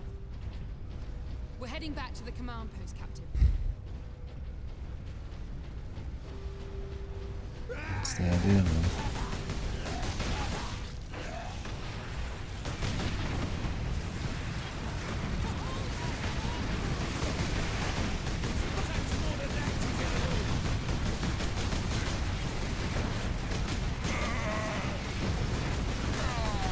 Better shield's pretty nice too.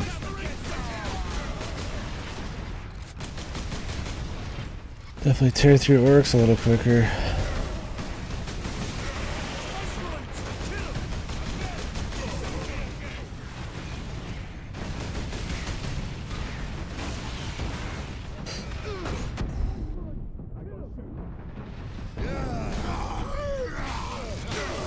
Some of the view is a little off.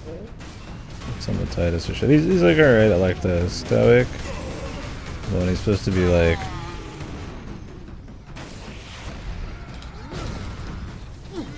expressing effort and shit. Yeah, you know, like it's not quite as crazy. That's why I was wondering if they'd have him again for the next game. Next game looks like probably a bigger budget effort. So we'll see.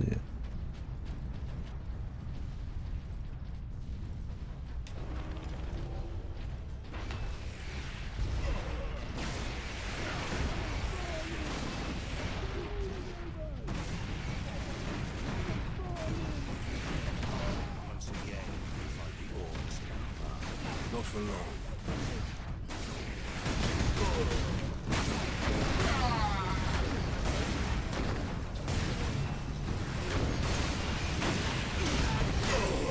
This guy's just hanging out here. That's why I kept shooting him.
Destroy them!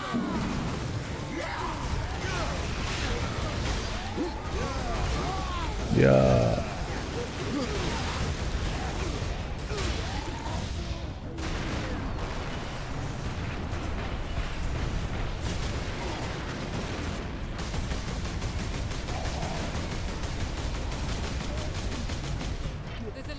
here. Jesus, we didn't have to kill them all, lady. The lift was behind us the whole time.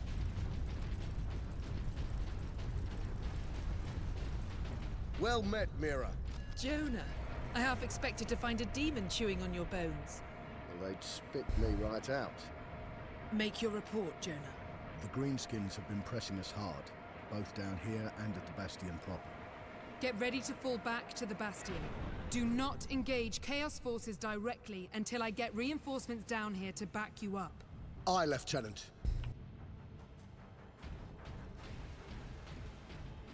Except when we do it. Because we're cool, man. We could just shoot whoever we Captain want. Titus, this way.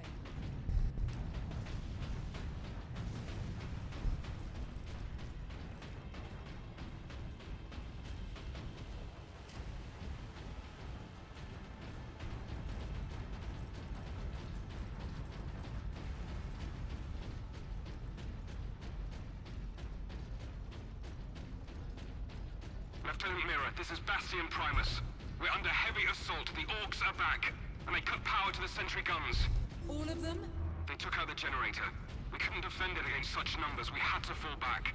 The Ultramarines and I are almost at your position. Mirror out.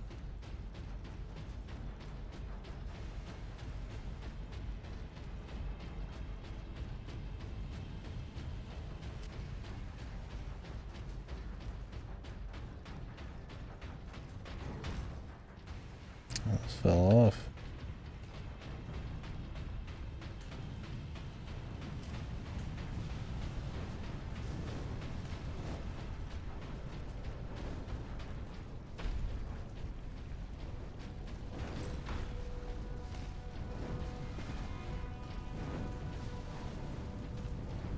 Genetic scan complete.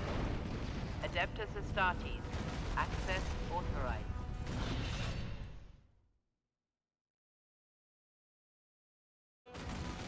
And they've been prone to overheating.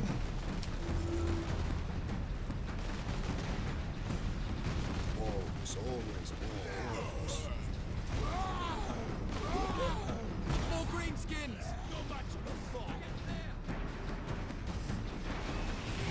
Forward!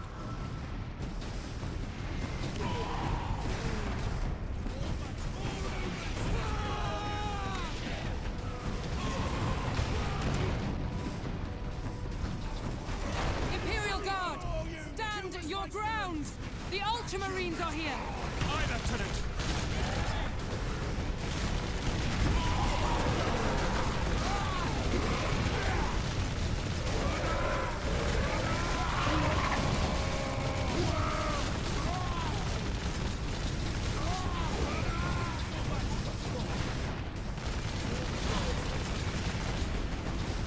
More of these, man.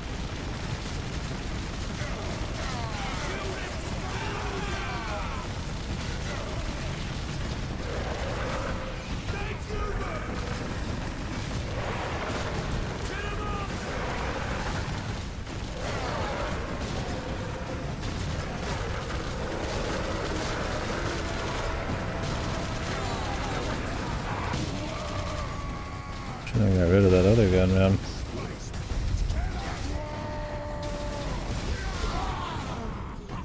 This might be right then.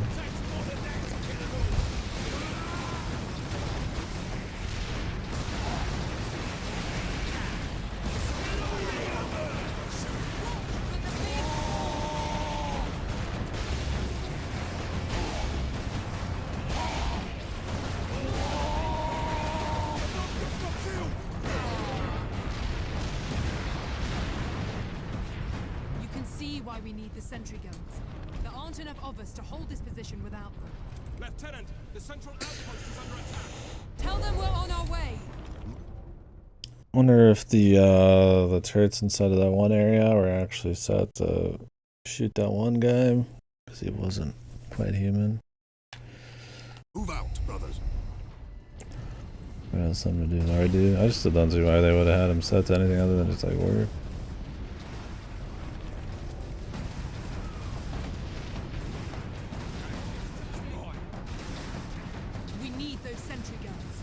Lieutenant, where is the generator? If you continue on, you'll find it at the end of our fortifications. Brothers, the guardsmen will need your help until the guns are reactivated. We will hold the line, Captain.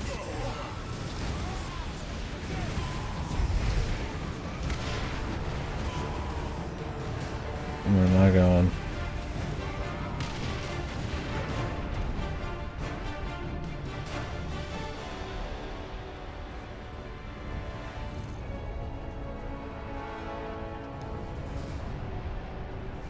I could try this one somewhere. Not my favorite, but.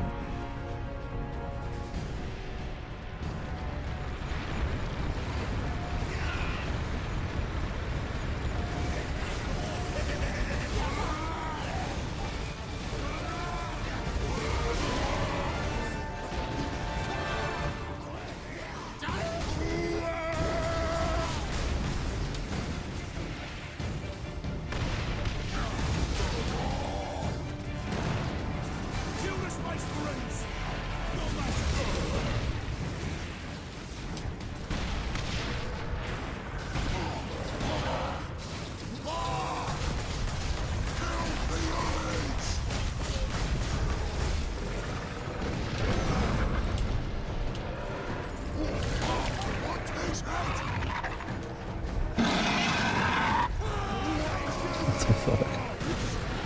Yep.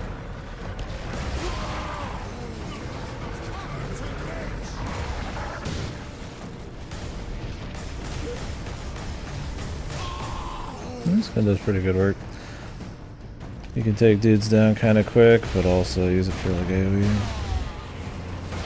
And AoE is definitely a consideration in this game.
Jesus, dude, even when you're in super mode, you're getting cranked.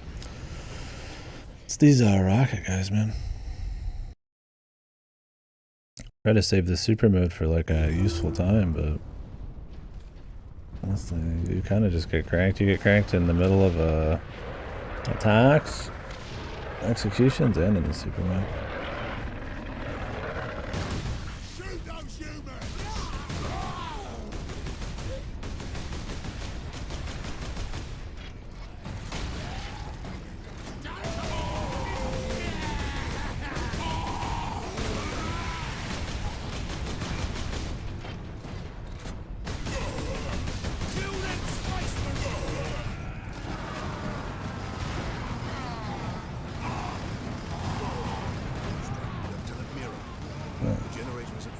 That's the idea.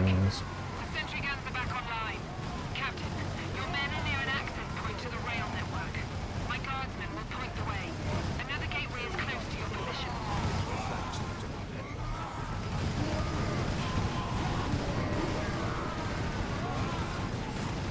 The sentry guns are very useful.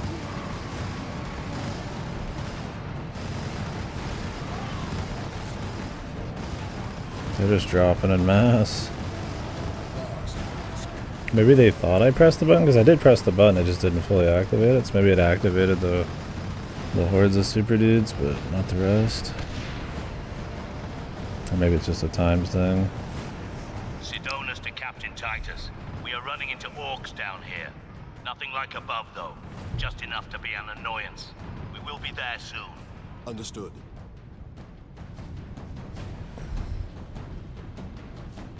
Maybe I was just supposed to get to, like, the button and that was it. Well, now that we've split up, I wouldn't be surprised if that other guy ends up doing some goofy shit, man. We'll see.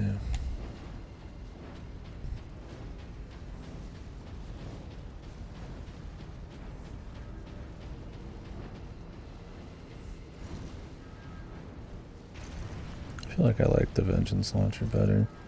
Nice and quick, to the point. I think this is like my favorite setup right now.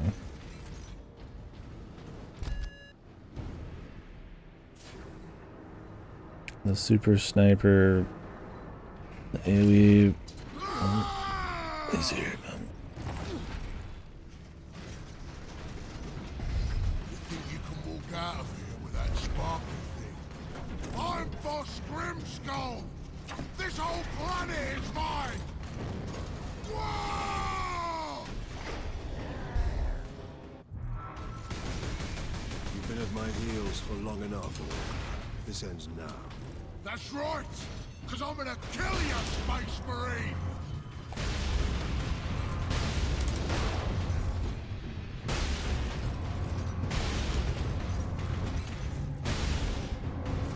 Damn you me! Stand still so I can kill you!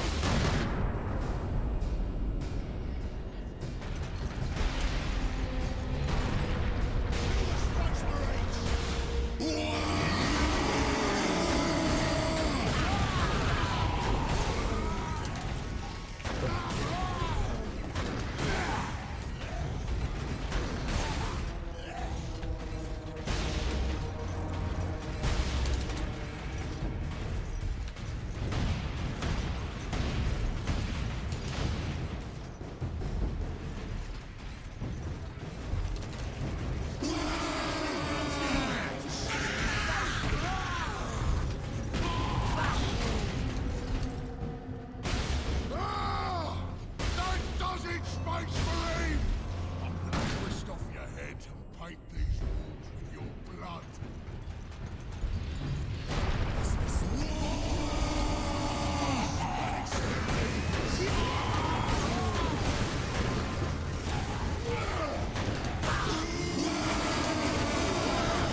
Dude, he just got one shot.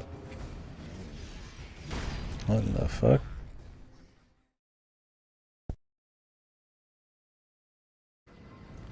Using the super attacks, horrible, man. Gives you a sense of all security, that's for sure.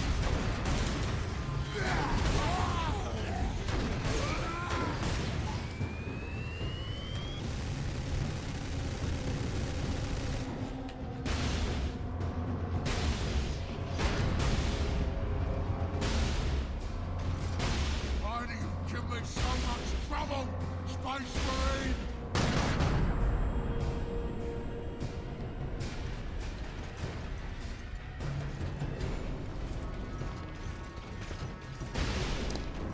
That feels heavily scripted, bros. I don't know if me doing anything here even matters, hardly.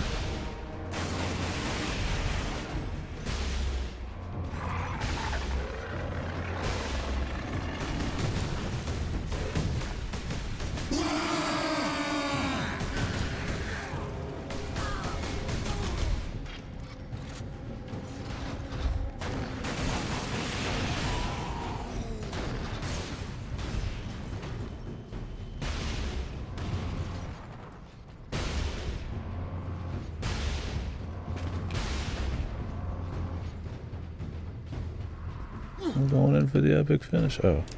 I didn't even press B, just walk up. I ain't finished with you yet, Space Marine! But I am finished with you, Orc.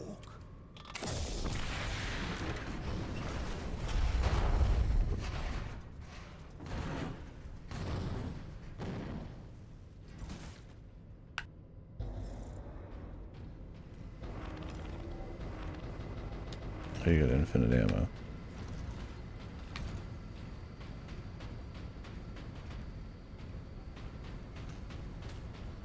Well, we got him, yeah. Captain, The damned orc is dead.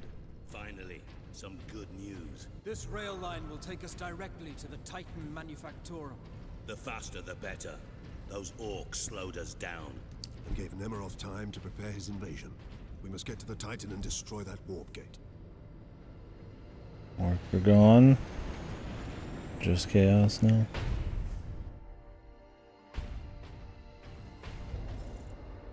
Captain Titus, the orcs are running scared. What's happened? The captain dealt with their war boss once and for all. We have a chance now. Bolster your defenses. The demon host will not be so easy to frighten off. Good luck, Titus. All our hopes are with you. This section reports 5,302 workers absent. Lagos has been notified. Adeptus Astartes recognized. Full access granted. Ultramarines, this is Princeps Enoch aboard Titan Invictus. This is Captain Titus. What is the status of the Titan? My crew and I are aboard Invictus, but she's immobilized. You will need to activate our berth's backup generator to release the mooring clamps. Understood. Of course. Fill me with engineering objectives. It's my favorite thing.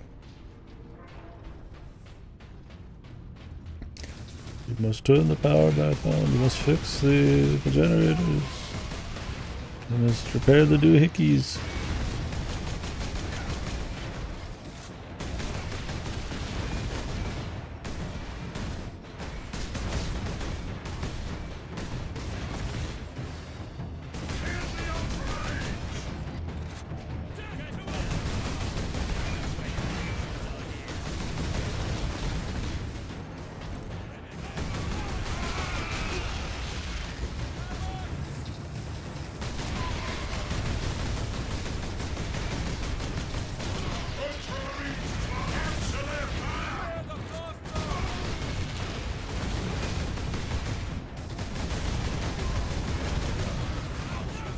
Stamp them out.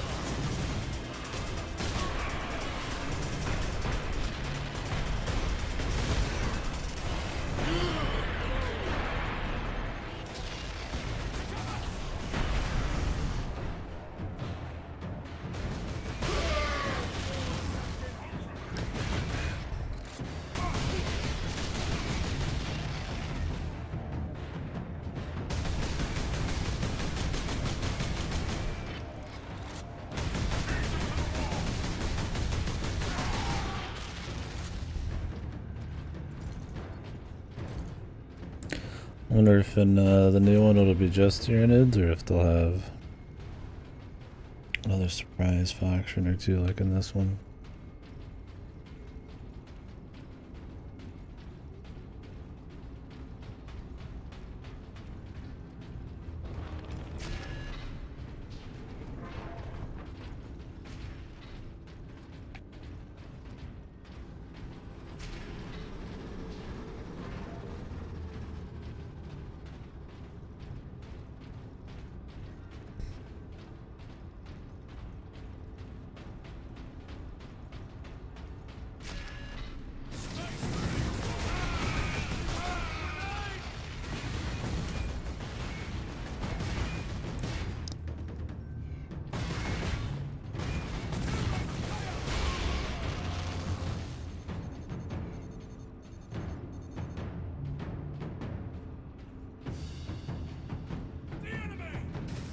Okay, when you're fighting chaos, you get the same music.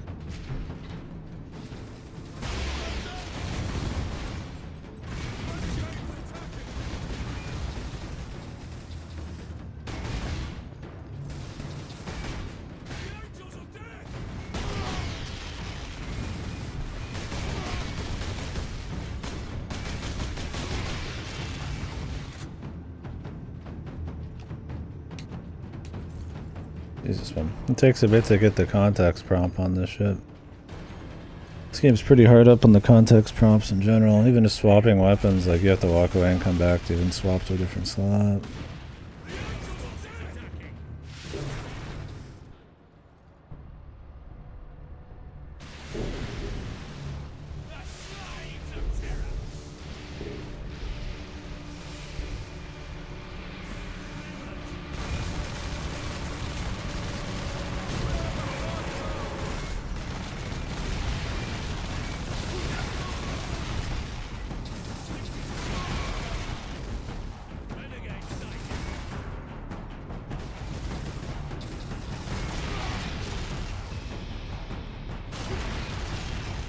Yeah, you get a little extra something on the music.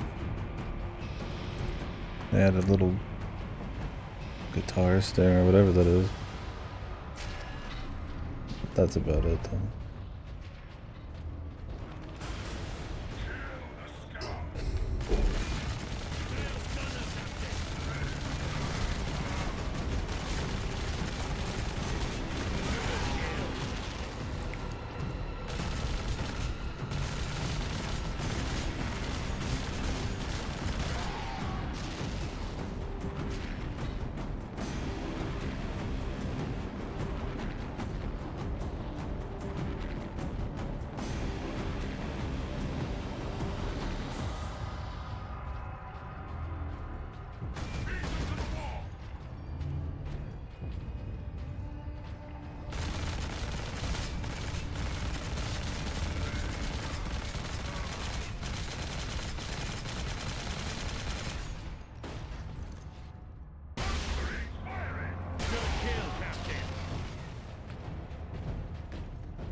Thanks, man. I'm not as chatty. My fucking ears give me some issues. Just feels tight. What it is.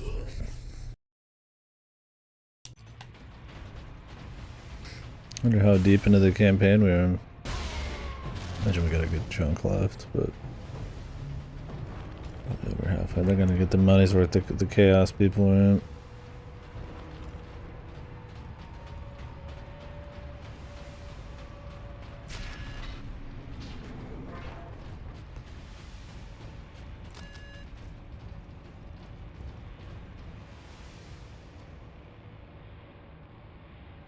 Curious about the story and anything.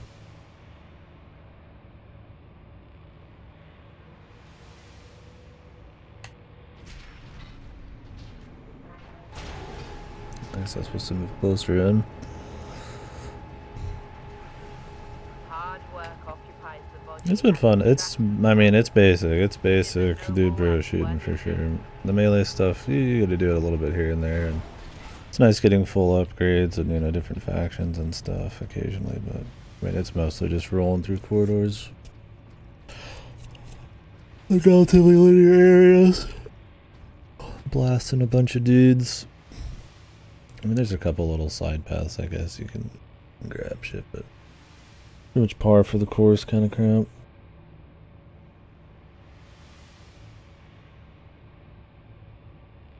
The shooting's fine, but it's not like, you know,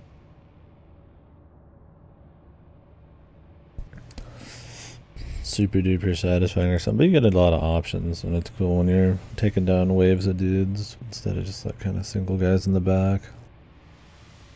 The closer you get to just sniping around corners, shooting other shooter guys, is kind of puts it more in line with the typical dude bro shit of the era. I feel like that's kind of when the game's at its worst, but it's good to do occasionally just to mix it up, I guess.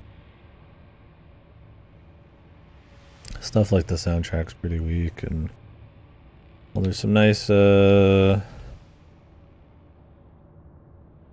visuals here and there. It's nothing like too wild, and the color palette and stuff. I don't expect it to be super vibrant, but you know, you're getting to see some mega structures and shit, but it's nothing like buck wild. Some of it's just the era, but a lot of it's probably just the budget. It's like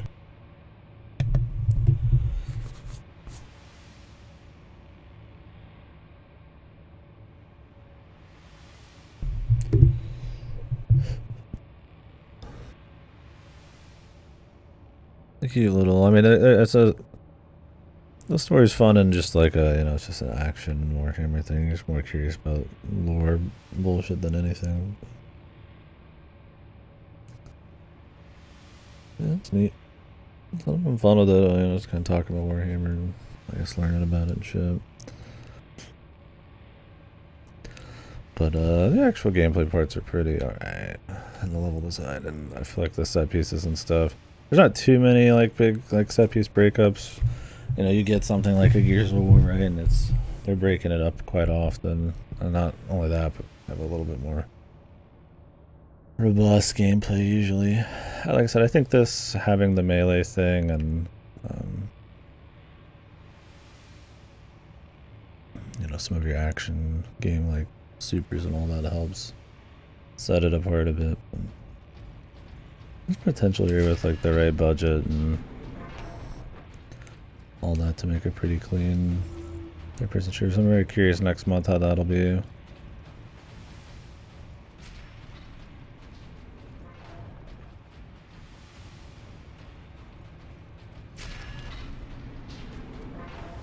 All workers of Class 9 and above must report for their shifts despite the emergency.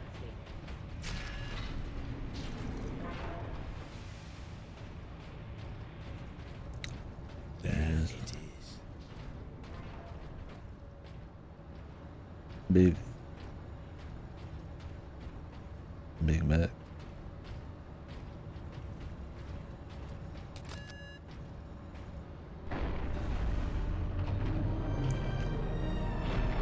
That did it, Ultramarines. If you can release our mooring clamps, we can bring devastation to the invaders. The renegades have it well guarded. Understood.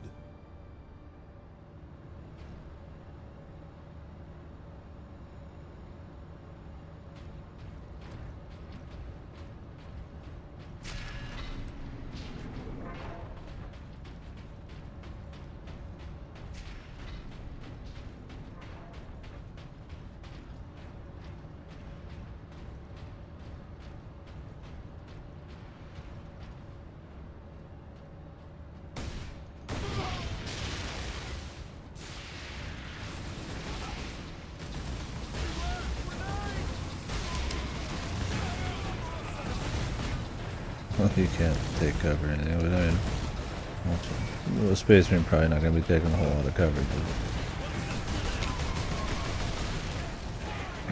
It's funny when I'm like thinking I'm playing pretty much like Gears of War or something. I'm like trying to press A on like some shit because you know you can dodge around in Gears of War and all that. And then it just doesn't happen. It's like subconsciously I feel like I'm playing another game sometimes.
Yeah, this game's not worried about you knowing anything about the setting either. Definitely feels more like a game for the fans, you know, they're not gonna like explain any lore or anything. Which is fine. But I wonder how that affected its reception and stuff. You're just kind of these dudes. Just I mean, it's a simple enough plot. You're these guys. You're here to fight these other guys who are assholes, and then some other faction just appears, right? And you have to fight them too. I feed you to the dark gods myself, Ultramarine. Kill the Ultramarines!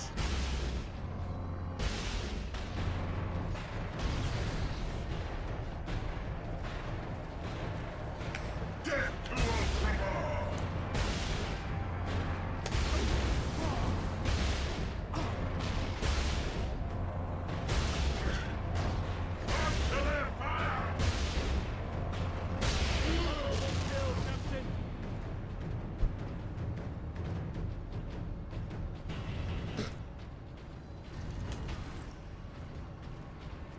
Yeah, it's pretty fucked. Yeah. An elevator will get us to the mooring clamp controls. I will take care of the clamps. You and Leandros get the doors to the Manufactorum open. Understood, Captain.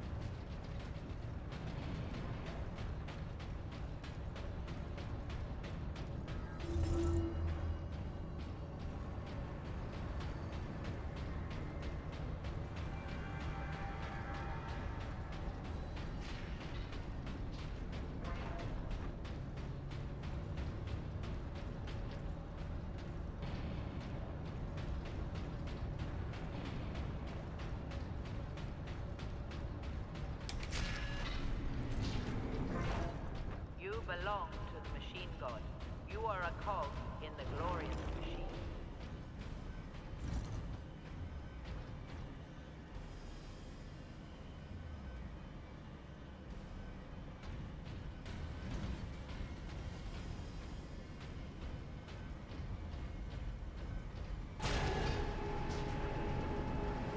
Enoch, I have Inquisitor Drogon's power source with me. We must use it to supercharge your weaponry. The power source? The rites involved in using it safely?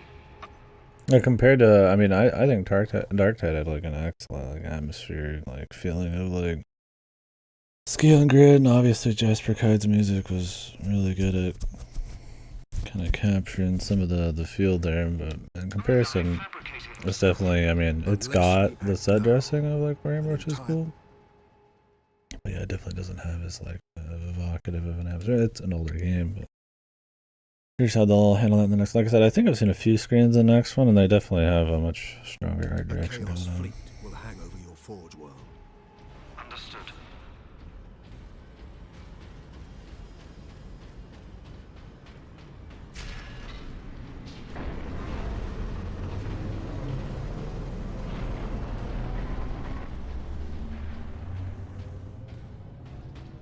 Weapons authorization confirmed. Ultramarines chapter. The Emperor be with you, Space Marine.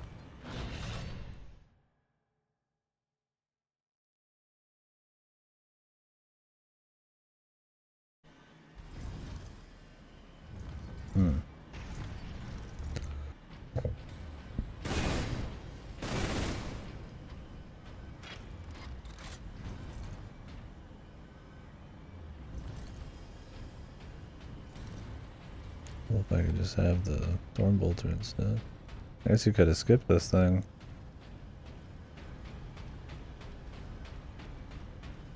I'd definitely make an effort to like throw like a new weapon or something fresh in here every now and then.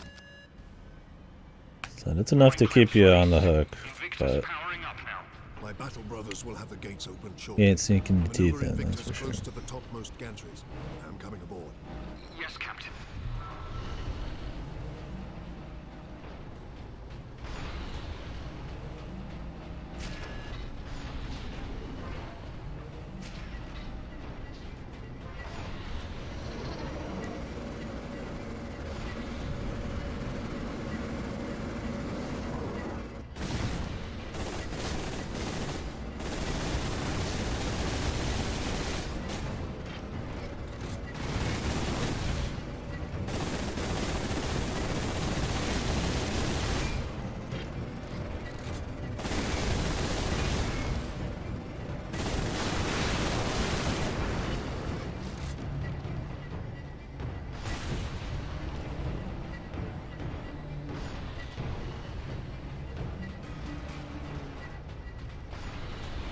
Lock it down!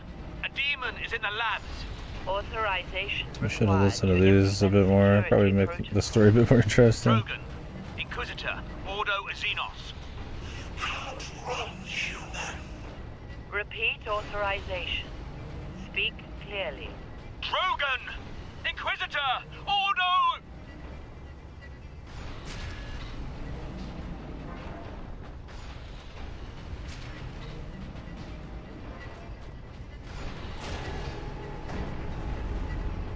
Enoch, I have a target for you. The orbital spire. The spire? But Captain, it is a masterwork of the Machine God. It is feeding energy into the warp gate above it. If we are to stop this invasion, the spire must fall. I understand.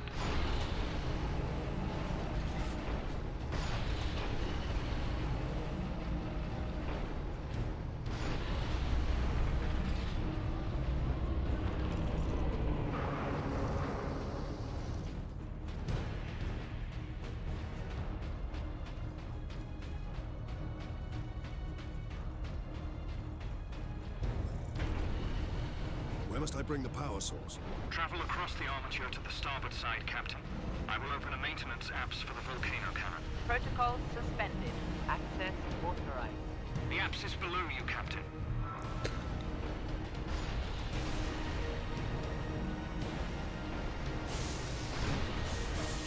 Oh.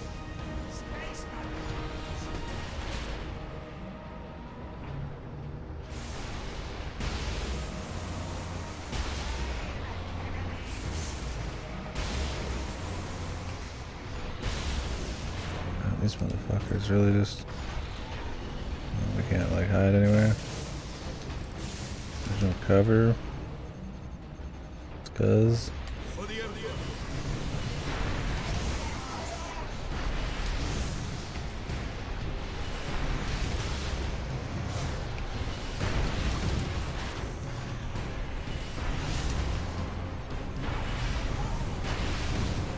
God, I had the superpower. That would have been a fucking nightmare.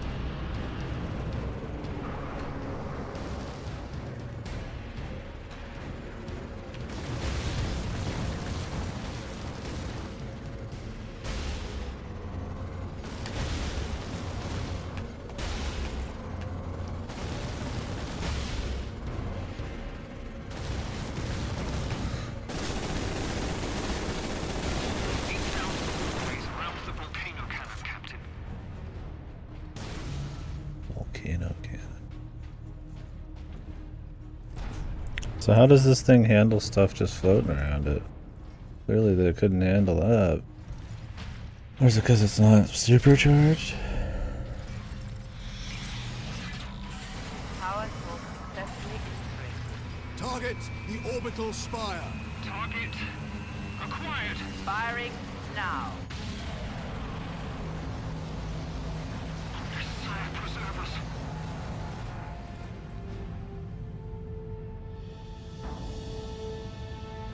Alarm. Ejecting power core.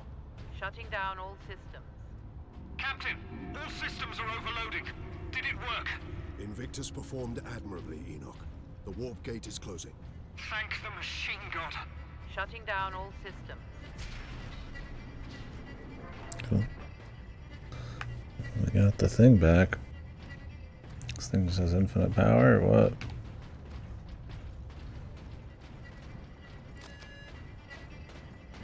That's done, Titus. But Nemeroth and his demon host still roam free. Though he is trapped on this world. And all the more desperate to recover the power source. We must get it to safety, old friend. Good news on that front. Lieutenant Mirror reports that the Liberation Fleet has entered the system. The Inquisition will surely have sent agents with the fleet, Captain. Perhaps we can return the device to them. The Inquisition has already failed to stop its exploitation by Chaos. No one must use the device, Leandros, ever again. Contact Lieutenant Mirror, and have her divert a Valkyrie here to pick us up. Yes, Captain. This guy's clearly Putting a bolt around through that damnable power source is out of the question. fucking around. We could open another warp gate, for all we know.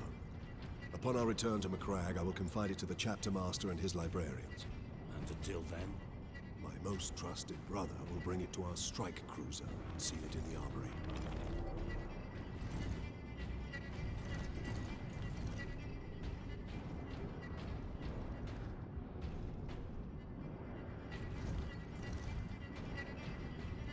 Clearly the other guy's...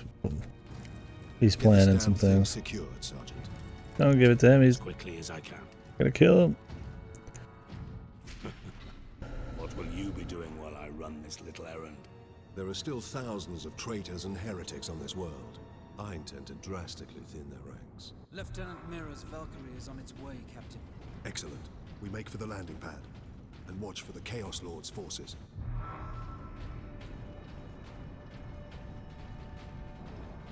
Giving somebody else the power source, man.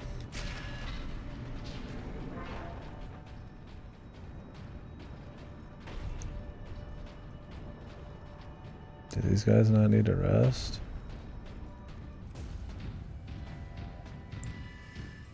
There!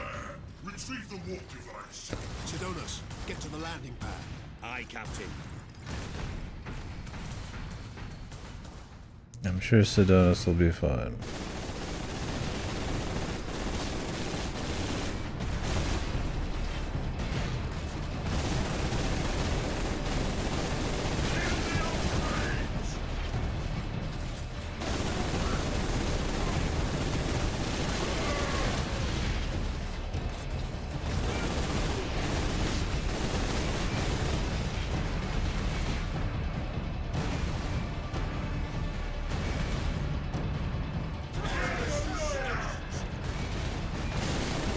That doesn't seem super good. Doesn't seem super bad, but it does have to be very close range, and I mean, Chaos guys generally are not super close.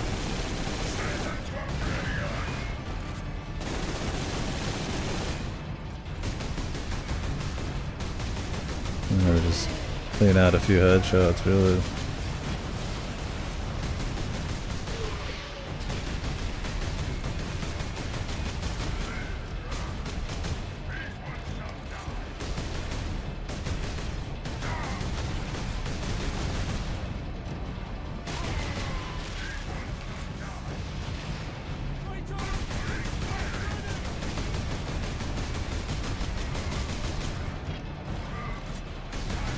I just like my default weapon, just with headshots just does a lot more. Like you must have to be up their ass, but like why even bother them?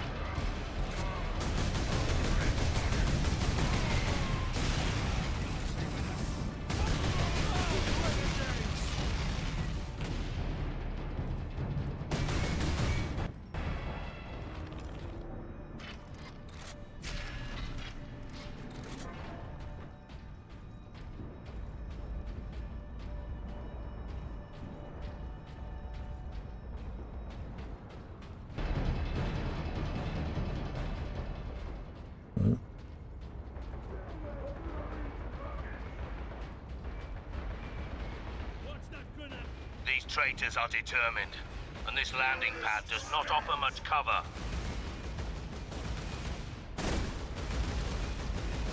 These good guys? Who's the good guys here? Oh. Time for him to get destroyed by the big man.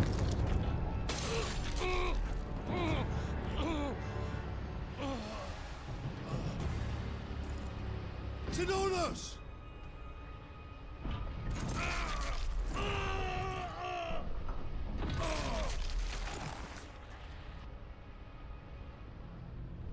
At last!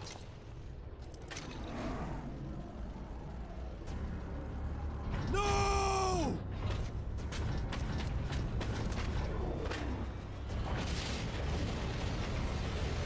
Where'd the other guy go? What did he get, mind controlled or miraculously help us? Such a pretty bauble, hiding such immense power. This device is a gift from the Chaos Gods. It holds the key to my evolution, to my ascension, to immortal demonhood. My armies will spill humanity's blood across the stars. You continue to resist my touch, Only a deep connection to the warp can explain this. Will you be joining us soon, brother?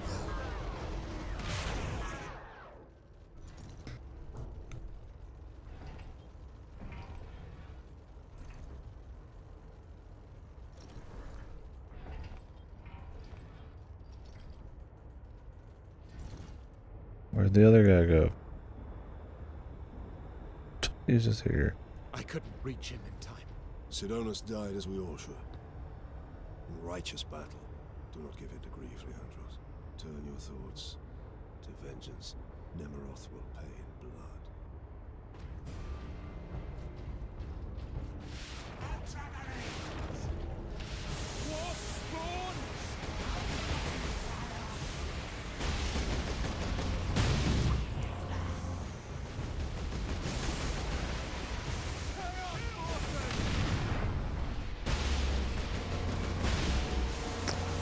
Fucking hitboxes in this are fucking horrid on the objects.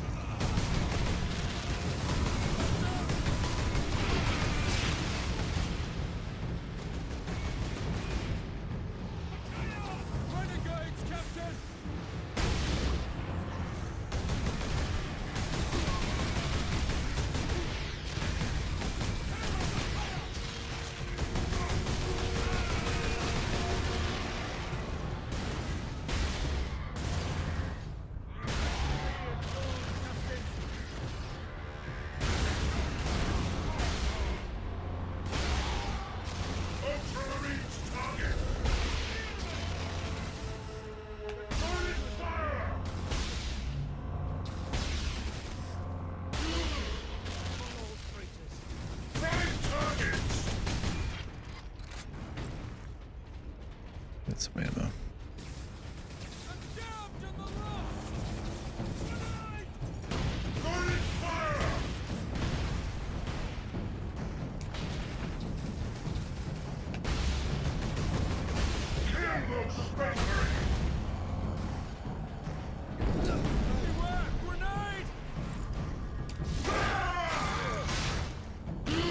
I feel like the not being invincible. There's a reason a lot of games may give you invincibility when executing, because if you want to have like a long, cool like cutscene or something when you're beating the shit out of some dude, like variable timing on those, and just I mean it just doesn't make sense on a firefighter to just sit there and just beat the shit out of people. It's like it's such a gamey thing that you kind of have to give like a gamey like out to be able to see them without getting destroyed.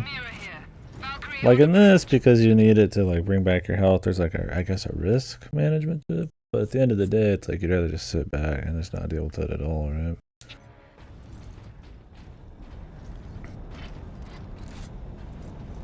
Reason you're usually invincible. And if anything, sometimes the invincibility gives you like a tactical kind of breather moment or like a dodge or something. It just kind of depends. Oh, there's this gun. Sergeant. The traitor lord murdered him.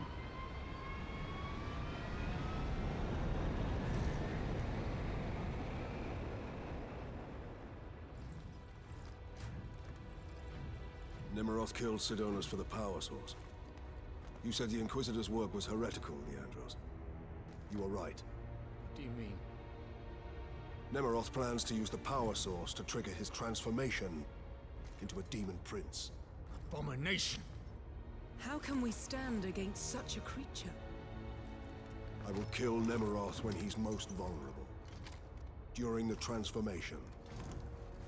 Safeguard Sidonus until the apothecary arrives. Then join the Imperial attack. Going alone is suicide. Or worse. We know the enemy takes great interest in your connection to chaos. Do you fear my falling to chaos? Of course not. Whatever lies behind your resistance, it can only be to the enemy's favor. Why? Perhaps this resistance can get you close enough for a killing blow.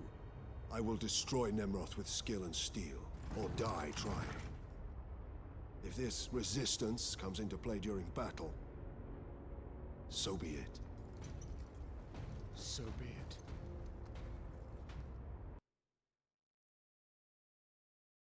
There we go. How many hours is this gonna be? Farewell, Captain. Well, would you go alone? You think you'd bring one of your other Ultramarines with you? I mean, just to make it cool.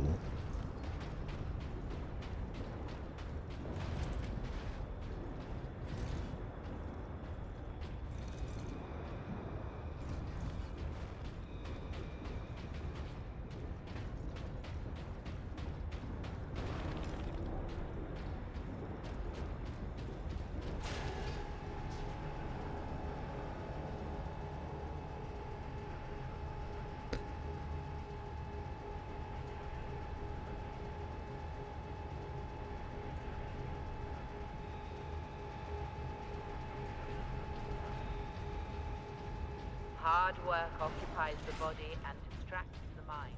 It is a noble and worthy... Stench of aliens permeates this facility, but it is tolerable because it represents progress. I acquired specimens for experimentation. Orc, Tau, Eldar. Even a Tyranid Lictor, which nearly caused a revolt among my tech priest allies. I designed the weapon to use the warp energies to target the weak points in the Xenos brain and rupture them. That is the tidy theory. When I put it into practice, however, the specimen's head explodes. Distasteful, but effective. The weapon works.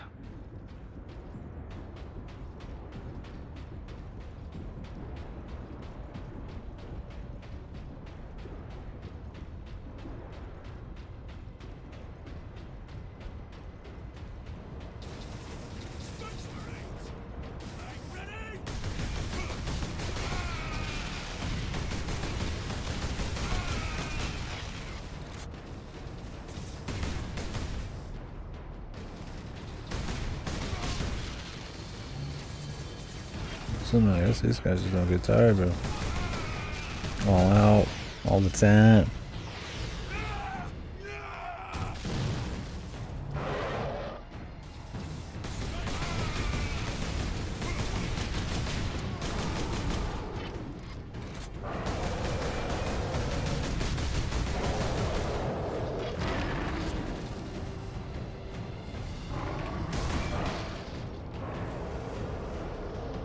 Okay. Juked at the exact same time and then he just clipped through the ground for some reason.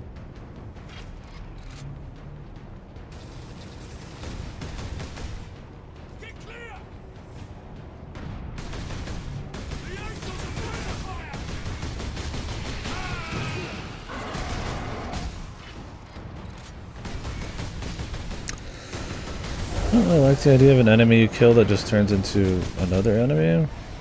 So all it means is like it would be one thing if he turns into an enemy if you don't kill him in time. But otherwise it's just essentially like a fancy way of just adding another dude to the fight. Right?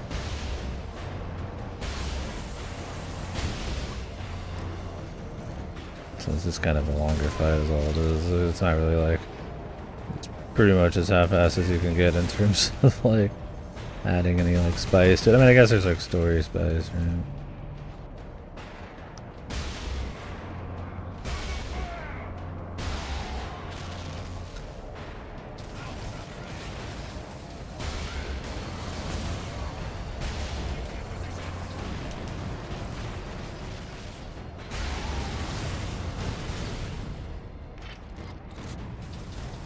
Captain Titus, the Liberation fleet is in orbit.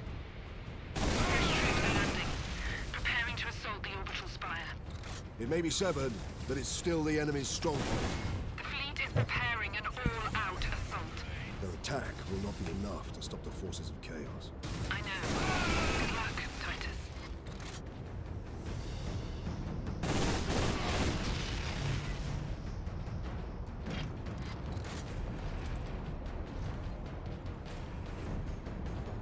What is over there?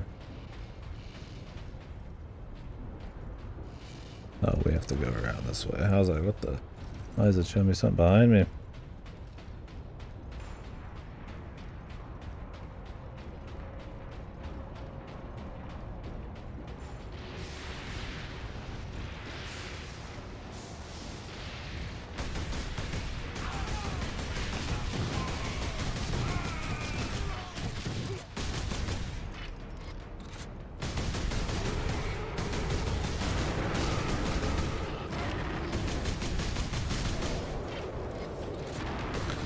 This dude just fucking woke up and I don't know where the hell he was.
I could go back for ammo, but fuck it.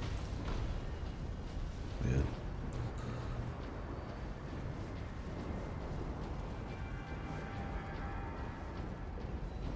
Kill them all!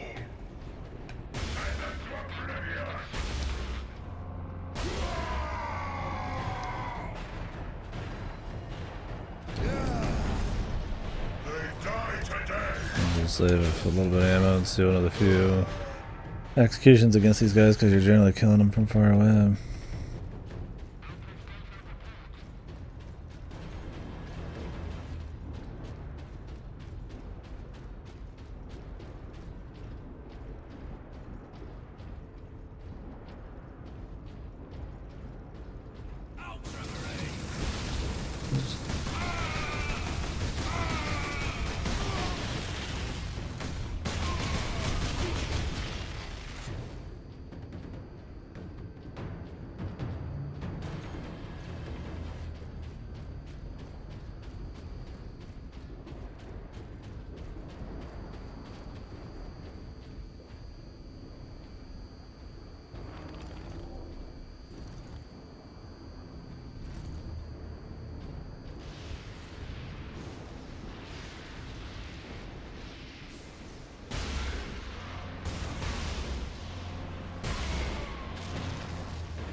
This gun,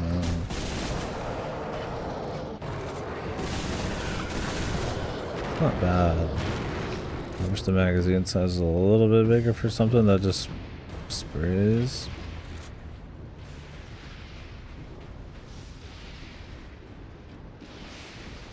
So quickly and it's like close range.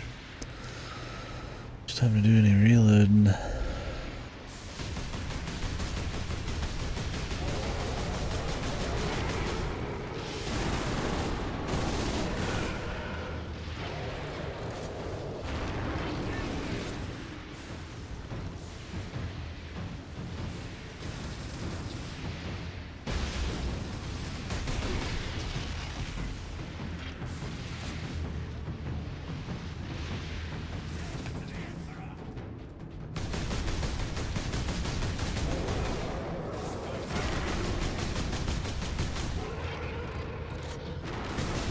I gotta wonder if you could just not pick up half of these like little upgrades and stuff.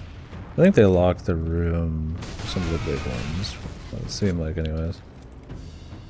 The grenades seem a little underpowered too. It was cute enough to just have like an extra thing to manage like lots of guys. Other than for that like very specific purpose, they're not terribly good.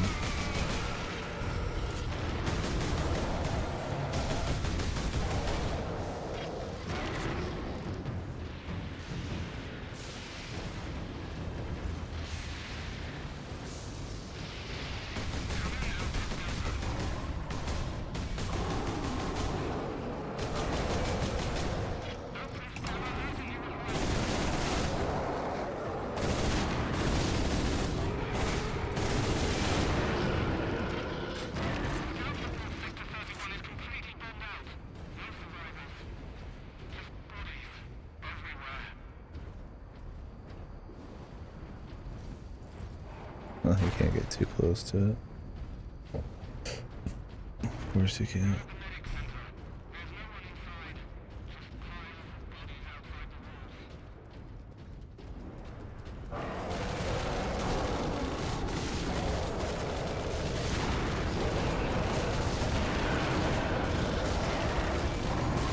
I was gonna say, you think they'd want to like dodge closer to you.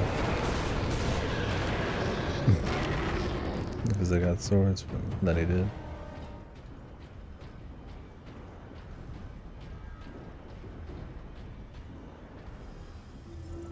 The warp device. Where is it? Safe from you, demon.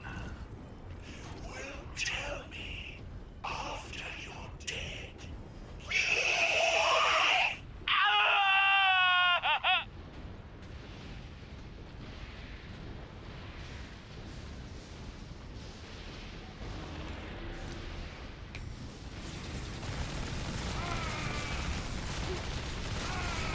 A very small amount of lore told over a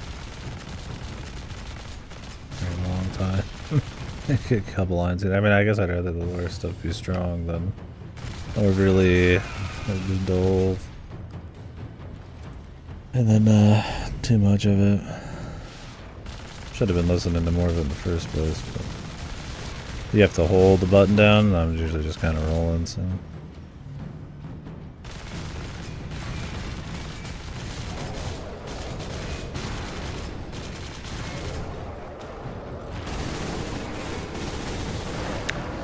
This is a satisfying weapon.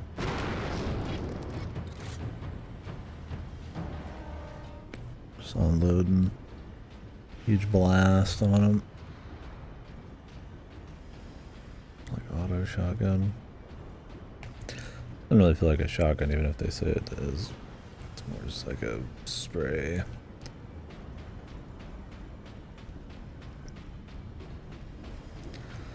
Nice little sound effect.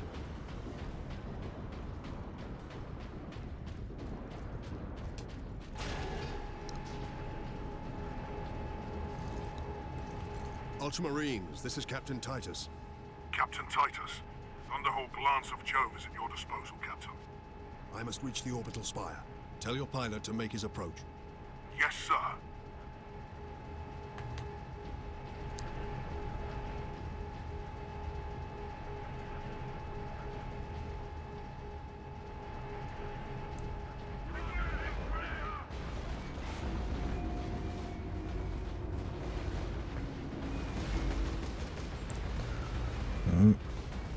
Bloodraven Squad Corvus reporting in, Captain Titus. We joined the Liberation Fleet at Bakar, along with a squad of Black Templars. Unleash the fury you showed in the Aurelian Crusade, and we will be glad to have even a few Blood Ravens with us.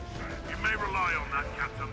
Then join the forces driving into the demon host, and stop any enemies trying to follow me up the orbital spire. None shall find us wanting. Honor and glory, Bloodraven.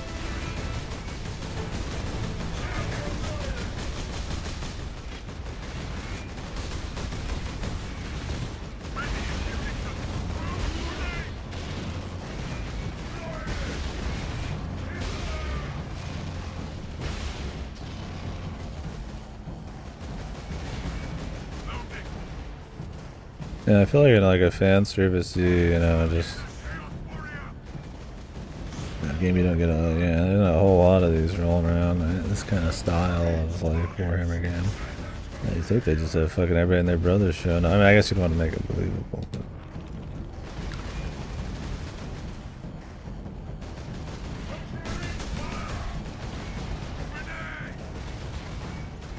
it's probably a budget thing. 2 factions and some allies and shit's probably they're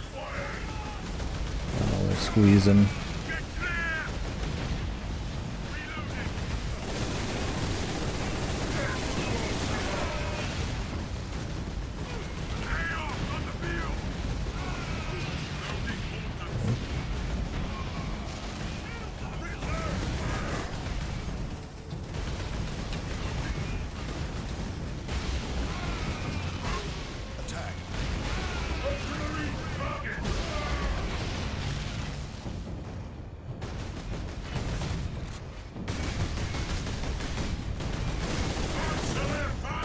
bro, the Chaos Marine.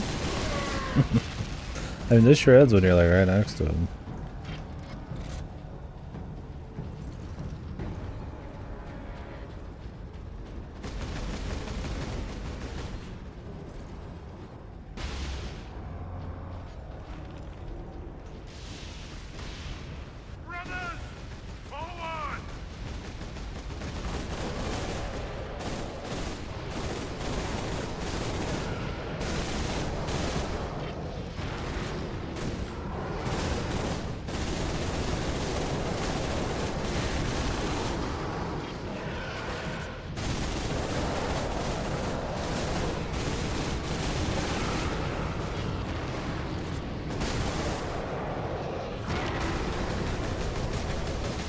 These Marines are probably like invincible. You're gonna show any Space Marine dying if it isn't in some fucking awesome battle. Although I don't know if any of your allies can have died in this. Maybe like little guys can in like the multi-faction fights. Like I said, there's probably just like scripting and stuff they just don't want to fuck with.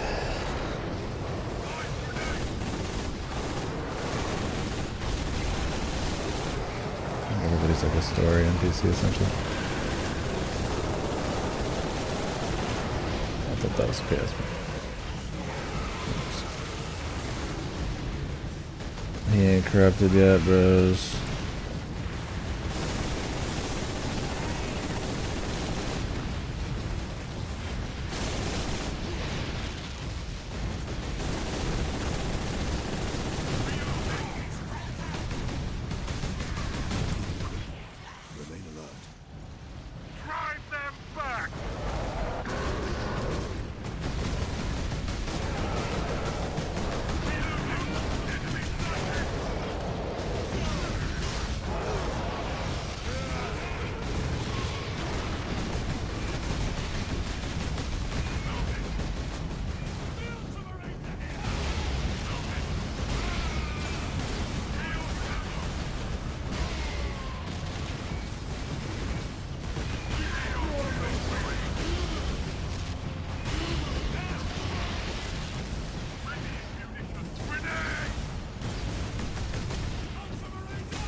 They didn't know what to do about him.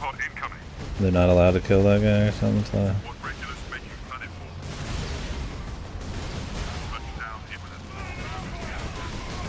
Ultramarines, deploy on my mark. Heavy infestation at drop point Validus. They're getting more Marines popping up. In the Space Marine game.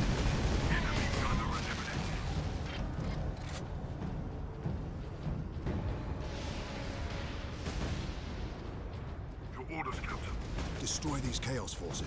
I must reach the orbital spire. Yes, sir.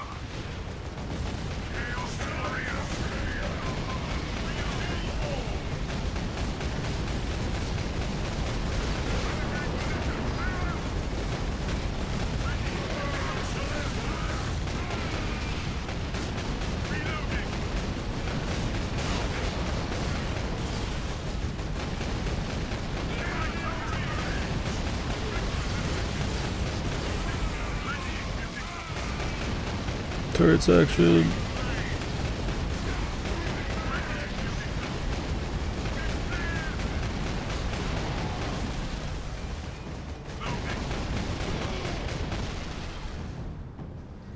Captain Titus, Squad Solinus reporting in. Manufactorum Narses is secure. Very good. Your orders, Captain. Contain the Chaos threat here. Understood.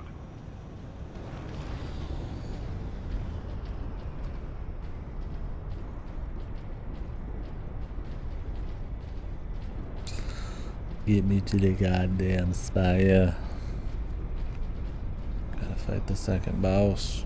Thunderhawk ready for transport, Captain Titus. I will need all your skill, pilot. I will take you into the Eye of Terror if you ask it, Captain. The orbital spire will do for today, brother.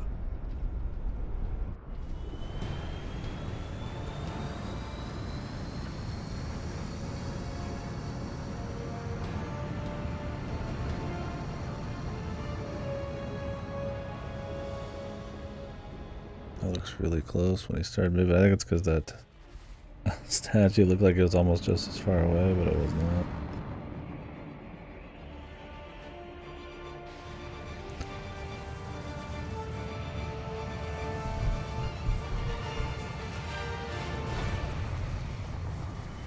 The hammer. I don't want to do any hammering, bro. But I guess here we are. I will hold here as long as I can, Captain. No, brother. Rejoin our forces and bring fury to the enemy. This battle is mine alone. Yes, sir. Oh, we got one more of these seconds. That's what.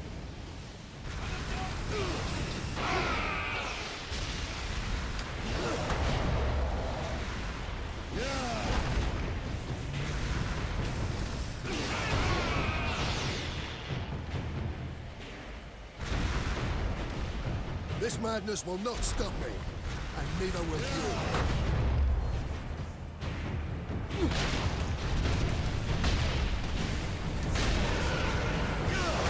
You don't do the ground pound, man. You just don't do a hard damage.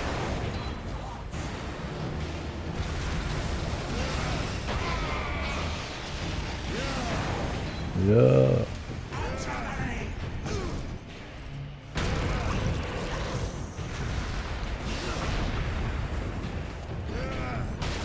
Yeah.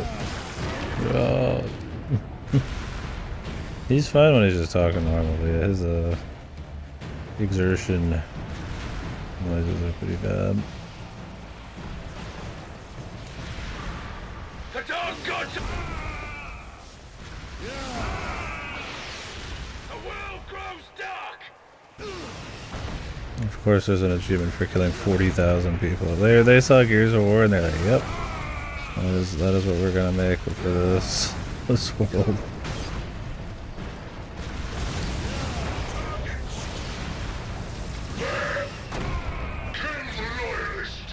Your brothers thought the same, traitor.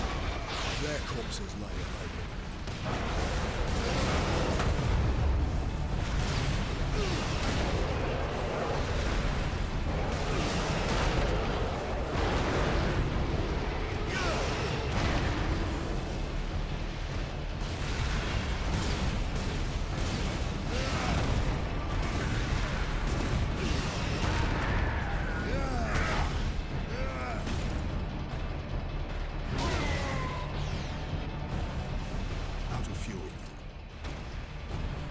I should just give this guy a few of these, man.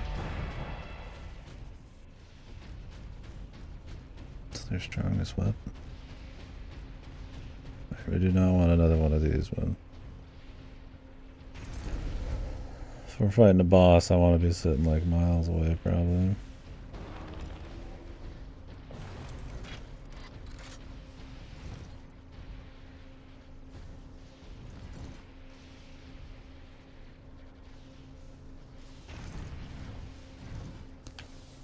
Precision weapons, I guess.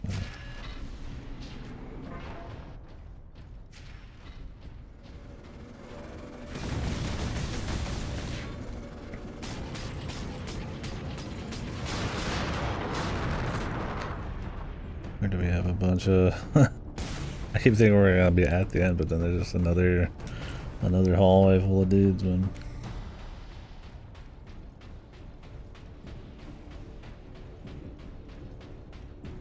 I think having the finale shortly after the brute section is smart.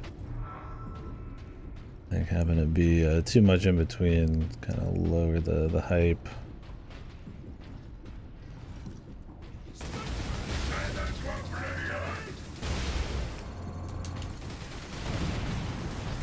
To the attack!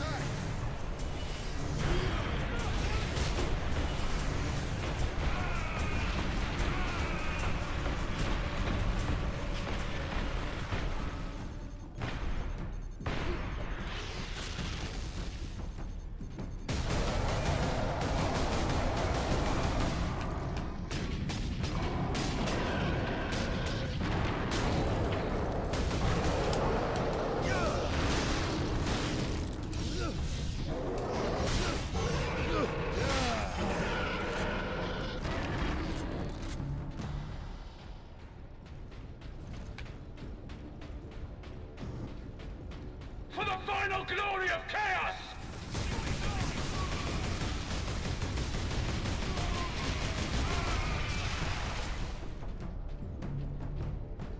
Hold the door! Kill the weak!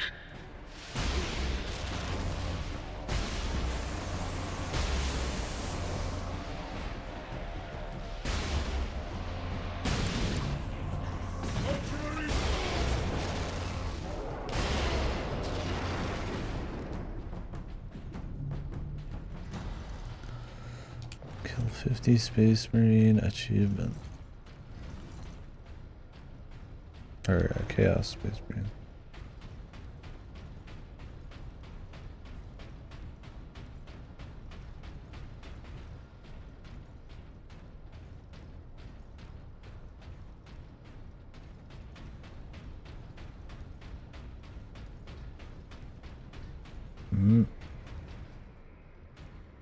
Looking like a battlefield.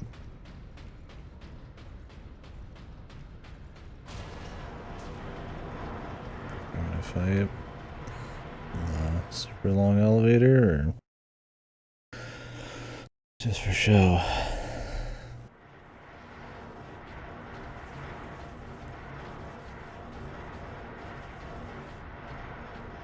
Just for show.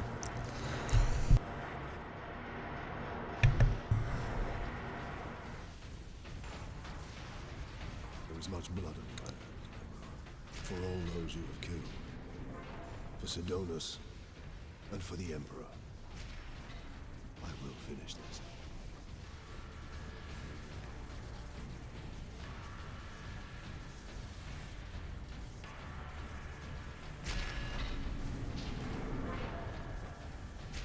Dread gods of chaos, I am Neberoth, your herald and champion.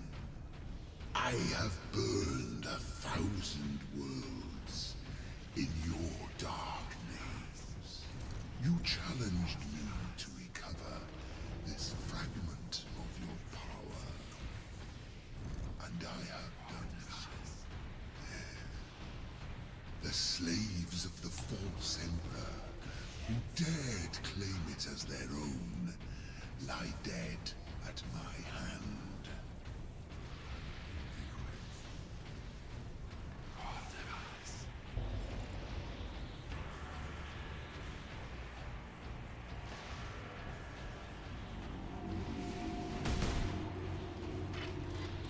This one just walk right on up to him. Return your dark relic to you. I offer up this world and all those upon it. I ask for the reward that was promised. You want to talk to your gods? I will send you to them. Admit it, Titus. The power of chaos is within you, calling to this relic. Imagine the Ultramarines dominating this galaxy in glorious conquest, with you at their head. Imagine the power you could wield. As a slave to chaos, nothing you say could tempt me from the path of honor, or from avenging the deaths of my battle brothers. Oh, let's do You that. are no threat to me now, Ultramarine!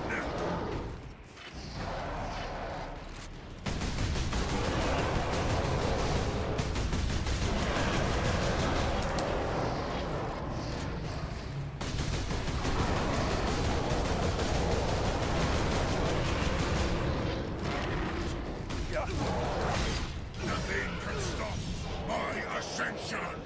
Grant me your favor. Corrupt my flesh.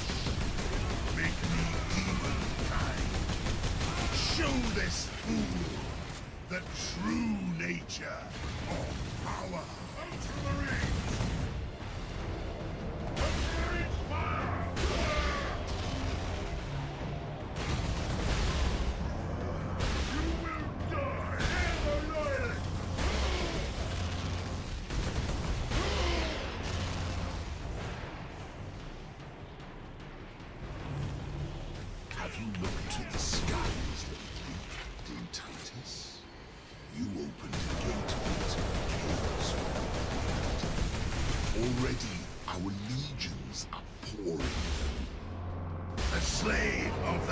This Emperor was trying to save this planet from one invasion. Instead, he ushered in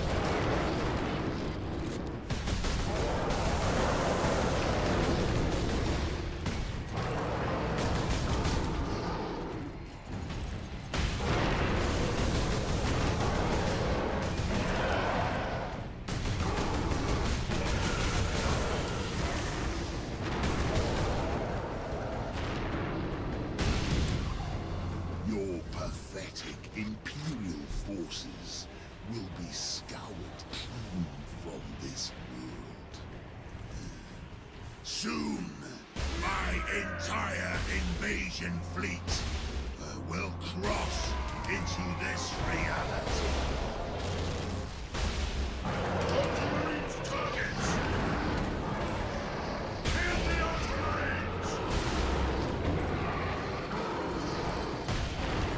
Targets! Clear out!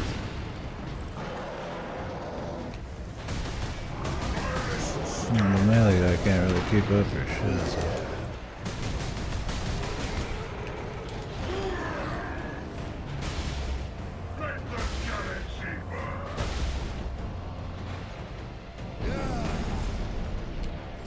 Yeah, it's like the same yaw too.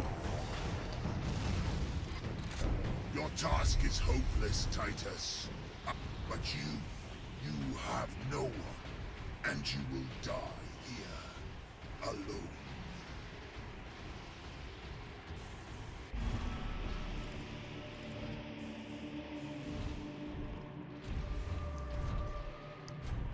Killing my servants matters little. I am unassailable. The gods of chaos protect me with the very energies of creation. You forget, Nemeroth. I am no stranger to the touch of the warp.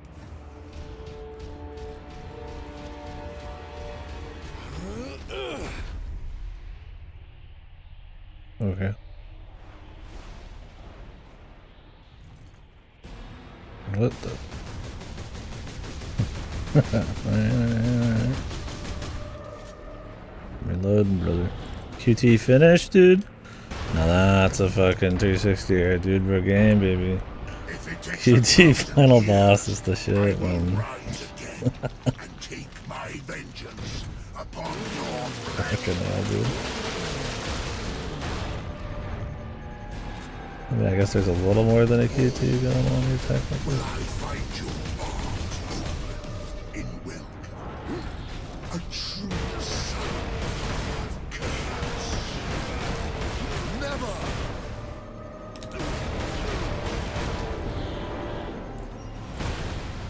Noble.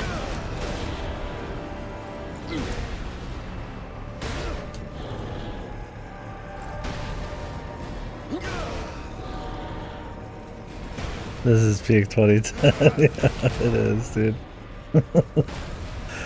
QT fucking finish, man. Jesus, this is the extended QT section.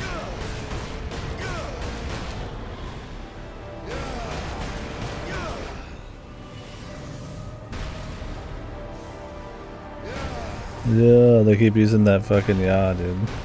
Budget, man. Zero.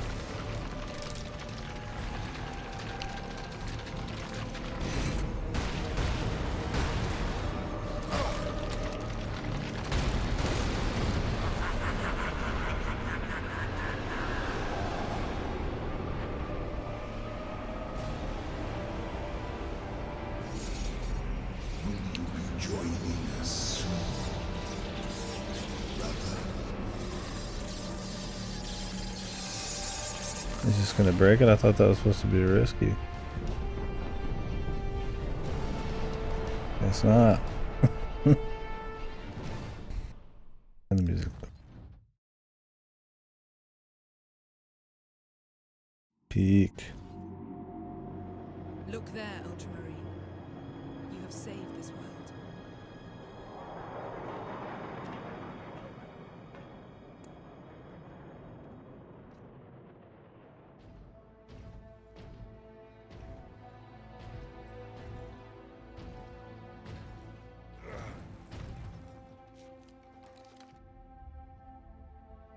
I see the Ultramarines are human. After all. More than you know, Lieutenant.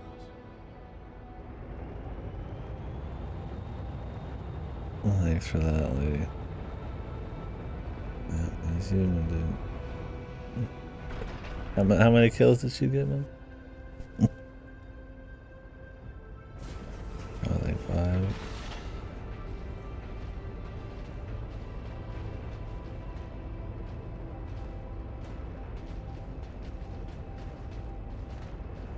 The damned Inquisition is here.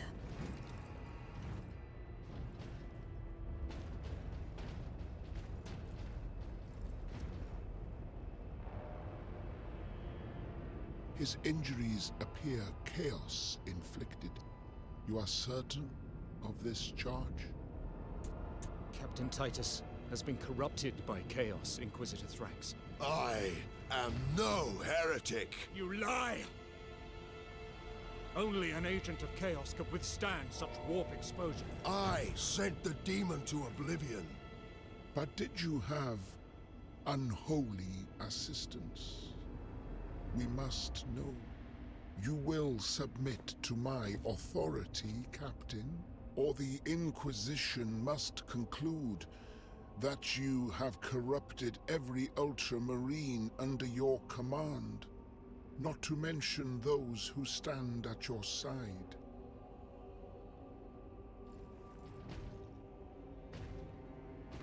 Ignore his threats. Come on. The Inquisition will destroy you, Mira, and the Ultramarines will be forever dishonored. Leave my brothers and the Lieutenant alone. I will come with you. I do not know why I can resist the touch of chaos, but I swear I will discover the truth.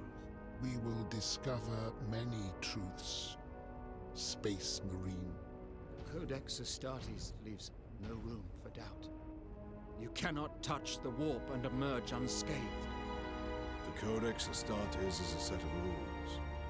They guide us, shape us as Ultramarines, teach us to hold duty and honor sacred above all. But how we live with those rules is the true test of a Space Marine. And you have failed.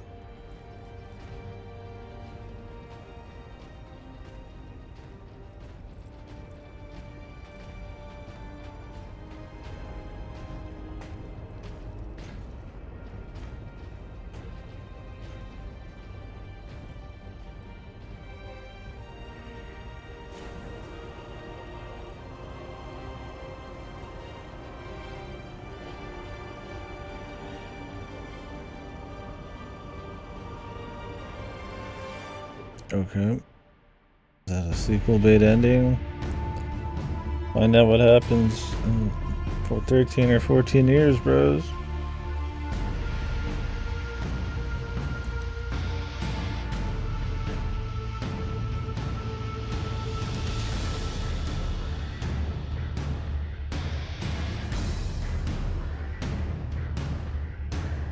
Not even, dude.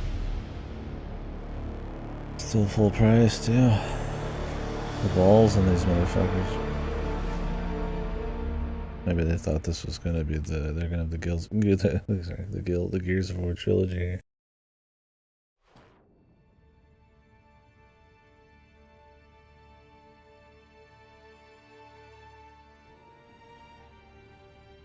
At the length of 1.5 games after 3 of them. Well, we'll see what happens in the next one, huh? He's out fighting Tyranid, I guess. End user, it was alright.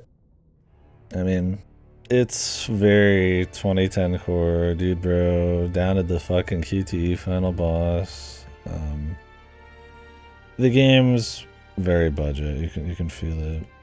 It's fun, like shooting the shit about Warhammer and seeing the different Warhammer stuff pop up. I mean, it's not probably like it's total wet dream if you just want to see like all sorts of factions, but you get a couple, right? They get a lot of different enemies. I mean, they're all handled pretty similarly, but there's a bunch there. And you get places or Marine or whatever the fuck. It ends up playing a lot like your typical shooter of the era, especially after the orcs are gone, because you really don't use melee at all. And that's kind of the one, I would say, big difference. But stuff like level design and set pieces and like kind of the frequency of the story and all that is pretty dry. A lot of, I mean, maybe I've just played it like, you know, every fucking one of these on Earth or something, but a lot of just walking through hallways, extended shooting sections, and repeat, you know, go through a gray room with like just multiple hallways and areas made just with nothing there, and then you just walk through it, and you know, there might not even be something to look at. You're walking through it, there's no dialogue, and then he's walking, and then you get to the next shooting section, and it's kind of repeat, and it's got its fun and stuff. But something like a Gears of War, you know, you get the cover system, you know, melee, having a little bit of invincibility on it, you know, the violence and like, you know, the camera work and stuff's a little stronger, and the dodging around and how much the enemies can kind of like fight back. Like most of these guys are just gonna sit and shoot from the back outside of like your Zerg type of dudes, and they generally go down pretty quick. A lot of weapon balance as fuck. Like, I mean, the snipers and shit just pummel the boss guys, right? So you just keep one other thing on the side. I think the balance is supposed to be that they are short on ammo, but you get ammo almost every 5 seconds, so they might as well be infinite. There's no reason not to pick like the laser cannon and shit. And then when you're fighting the orcs, the sticky grenade launcher. They try to keep like a consistent like stream of new weapons and stuff popping up. Some of it's just upgrades, which can be cool in theory, because, you know, the first faction, right, you know, they're a certain difficulty, then you get upgrades, and then they're easier, and then you find a new faction, and so you can get a little bit of a power trip there. But by the time you're getting all these upgrades, they're all fighting each other anyways, which was some of the more interesting stuff when you had all the factions kind of fighting and shit. I think, you know, by the point where you're at in the game, you know, hour 5 or so, generally, you know, it's getting a little dry, right? Like I said, the level design and the general shooting and stuff. So to have the enemies at the end kind of just be like more focused on shooting was, you know, it's kind of whatever. I mean, they had the demons or whatever, but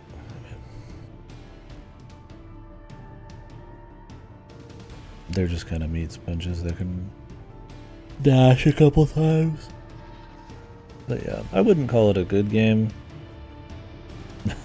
But it's fun enough. If you're interested in Warhammer, it's not like boring. I mean, it's got its moments, but I mean, it's short enough where it's hard to be like too crazy about it. If you've played a lot of Dude Bro games, if the gray, the brown, the hallways, the QT finishers, the third-person shooting,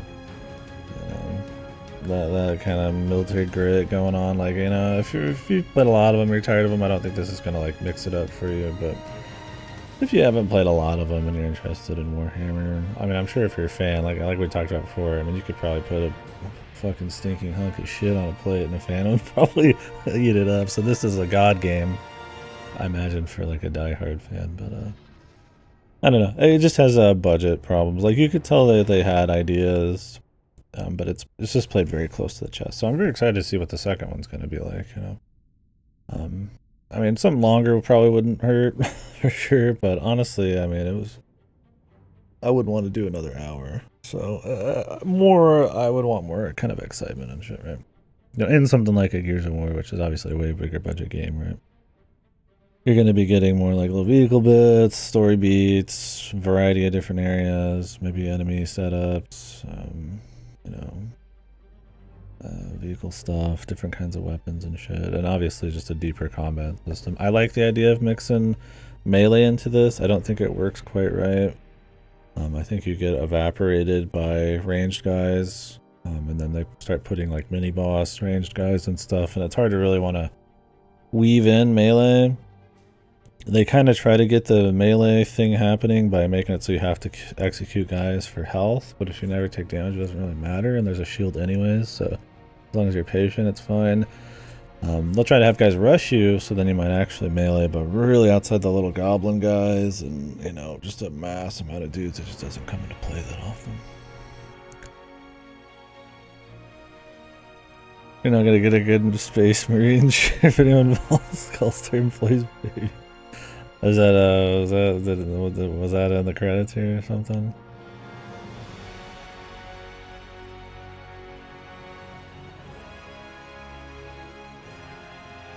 Like, it definitely feels like, you know, they care about Warhammer, right? This game is not made for somebody who doesn't know anything about Warhammer. I don't know much. Really? I mean, it was like development babies. They do that all the time. I can only pray that's what it was. Imperial babies, man. Grown on the farm. But yeah, you can tell they care. Like, this game, if you don't know anything... Yeah, development babies was something that started in the Dude Bro era as well. And that's in all sorts of games. Because games don't take a year or two anymore, they take like 6. And then in this era, it was like 2-3 years probably. You started having like full fucking like like inception of the child to birth, and they're a few years old by the time the fucking game's done. They credit the secretary. Yeah, they might just credit anybody who even breathes on Warhammer. So yeah, yeah, so if you don't know anything about Warhammer, like if you have like a passing knowledge, like you've read like a few days of like lore or something like that, that's about as much as I've done, you know. You know who Chaos is, you know why he wants to be like a demon and all this and that, and how some of them work, and all that kind of crap, and the orcs, and why they're more goofy and shit. I mean, at the end of the day, it's a simple story though. It's just like, you know, the cool guys land and they're beating up the innocent people, and then you kill them, and then there was a traitor, and then the other bad guys appear and you kill them, right? It's not like terribly crazy, but it's definitely a game made a little bit more for the fans, right? But not so much that it's like impenetrable, but I don't, you know, they don't do much of a even attempt at like trying to, you know, getting your average Joe into it a bit. Well, I mean, I suppose they do in the sense that it's a fucking dude bro shooter, but I mean, this is probably more power fantasy for just anybody involved anyways. It just kind of works out that it's also a popular thing of the era. But yeah. I mean, the shooting and stuff, it's one of those where it's like, you probably could play on mouse and keyboard and have a little bit more fun with it, but... And it does like reward accuracy, but it's definitely more in the Gears of War style, where it's like you just put enough shots in a head, and it's not that big a deal. It's a console shooter. I mean, it was. I mean, it clearly is designed around that, but... So maybe that would add a little bit more fun. Maybe it would make the melee combat a little worse, but... I'll be playing the second one on controller too, but that's because it saves me $70, so... to rent it. I would not pay full price for a sequel to this, right? I mean, the new one looks good, but like, I mean, it needs to be way better than this to even justify it. Yeah, it was worth playing. It was a cool little game. I think the voice acting was okay. It depends on when, right? Some people, like the chick, were kind of like, I feel like she was supposed to be a bit more of like a quippy, smartass type at times, and she was kind of flat. The guy that died was good. Most people were good or stoic or just fine, but the main guy, when he would exert himself, sounded really bad. It was like noticeable. Otherwise, it was just like fine. Right? They're not doing it's not a very complex, nuanced, you know, script full of emotions, right?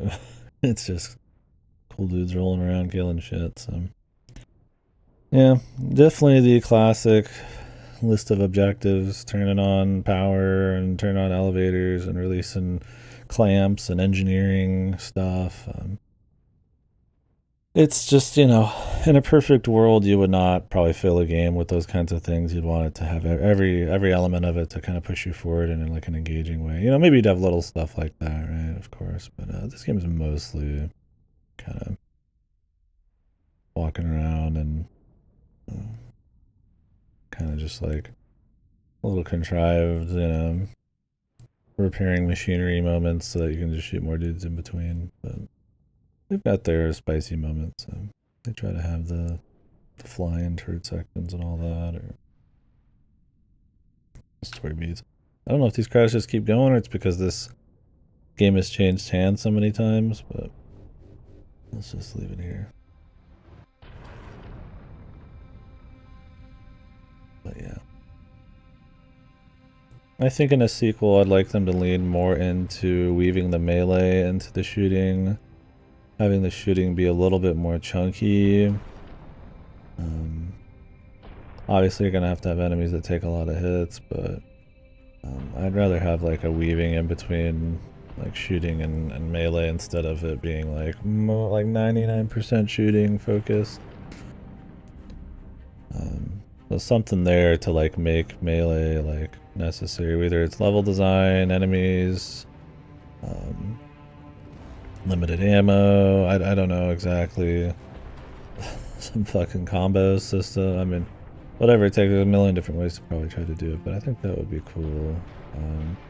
Because as a third person shooter, I mean, other than the set dressing and like some of the weapon variety, I don't see it really, unless they really remix the entire system.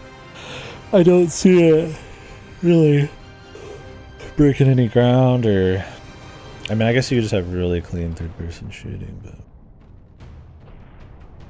I think without the proper amount of set pieces and spice,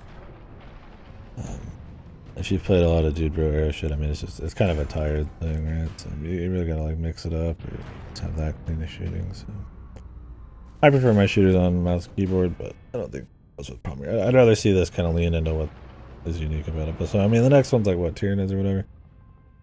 So I don't know how much guns they have. So, and I know they're, I think, using the Days Gone engine or something,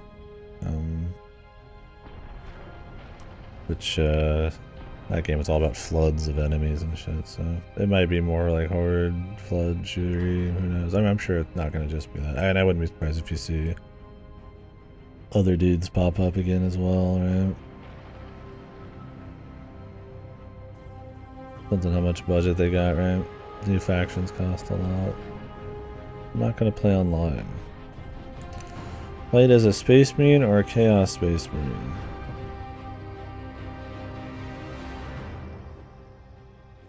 Co-op versus. I honestly can't be arsed to play anymore. Like I said, I had some fun for sure. I think the publisher for this is a fucking scum. They're scum. I think, or maybe it's fucking Games Workshop. This should not be $60 right now. Yeah. Oh, there was 80 viewers on this game earlier, but yeah, I imagine there's like nobody really playing online. Not on this stream, but just before I started. So like maybe there's like a little, you know, like me, I'm just, you know, trying it out before the new one comes out. I'm honestly surprised that it's a hard sequel. I mean, obviously the story is nothing they can't just explain off real quick in a probably like 5-minute cutscene, but as they're doing I just call it a Warhammer Ultramarine or some shit with a new character. Because really, this game being $60, which is the same price as what the new one's gonna cost in a month, is wild. I mean, it goes on sale for pretty cheap, and the next was my brother who bought it on sale for me. I was just shooting the shit, and he just did that. So, but even then, yeah, they raised the price on it and included all the DLC, but it's like, I mean, it's DLC is all online, so I think it was just kind of a justification to make a few bucks off of this when the second one's coming out. It's not the same publisher and it's not the same devs. Well, it might be some of the same people, but not the same name. So it might just be another dev or a publisher making a buck off of a game coming out. I don't know how all the rights work there. But I imagine it's something like that. You know, that gets announced and then they want to squeeze a few bucks from people who are just playing the first one. I wouldn't be surprised if it goes on sale cheap again before the very end, but honestly, if you're thinking about playing this just to know about the second one, I mean, if you've played any Dude Bro game, you're good.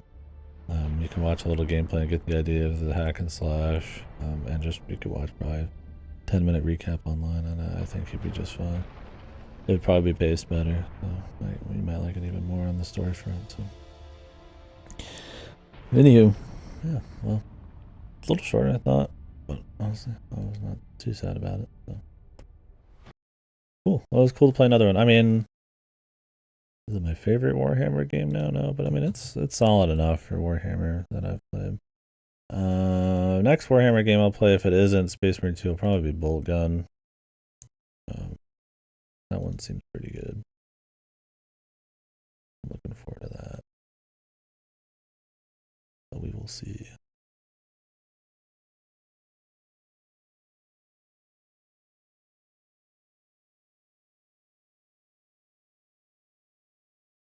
But yeah, today we'll see what else I got coming here. We've been cranking through a lot of backlog stuff. This was the prep one.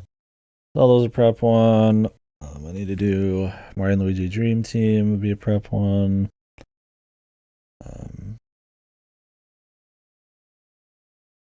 Then we got need to do Spirit Tracks, which I don't want to play Spirit Tracks right now. We'll be doing Four Swords hopefully this week. Maybe not. Four Swords Adventures. I don't know if I'll be able to set up Fire Force Heroes. And then Mario and Luigi Paper Jam as well. Other than that, I don't think Vampire the Masquerade 2 is coming out this year, but honestly I might skip that one if it sucks anyway, so I'll just play that whenever. You'll love it. I'm sure I'll have a lot of fun talking about it. But yeah, we'll hold off for now.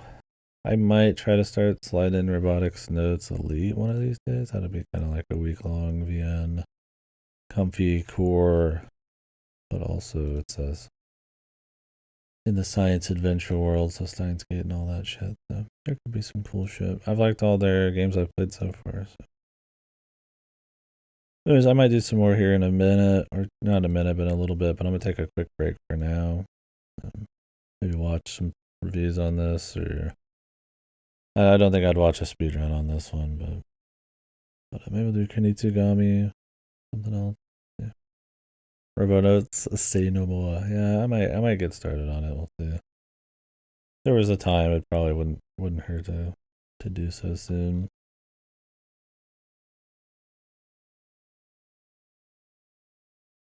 But anyways, I will catch you guys in a few. Thanks for hanging. Bye-bye. Did I say a final word on this game? It's okay. It depends on, like I said, it depends on how many Dude Bro shooters you played, and depends on how much you care about Warhammer.